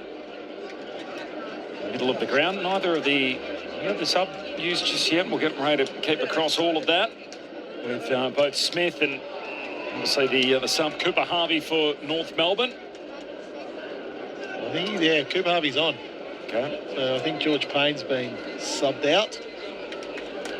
Ball up here, middle of Docklands. Swatted down. Davies Uniacke, hand pass away to Scott. Scott hurried kick forward and up on his chest, hugging it to his body is Harvey right on cue. So here he is, Cooper Harvey, true centre half forward, and he says, you know what, I'm going to have a look. As he should. Go back and kick the goal. Fresh legs. DNA doesn't lie, does it? No, the boots, I wonder what Dad thinks of the boots. Not sure he ever wore any of the fluoros, Boomer, but straight on the ground. You said out of contract, didn't you, Corb? So can really have an impact, whether it be at this club or another. Can finish off the season well here, young Harvey. Cooper Harvey out to his right, raking drop punt goalward, and a behind. Missing out to the right. So make it a 25-point lead for Adelaide. Ray Chamberlain on the boundary. Yes, well picked up, boys. The subs has taken place in North Melbourne. Geordie Payne, it's just a tactical sub, and it happened when that Laird incident took place. I got a little distracted.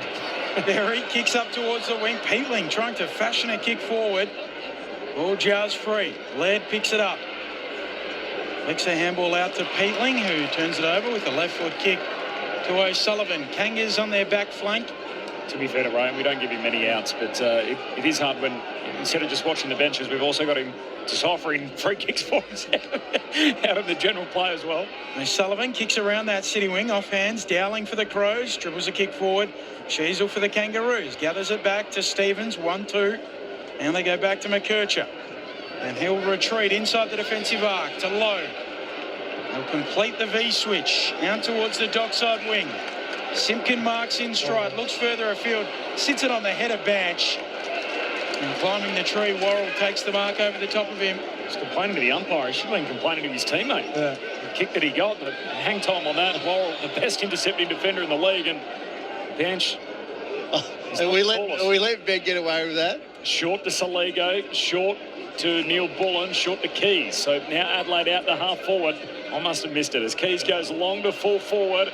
A long kick, Corbin floats through, takes the intercept mark. A contest against Banch, and he's given the Worrell's climbed the tree. Right. Yeah. The tree bench. Yeah, the bench. I think earlier he actually just called him Branch. There's no R in there. So hand pass away towards McKercher, goes long down the wing and flying again is Banch, and behind him Worrell picks it off. Rinse and repeat. Half forward for Adelaide. Here is Worrell. Left foot kick inside attacking 50. Trying to find Thilthorpe. Hands to it out the back. Harvey's there to mop up. Loops a handball back to McKercher. Last line for the Roos. Now Corbin away to Scott. He's under pressure. Just dumps a kick out of there. Here is Banch. Opposed to Laird. and it's slapped away from him. The Crows by 25 at the final change.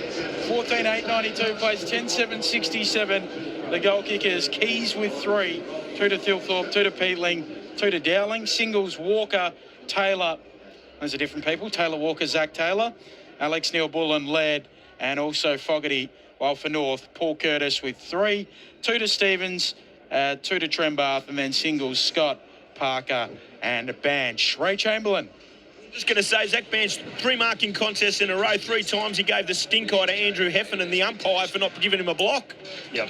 No, I'd be more filthy at the way the ball's coming in than the umpire there. Well, I don't know why it's coming into the air to the 5'7" guy. Anyway, staggering. Adelaide by 25, 14-8-92. They lead at North Melbourne 10-7-67. And this is Saturday footy on ABC Sport.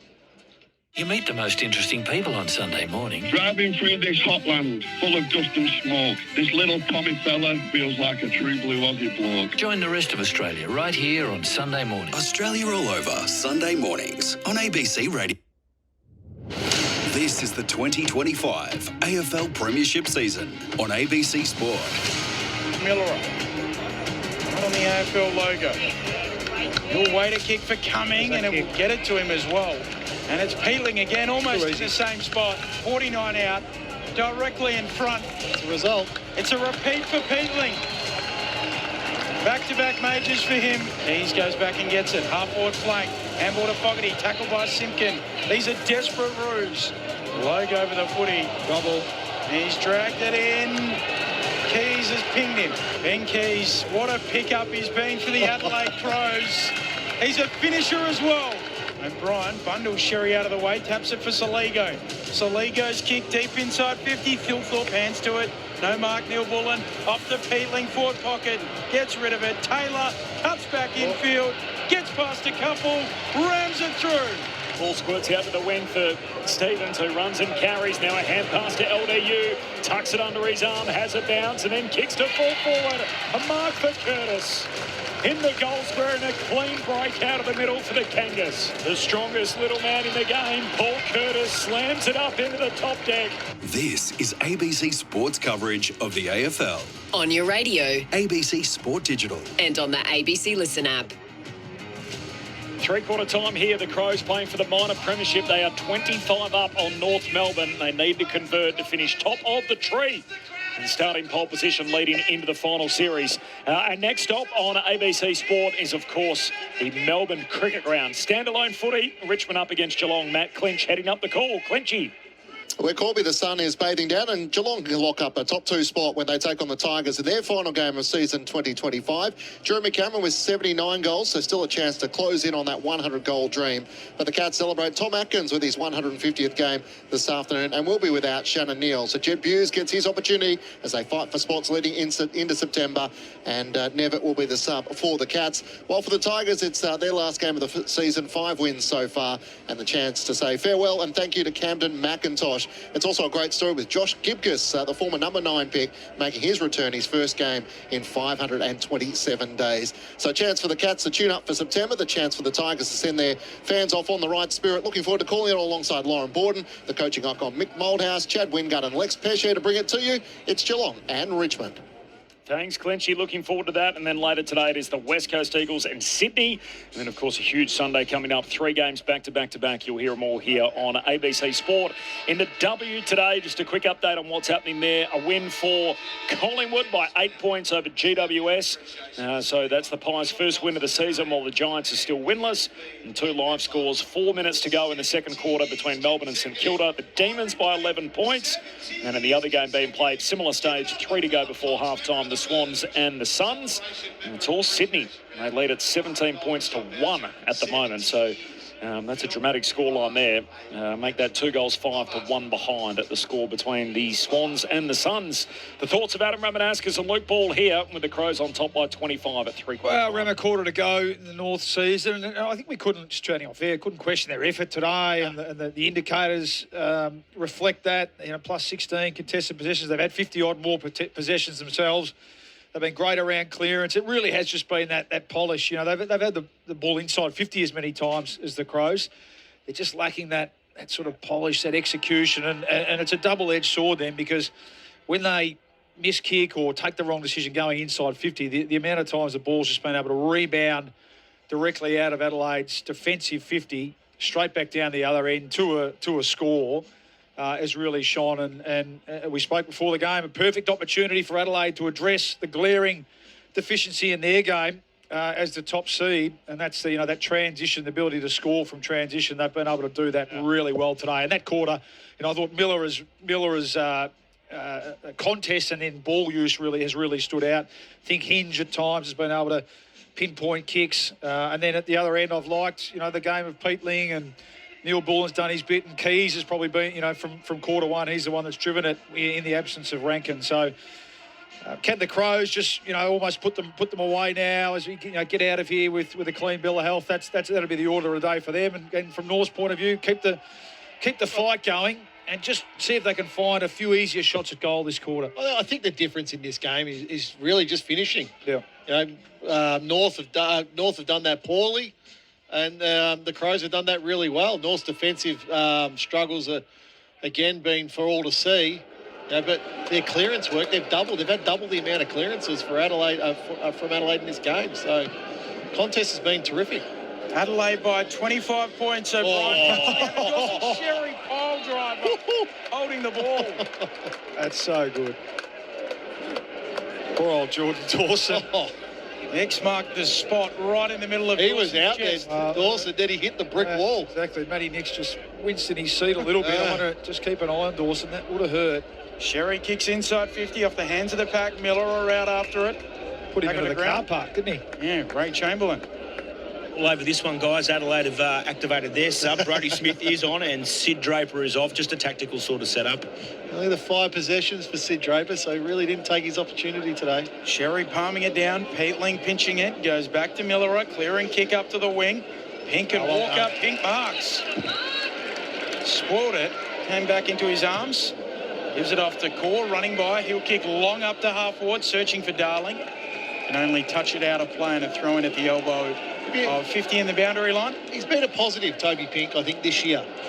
He's had some games, okay, I know he's had some goals kicked on him, but he's also had some games where he's done really well on the big key forward. So a bit to work with in the off season. And let's be like Stephen Silvani would have some goals kicked on him, wouldn't he? In this team, I agree with you, Ram. He's had a great year. Big tackle there. Pete Ling locked up by Parker. Ball spits out. Says keep going. Here's Constanti. Hand pass away towards Simpkin. Back flank for North. Handball to Daniel. High up and under inside the forward 50. They come from all directions. Spills down towards Powell. The son of a crow kicks across the forward line. Turns it over. Comes the half back line pretty quick, and the intercept mark for Smith. Kicks to Thilthorpe, who marks for Adelaide. Long kick from one side of the centre square to the other. Coming marks. Hand pass away to Hinge. Hinge trying to get back on his preferred side. Hands it to Smith. Smith, the super sub, is straight on and bangs through the goal on the run. And Adelaide with a tone setter to start this final term. And Brodie Smith straight into the game on the scoreboard. 2 minutes played, final term. 15-8, 98 Adelaide. North Melbourne 10-7, 67. Oh, what an entrance. Brodie Smith, because he was the one who chiselled the kick out of the defensive 50 to Riley Thilthorpe and then got on his bike, as he should do, with the sub, with the fresh legs. But that's almost tsunami-like, isn't it? Look at the run there from the Crows, just getting goal side of North Melbourne. Mitch Hinge, and again, just Dylan Stevens, who part of the left-footer club, let him get back onto his favourite side. Handball to Smith, and that is how many plays did Brodie Smith run past through the middle of the ground of North Melbourne? Well, that's a player who wants to play next week or 2 weeks' time, doesn't it, Brodie Smith? And he'd be game not to pick him. Really experienced player. How many games has he played, Brodie Smith? Shocking bounce in the middle. Umpire lets them rumble. Eventually, Parker gets rid of it. He did miss the grand final in 2017. Brodie Smith with that ACL. Saligo ends up with the footy for the Crows. Kicks out wide for Cumming. He might be a perfect sub, because he can go forward, he can kick, he can play wing. He can play back. Cumming kicks inside 50. Dawson free kick. Had his arms chopped. Free kick. Very wide out right half forward here for the Crows captain. So they should get Pedler back. They'll get Michael Lanny back. I'm not sure. Pedler hasn't really been in their first. And Michael Lanny will take Bond's position, you would imagine. Yeah.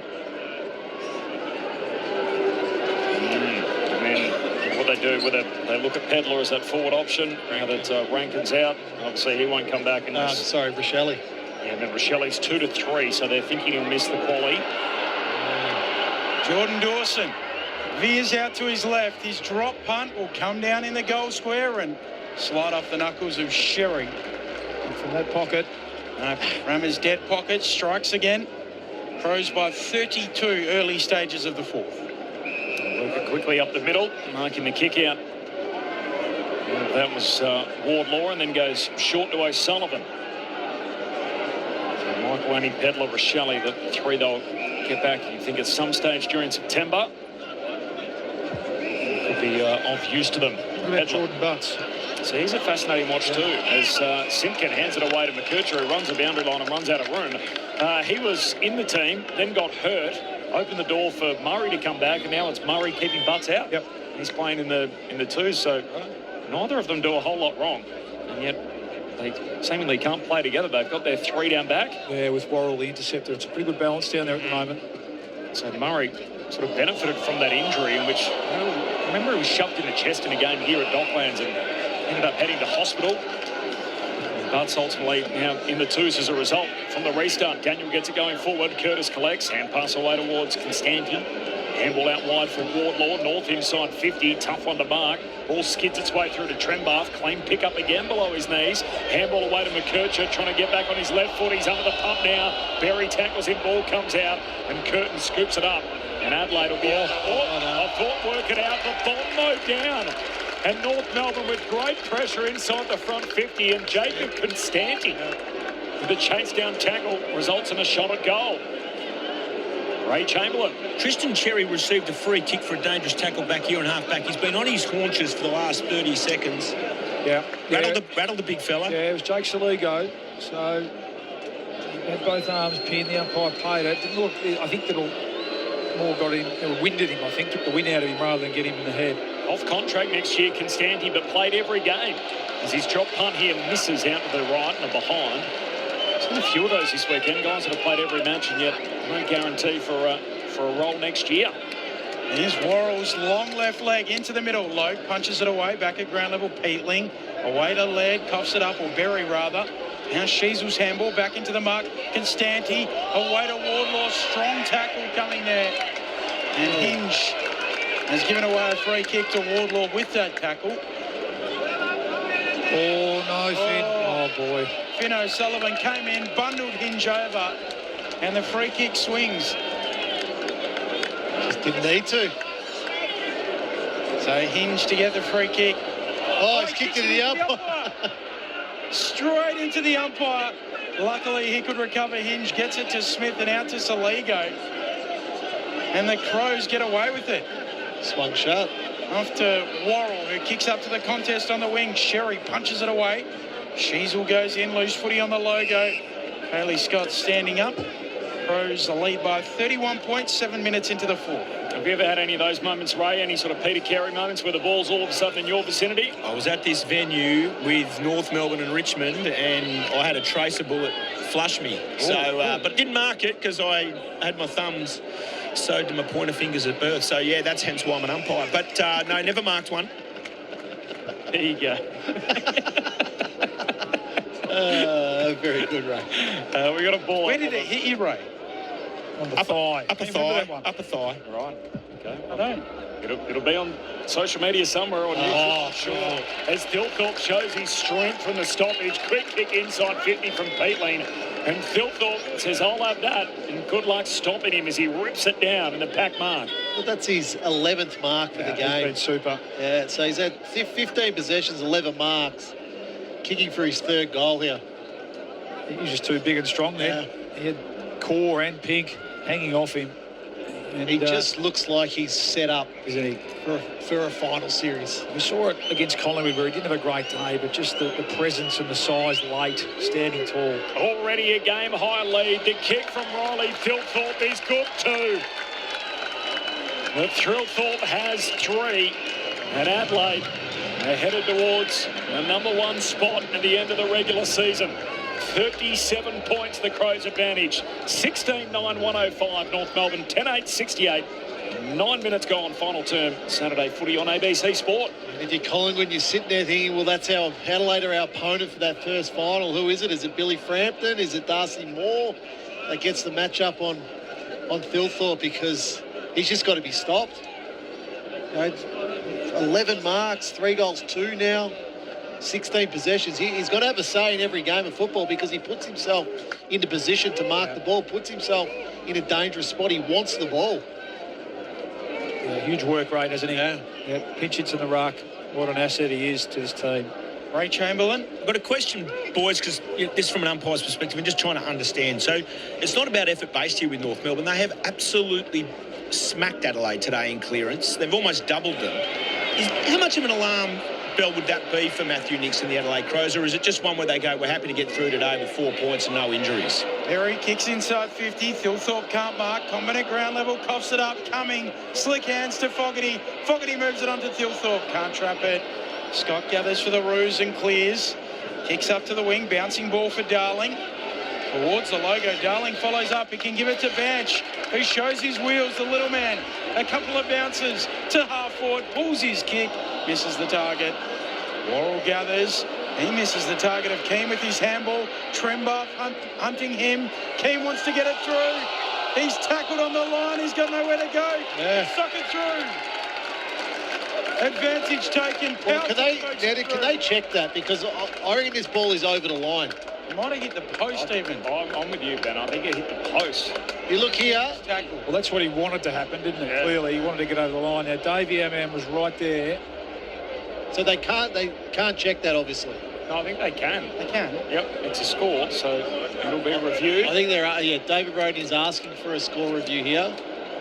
Now, is the whole ball over the line? That's the question, or... Well, if it hits the post, it doesn't really matter, does it? It's just it's hit the post, yeah. Here we go. Soft signals a goal. It's a goal? Yeah. But they play on advantage. So soft signals a goal, he's saying. So does it hit the post here? Well, he's over. He's right over. Yeah, they paid the advantage. Well, you assume that the whole of the ball is over the line, but it's got to be. You can't really see. That's a point. At the very least, it's hit the post. Yeah, but you're judging that on an angle from behind the goal. That's part. The ball is past the point post. This will be sorry, the goal post. Well, but the post is the other side of it. The back of the post is the back of the line, is it not, Ray, if the ball's in the air? That's correct, and this is sort of the angle we're going to need to see, Rama, the side-on profile, but we're going to need to see it from the other side. You can see there's no way David Roden can see where the ball is. Exactly. Yeah. So if a score hasn't occurred, then holding the ball, free kick advantage, all clear a goal. Yeah. But if that has hit the post there or the ball's crossed the line, they will award a behind. Oh, I don't think it did cross the line if you're taking the back of the post. I don't think the umpire's going to say that either. Maybe. The back of the post will be over the line. I think this is going to be a goal. That's what Ray's saying, that the back of the line is actually the back of the post in that instance. But the ball's past the back of the post. Oh, I don't think you can say categorically that the whole of the ball is. Yeah. Here we go. See if the ball crossed the goal line or not prior to being kicked through for a goal. Decision on the scoreboard. Is this going to be a goal? They said inconclusive evidence, which is the way it should be done. And this will be a goal as it's poked through by Tom Powell on the line. So Powell will get credited with the goal. And after the lengthy review, it is a North Melbourne major.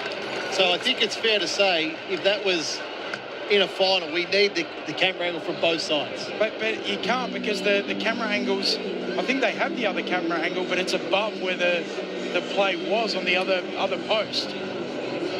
So the camera is actually, say, 9 feet in the air.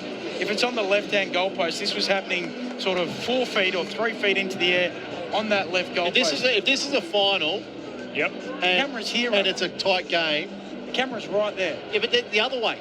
You got one on the left and one on the right as well. Surely. They showed us the other one. Surely, we've got it. Yep. Should have given the handball a while. Serves him right. But that would be, I think that would be a huge controversy if that was given a goal without the other angle. 31 points the margin. Crooked bounce back in the middle, and Upbury calls that. Don't forget, coming up, it is Richmond and Geelong. We'll take you there. Mick Malthouse and Chad Wingard, along with Matt Clinch, Lauren Borden, and Alexia Pesce, your call team. Back in the middle. Cherry palms it down and picked up by Philthorpe, the opposing ruckman. He's tackled straight away. Still think we need a camera hanging from the roof directly on the goal line. Drone shot. Cherry tries to grab it out of the ruck to get it going forward. Crows by 31, final term, playing for the minor premiership. Philthorpe runs, carries, and then has left it behind. North fans wanted a free for a throw, not forthcoming. Still there to be one in the middle of the ground, picked up by Dowling. His hand pass swatted down. Now it's with Parker for the Roos. Sweeping hand pass away to Constanti. Kicks inside the forward 50 for North, and up strong there is Keane. He thought he had enough of it, not to be. Harvey got it out to LDU. They've kicked 2 in 2 minutes, the Kangas. They want to go out with a bang here, North Melbourne. And Adelaide's lead has been trimmed at 25 points. 12-8-80. Adelaide, 16-9-105. 14 gone in the final term. The Crows by 25. That was really good by Cooper Harvey. It gets to the fronts where they worked extremely hard in the middle of the ground, North Melbourne, to release that ball. Then it's, it's a dump kick in. Trent Barth competes. Harvey's able to take the ball. Whether he handballed it or not's another question, but it goes in the book. Terrific play. It was a throw. But, Mark Keane's had a bad minute there. Appealing to the umpire, thought he should have been paid the mark or the free kick. No, I'm happy with that being play on. Davies Uniac, who, as I said, he's had an almost day, hasn't he? He's looked really dangerous at times. He had 25 possessions, 14 contested, been really strong around clearances, like he usually is.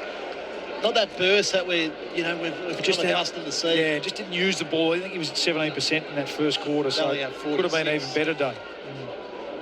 Back to 25 points. Sherry and Philthorpe have a little wrestle. Sherry lays it down. Wardlaw out the front of the stoppage for the Kangas. Looking for a leading target. Harvey, not quite. Banch picks it up. He'll get the free kick. Or paid the mark in the end. Cooper Harvey with a shot on goal, slight angle to the right. He'll kick it from about 47. I think just going back to Ray's question about clearance and North Melbourne dominating today, I think Matthew Nicks will be really concerned about it. 41-22 in this game alone against a bottom 4 team. So, Rankin's in and out of that centre square and around contest, but that's a real beating today. Out of contract in around about 15 minutes of game time. He's still making an impact right now. And this game is still live. 19 points. 16-9-105 plays 13-8-86. 16 minutes and change into the fourth. Yeah, that's spot on, Rama. And against, we know it's been against finals teams, against top 8 teams, you can't give up field position in a final that easily. And as good as their defence has been, Adelaide, the amount of times that North have been, and that's just too loose in the centre square. That's just giving George Wardlaw, who is a terrific clearance player, way too much time and space. The amount of times that North Melbourne have been chest out through the front of the stoppage at the centre bounce has been a concern today for the Crows. So you're right, Rankin aside, all their first choice players are out there. They've just been a little bit off, and they've got some work to do to close out this game. Yeah. Game's still on. There's 11 and a half minutes left of game time. And Adelaide, they lead by 19 on the back of 3 in a row for the Kangas. North get it going forward again. Miller hops up, takes it, tries to take on one, caught the second time holding the ball. Free kick for North Melbourne. And Sheasel's going to get it. As Miller is caught in all of that.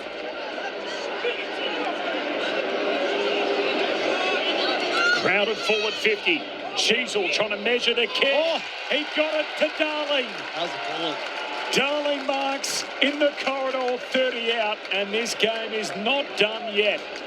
No, I'm loving this from North. Fight to the very end, fight to that very final siren.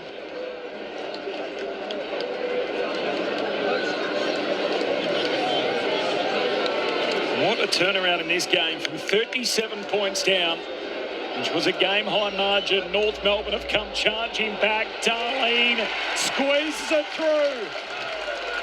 4 in a row for the Kangas, and we are far from finished.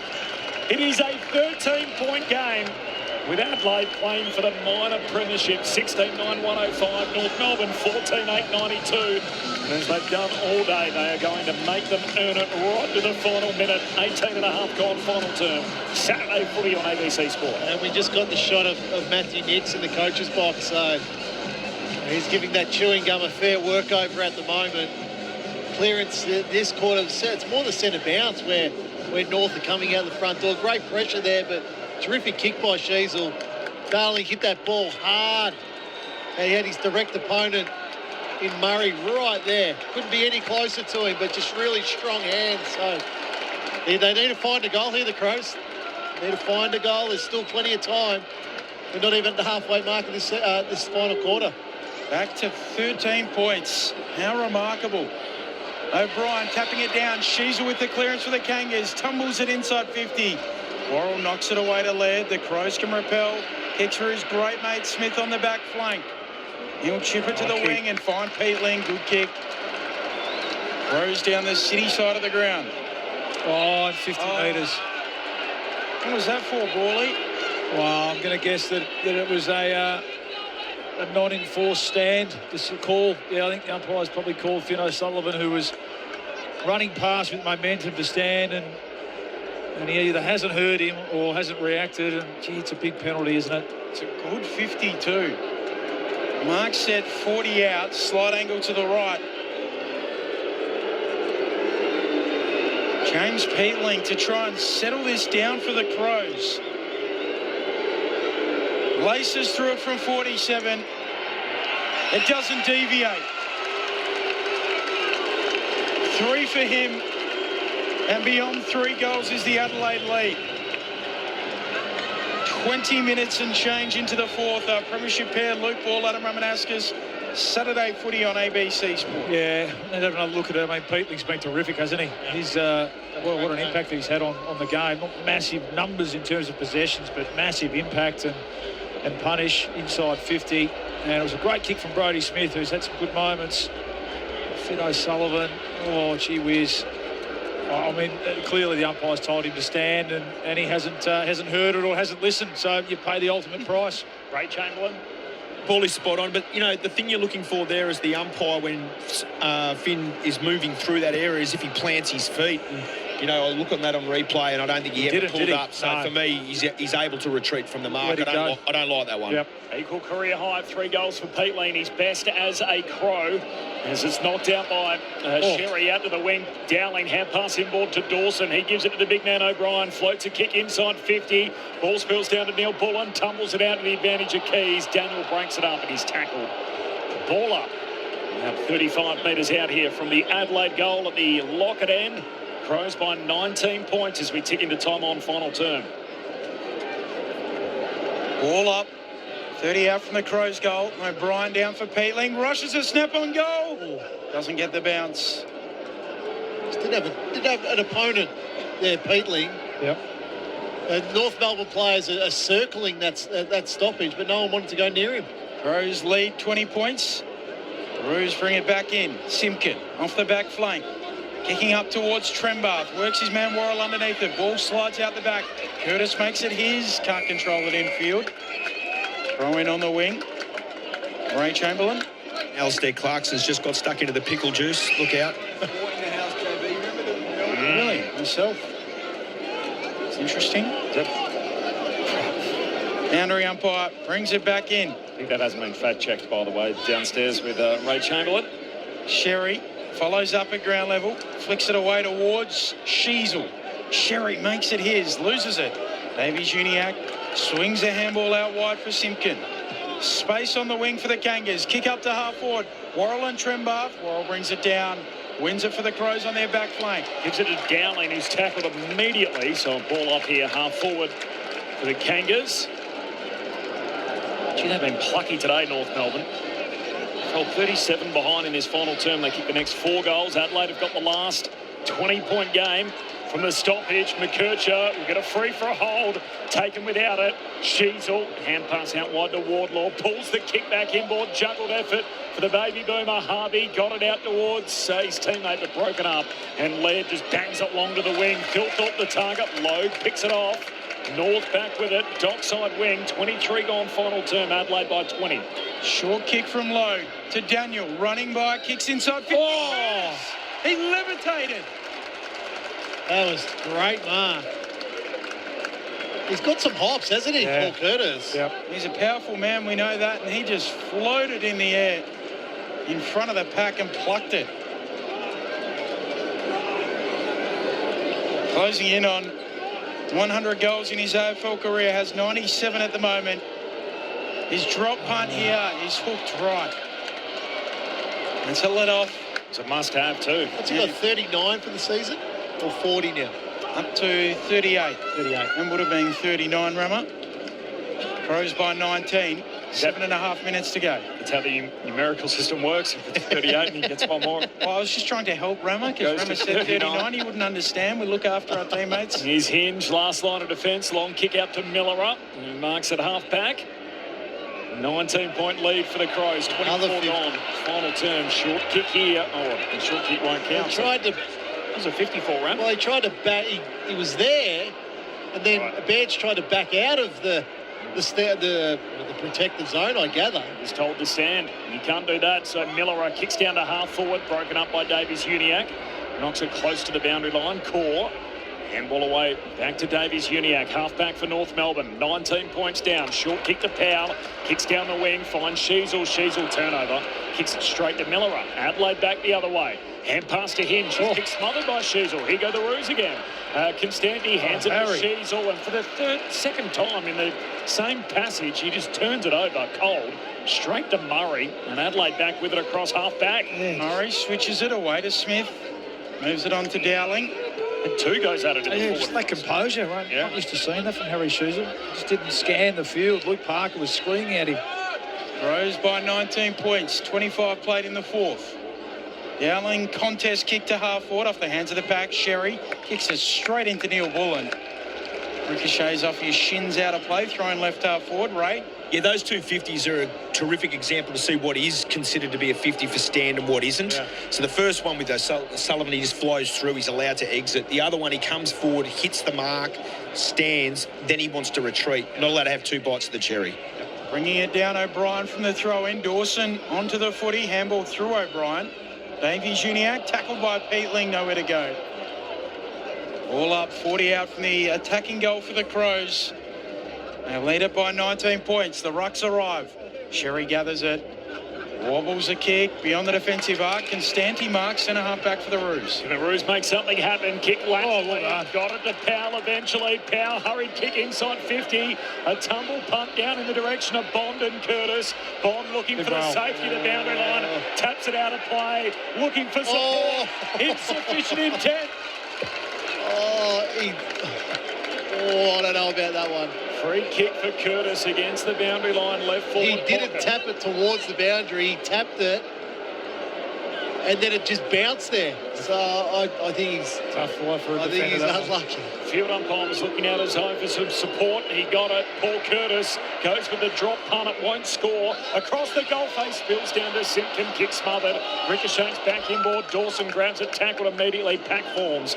Ball up. Top of the goal square here for North, down by 19 points, 27 gone final term. Still plenty of time on the game clock. And the Kangas find a goal here. Both rucks miss it. Sherry ends up with the footy on the bounce. Another ball up. And huge again, Sherry. Sherry and O'Brien. Sherry down for Parker. Might have been helped without it. A kick from the Crows. He's out on the full. Touched. Yeah. Touched on the way through. Dowling rushing the kick, so we'll spin it in. Right forward pocket here for the Kangas. Crows lead by 19. Boundary umpire brings it back in. The Rucks arrive late, both miss it, spills out the back, and Peatling again extracts the footy. Handball towards the wing, onto it. Neil Bullen wants the boundary line. All of that experience from Neil Bullen. Ball to be thrown in right beneath us, stock side of the ground. Crows by 19. Saturday footy on ABC Sport. Coming up, Richmond and Geelong from the MCG. Down to Joan. Sherry palms it down. Here's Davies-Uniacke. Hand pass out to Simpkin. Simpkin decides to take on the responsibility. Shoots for goal. It's still alive. Trembath on the behind line. Collects. Snaps. Misses. Behind. Crowd trying to will it through. 18 points is the margin. It's 3 straight kicks. Adelaide on top. Adelaide by 18. 28.5 gone final term. Short kick into the back pocket from Rory Led. Murray drives a kick up towards the wing. Pack forms out the back. Walker. Ball sits up for him. Has time to get it on the boot. Kicks it out on the full. Parker in pursuit. The North will get it back on their right back flank. Crows by 3 goals. Phil Thorpe just bumping over Luke Parker on the wing. And Walker wasn't happy with him either. Lowe stands with his hands out and then retreats with the kick for Caleb Daniel. Time and enemy now for the Kangas as well. 29 minutes into this fourth. Back to Bailey Scott, who moves it on to Finn O'Sullivan.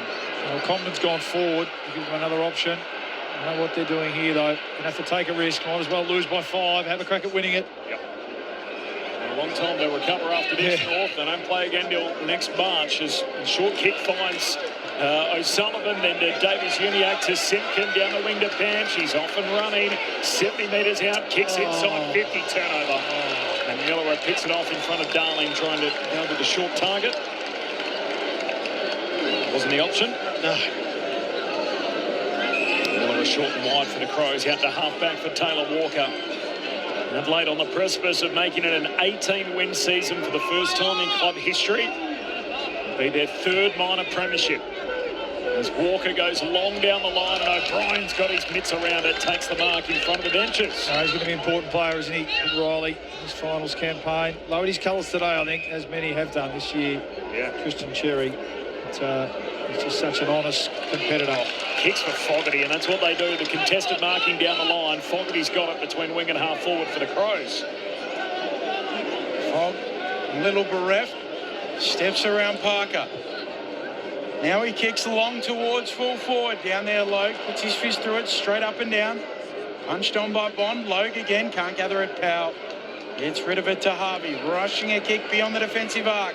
Bouncing ball. Worrell goes and tracks it. Crows ball again. Back to Laird, who might have a case to answer during the week. Now Worrell again. Left foot kick inside 50. Back there, Pink. Defensive mark for the Kangas. And they need to go. They're down by 18 points late in this game. Simpkin receives it and kicks short to Parker. Hand pass away to Daniel. Long down the wing. Banch again the target. Collects on the half volley, trying to evade Millera. Millera got him high. Free kick for Banch. Hand pass away to McKercher. Down to half forward. Davies-Uniacke marks. 60 from home. Looks inside the forward 50. Team down by 3 goals. 31 gone final term. Kicks to the hot spot. Marks is leaping up and got it. And the mark's going to be paid. And Curtin tried to rip it down with him. And yet this footy is going to end up in the hands of Tremba. I thought Curtis had more. Oh, Curtis definitely had the first. Yes. Tremba's going to be the beneficiary. I think there was lucky. 3 players had their hands on that footy, and in the end, it's the 3rd of the options in Cooper Trembath who will get it and full forward. Well, if he kicks this, we know how lethal they've been out of the centre bounce. Still 90 seconds left on the clock. Margin 3 goals. Margin now 2 goals. Trembath puts it through. He's played 3 games of footy late in the year, and he's kicked 3 in each of them. It's a one way to end your year, Cooper Trembath. And Adelaide's lead is trimmed at 12. 32 minutes gone, final term. Adelaide hanging on with 90 seconds to go. 17-10 to 15-10. No, it's been a positive, hasn't it? This young man, they found one. Can't wait to see what he can produce next year with a full pre-season. I'm not sure he gets a little bit lucky there. I'm not sure he had. No, he definitely didn't have anywhere near the first. Paul Curtis's mark. It just drags it out at the end, Paulie. Yeah. I'll tell you what it is. It's the first time the Crows have conceded 100 points for a long, long time. I remember the Bulldogs game here, which was a bit of a shootout. I don't think they even then they conceded 15 goals. So again, just a few little cracks, a few little vulnerabilities still in this Crows. I mean, I feel like they're going to hold on here and clinch top spot, but 98 points they conceded. Yeah. And they get a centre bounce clearance Here the Kangas, they can't. The Crows go forward. Fogarty off to Saligo. Towards the game. Misses right. But it's a handy point. Puts them out by 13. It might be enough for that minor premiership. Geelong game in Gather Round. Last time they conceded 100 points, the Crows. They have done again today here as they win it back in midfield. And Berry goes wide with the kick. You have the Cumming, who marks on the boundary line. City side. 13-point lead for Adelaide. 33 and a half gone, final turn. 2005, 2017, and now this in 2025 will be the minor premiership years for Adelaide. And they're more interested in repeating 97, 98, of course, and coming away with the cup as Dawson goes long down the line. Sherry kicks it back in the other direction. Bouncing footy down the City wing. 12-point lead for the Crows. Hand pass back inboard. Scrap on for it. Number of bodies dive in, and in the end, the umpire says, I'll have it. And a ball up on the City wing. Crows by 13 points. Saturday footy on ABC Sport. Geelong and Richmond to follow this game.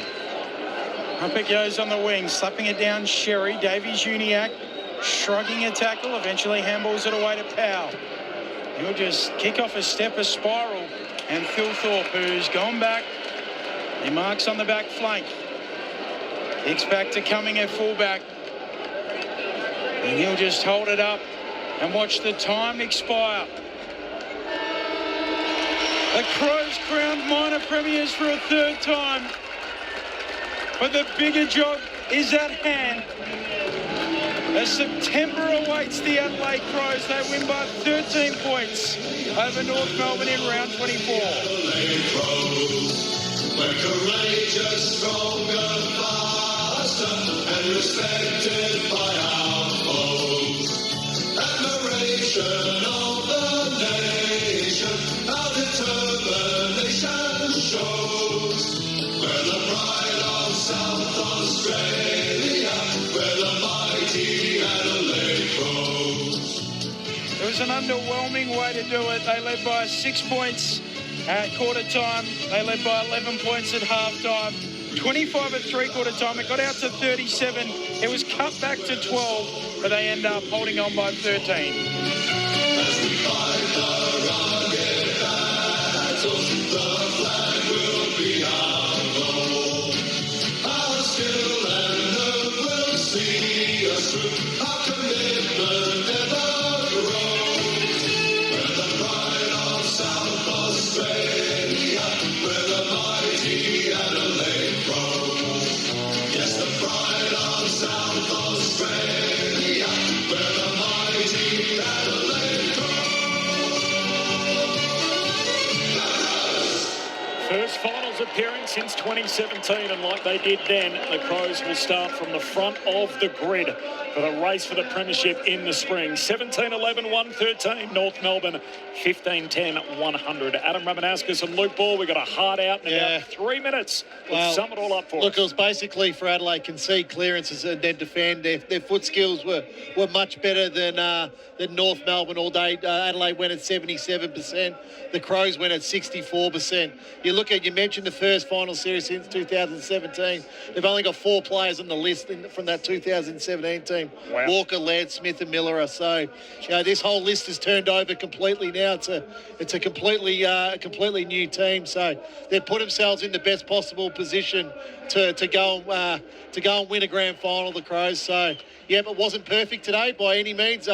Matty Nicks will certainly be disappointed with that clearance count, but they come away unscathed from this game, and now they rest up and they're into a first final at home final. Yeah, 2 home finals. So I mean, what a season! First unbelievable effort. Win 18 games off the back of last year. Significant improvement across the board from so many of their players, and as you say, they enter a final series with a home qualifying final in pretty good health. They had a game today, which I think Matty Nicks will be happy with. They're still under no illusions that despite finishing on top, they've got plenty to work on in the next 2 weeks before that first final against probably Collingwood. We'll wait and see, obviously, over the course of this weekend. But unbelievable season from the Crows, and I think many tipped them to probably be an improver this year, but I don't think anyone would have tipped them to finish again clear on top. So full credit to them. The votes in the ABC. Oh, quickly, Rami, happy to. I had a quick think about it at the end there. I'm going to give one to Tristan Cherry. Just rounded out a fantastic year. Probably wins North's best and fairest. What a player he's become. What a warrior. 2 to Ben Keys. Thought he set the game alight early. Kicked 3 goals. And we mentioned before the game who's going to bob up and carry or pick up the slack from Isaac Rankin. I think between Keys and Peatling, they did that today with small contributions from elsewhere. And I think Riley Thilthorpe across the day, I'm going to give him 3 votes. He's just a colossus. I can't wait to see him in particular, but Fogarty and him, attack this final series. You just feel like he's going to have a massive say. And, he just stands tall time and time again and impacts the game when it matters for the Crows. So surely will be All-Australian for the first time in his career, well-deserved. And really, in a lot of ways, he's embodied this Adelaide rise this season, meteoric rise this season. So 3 to Riley Thilthorpe. What a season he's had. Great job to all of you here on Saturday Footy on ABC Sport. 3 for Thilthorpe, 2 for Keys, 1 for Sherry. I think we're all in the studio next week. Well, that rounds out Saturday Arvo Footy, which, to be fair, hasn't set the world on fire, Ben, this year. So well done to you two. Yeah, well done. Thanks to Ben Cameron, to Luke Ball, to Adam Ramanuskas, to Stuart Hollywood-Baker, to Razor Ray Chamberlain and to Craig Davis back in the studio. We're done here at Dockland. So despite losing the clearance count by 21, Adelaide win the game by 13 and clinch the minor premiership. Either the NRL or the AFL on deck now.